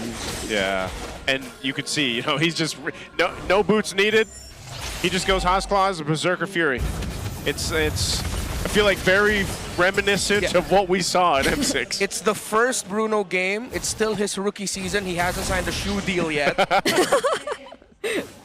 As he just picked up boots, at least for now. You know? Yeah. Turtles up. ONIC in position with a bit of a lead, almost 2,000 up to this point. Twisted wants to respond. They're going to bring Owl to this fight. So they'll have everyone that they need here. We'll see how this plays out as MP's up on the top side, but ONIC's not going to commit to it either just yet. Oh, it's only a DHS for Owl. Doesn't even have the golden staff yet. The painful. Yeah. No Throne of Ruin for Kirk, but Super Friends has the Tsunami Slam if they want to go for anything. That's the Golden R once again. Committed. So many mini-summons coming in from ONIC. And the Yin-Yang overturn doesn't really land on anyone. Kirk doesn't mind. He's just going to tank everything as the turtle gets reset, but in control of ONIC. Not unless Twisted Minds still find an opening here. MP the King! Winning that Retribution battle. Kaloy gets punished right there. And that's the copied Tsunami Slam finding Lansu. Oh man, Severo's positioning again.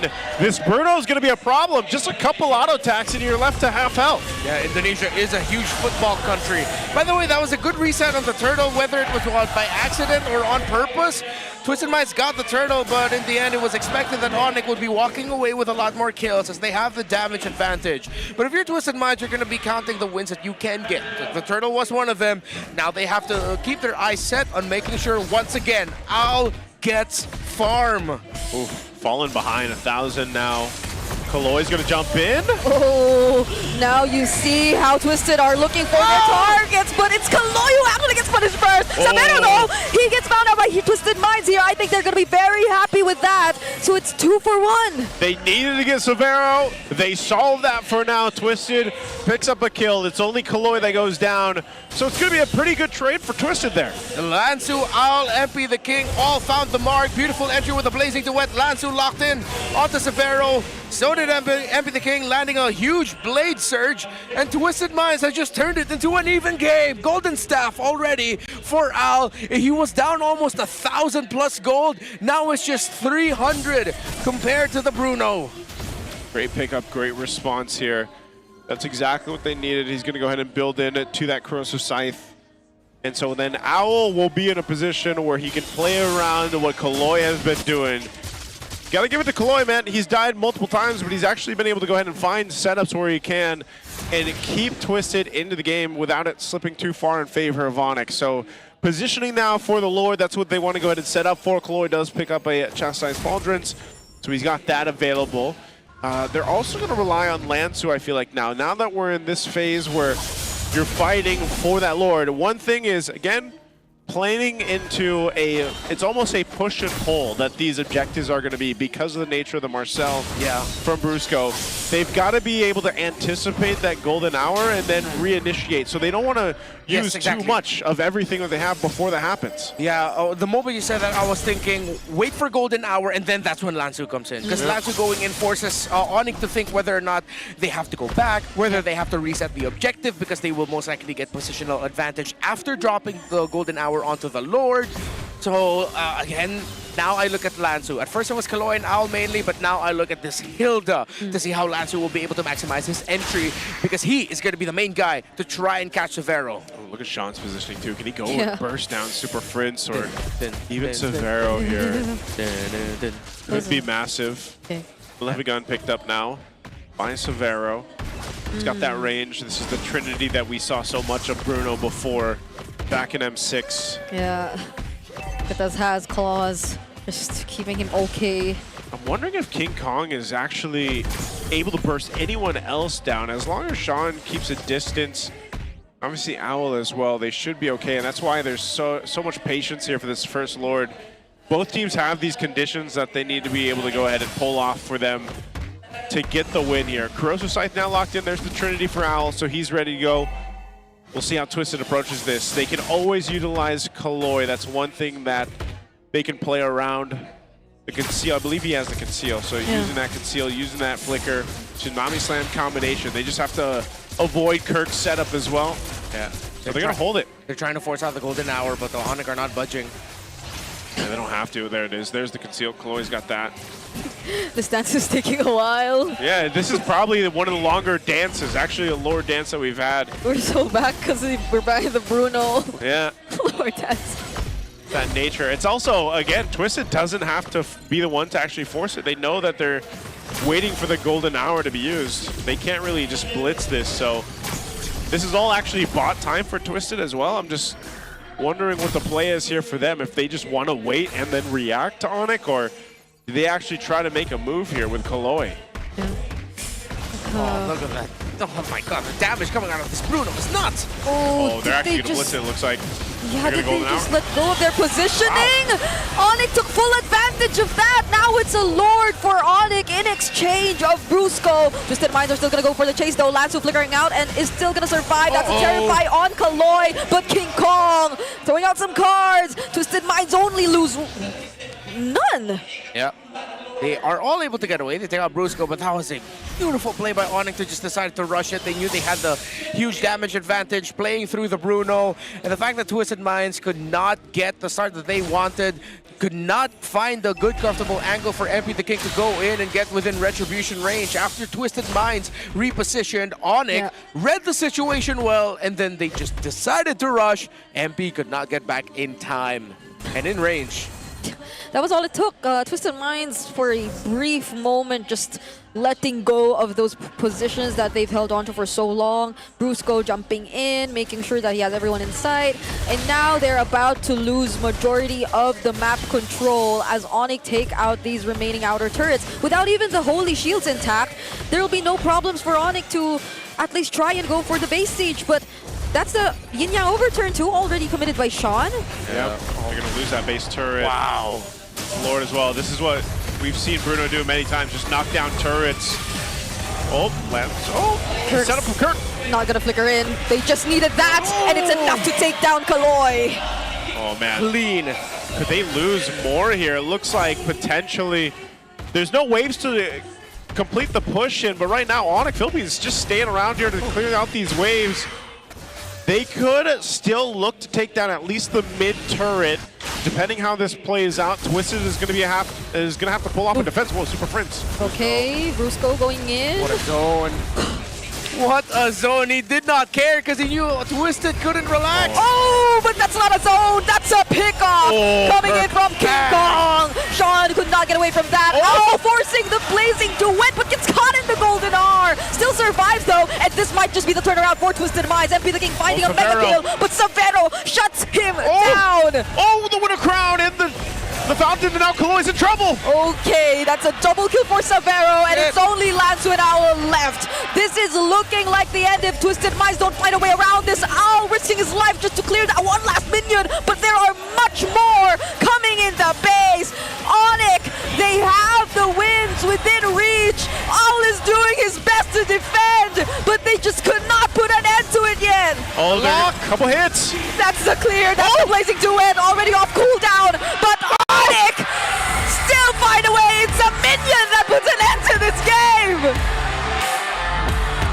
ONIC throwing it back to what helped them win the M6 World Championship. I am at a loss for words because that Bruno was unfreaking stoppable. Yeah, that was a little whiplash to see the Bruno like that again. And man, that last base push felt like the Lord dance. That was like a base dance that we saw at the end there. It almost looked like Twisted was going to be able to stay in the game a little bit longer, but they just didn't have an answer. And I mean, you saw Owl, how difficult it was for Owl to even get in position to try to use the Claude. I mean, 1 or 2 auto attacks from a Bruno, dude, you're at like a sliver of health. Yeah, it's tough. I don't think Twisted Minds even expected this Bruno would be coming out of nowhere. Yeah. They got a right answer with the Hilda, but you saw why they put so much importance in that Lord. I think at that time, Twisted Minds knew if that Lord, that final Lord that we saw ended up going to ONIC, that if that was it, that they could push, that they would not be able to stop the onslaught of this Bruno. And that's exactly what happened. It was unfortunate that it came off of the fact that Twisted decided to go for a reposition. And I think it's also muscle memory. Yeah. It's been a long time since we've seen Bruno consistently. I don't know if they've seen it in scrims recently, but they were moving as if they were a team that wasn't facing a Bruno. If that was any other marksman, they wouldn't have been able to blitz it like that right in front of their face. Yeah. Not only that, but also big ups to Brusco, man. Yes. The utilization of the Golden Hour in many different ways. You actually got to see it utilized in maybe 2-3 different scenarios and ways that were just so paramount to the win here for ONIC Philippines. Congratulations to them. We're going to be thrown over on stage to hear our winning interview with ONIC Philippines. It's the same result for round 2 because ONIC Philippines took down Twisted Minds in a sweep 2-0. What a game to end the first day of week 5. And most of us, we want to know, Brusco, you have a very crucial role as a roamer, but at the same time, ikaw rin yung nagiging tulay sa comms with Savero. Ngayon, napag-usapan nyo ba yun na ikaw yung parang magiging translator or ikaw yung magiging helper talaga when it comes to communicating? Yes. Ako talaga yung nag-ano sa kanya kapag nagko-com sila, Prince King, Kong, Chakar, parang pag nagtatagalog sila, translate ko sa kanya yun, yung mga sinasabi niya, tapos kung ano yung mga gagawin niya or yung mga threat sa kanya. And Brusco, to follow up lang, ikaw rin naging import ka sa Indonesia. Now, in reverse, si Savero naman yung import here sa Philippines. Meron bang nakikita kang mga shared struggle nyo na parang nakaka-relate ka sa kanya ngayon? Siguro, nung nasa Indo ako, wala eh. Parang puro bash lang yung pinag-aabot ko dun eh. Dito, yung mga welcome sila sa kay Savero. And really, napaka-welcoming ng ONIC. So, kay Savero, right, Denise? Yes, I'm so sorry. Medyo nagchichikahan kasi kami ni Savero dito. Pero Brusco, as the translator, I wanna ask Savero, we're gonna have ask for help from Brusco. How important is having someone like Brusco in the team? How important is having someone like you in the team? Of course, it's important for translator. See, na pala he's so kailangan. confident. He's so confident. He doesn't need Brusco anymore. But you mentioned earlier you're learning a lot of more Filipino words. Can you share more?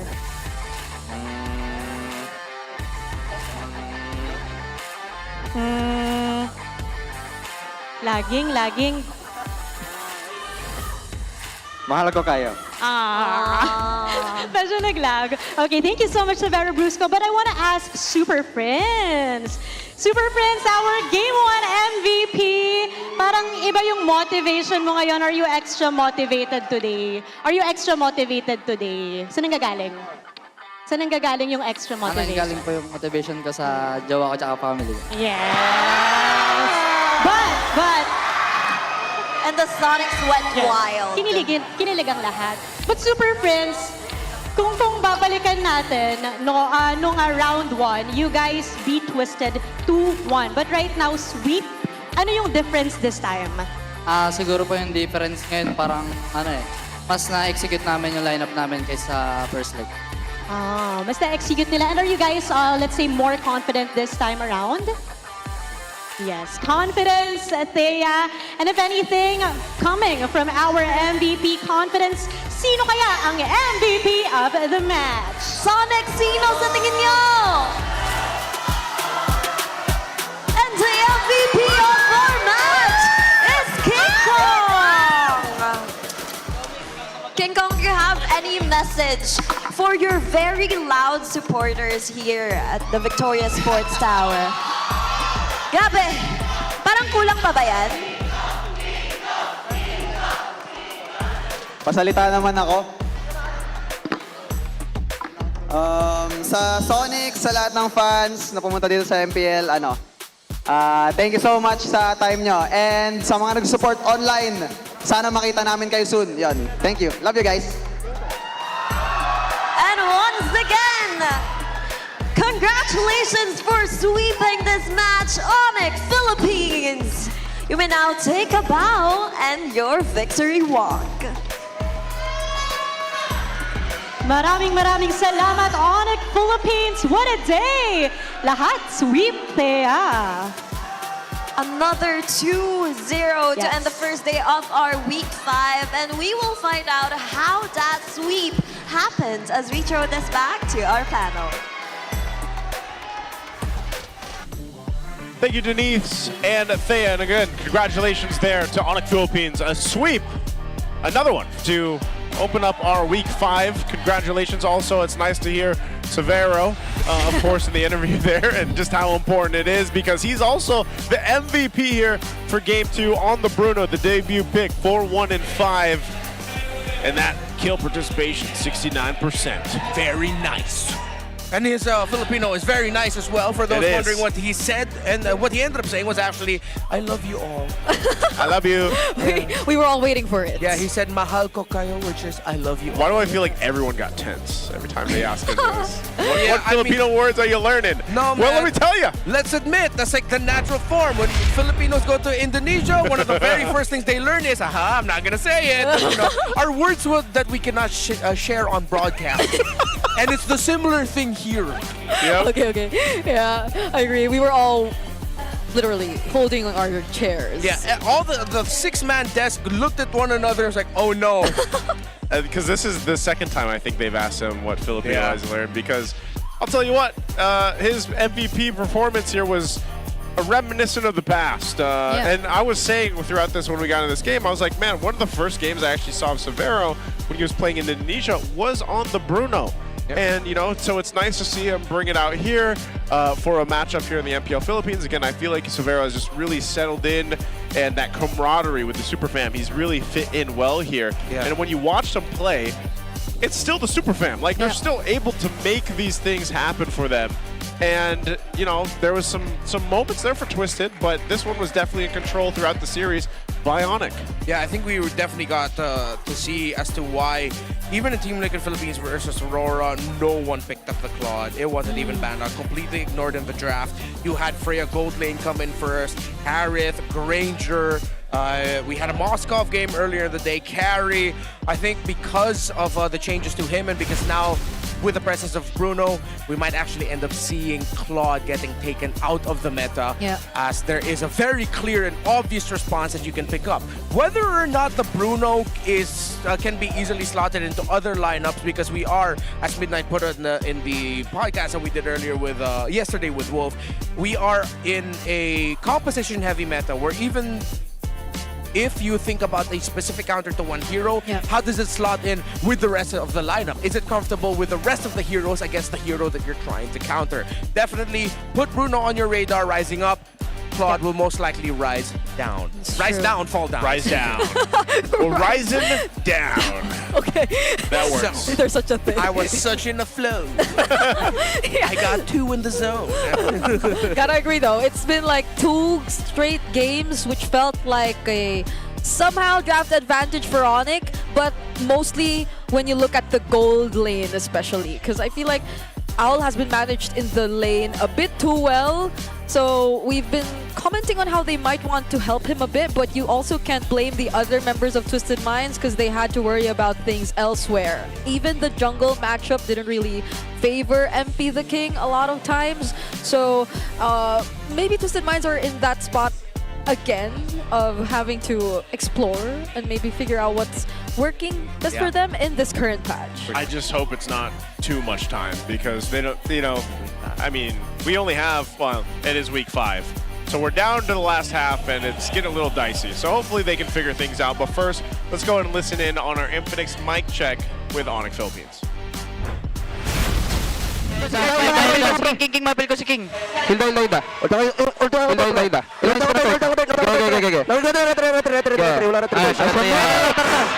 Kalaya paspel guys.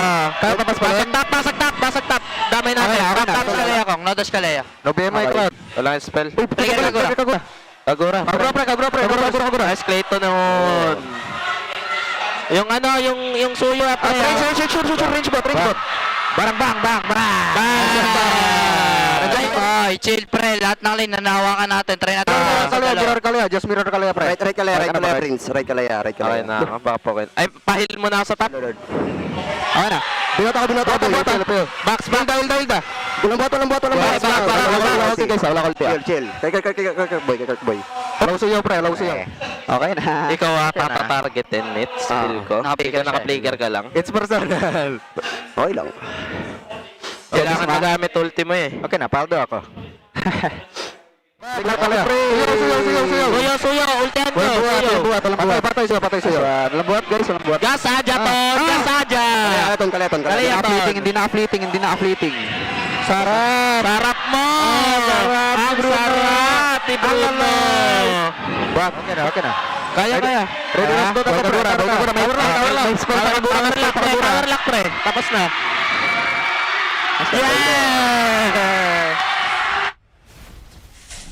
You see what I mean by the development of Severo here? He spoke more Filipino there than he did on stage. Yeah. At one point, his shot call was like, nag-ulti na pre, which is he already used his ultimate, referring to the Kagura. He was even, okay, it's not in Filipino, but he was calling for the members to peel for him. Yeah. Did he say paldo ako? Yeah, he even said that at one point. He said, paldo na ako. Like, don't worry, paldo na ako, which is, I'm rich, or I have a lot of resources, a lot of farm, Again, congratulations there, ONIC.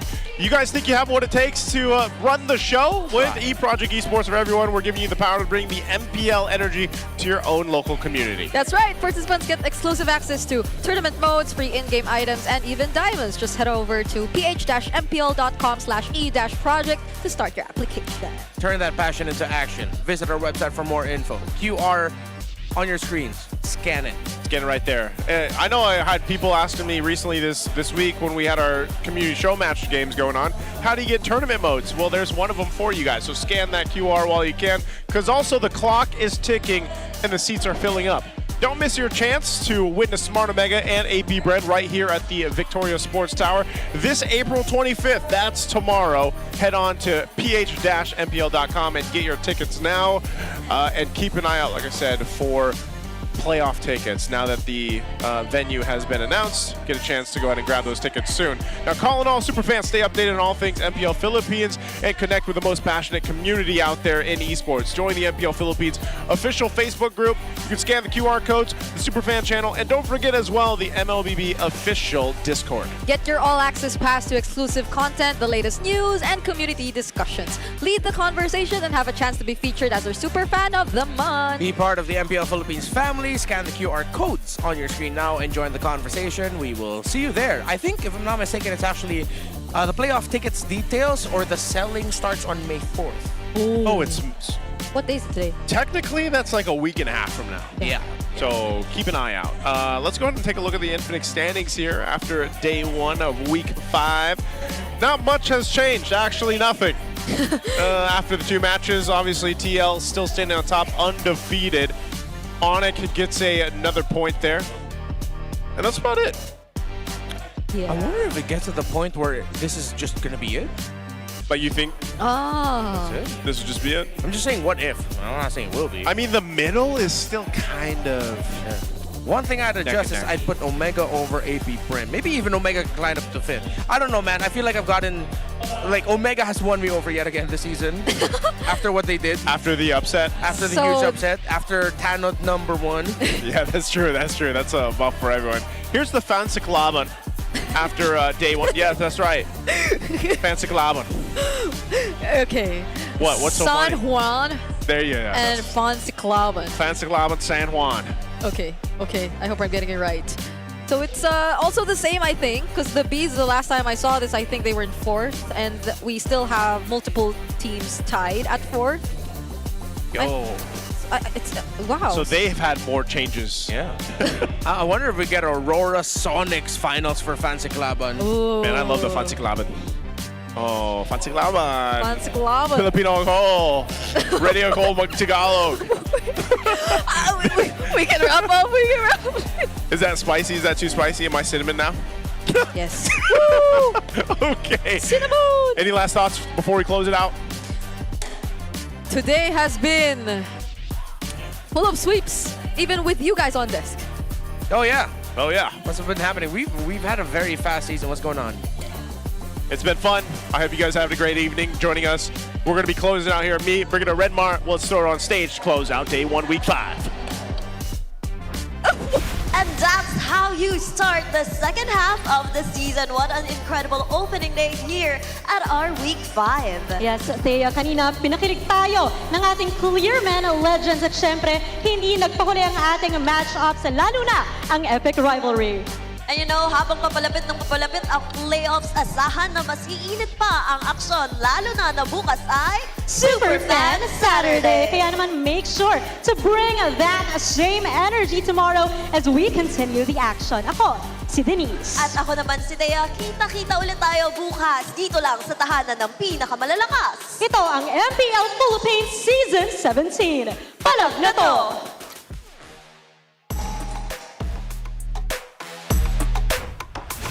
17th season of MPL Philippines is brought to you by the following sponsors. Infinix, the official gaming phone partner, the power behind every Madlang gamer. Smart, the simply reliable connectivity partner of the MPL. Our partner in esports, Clear Men.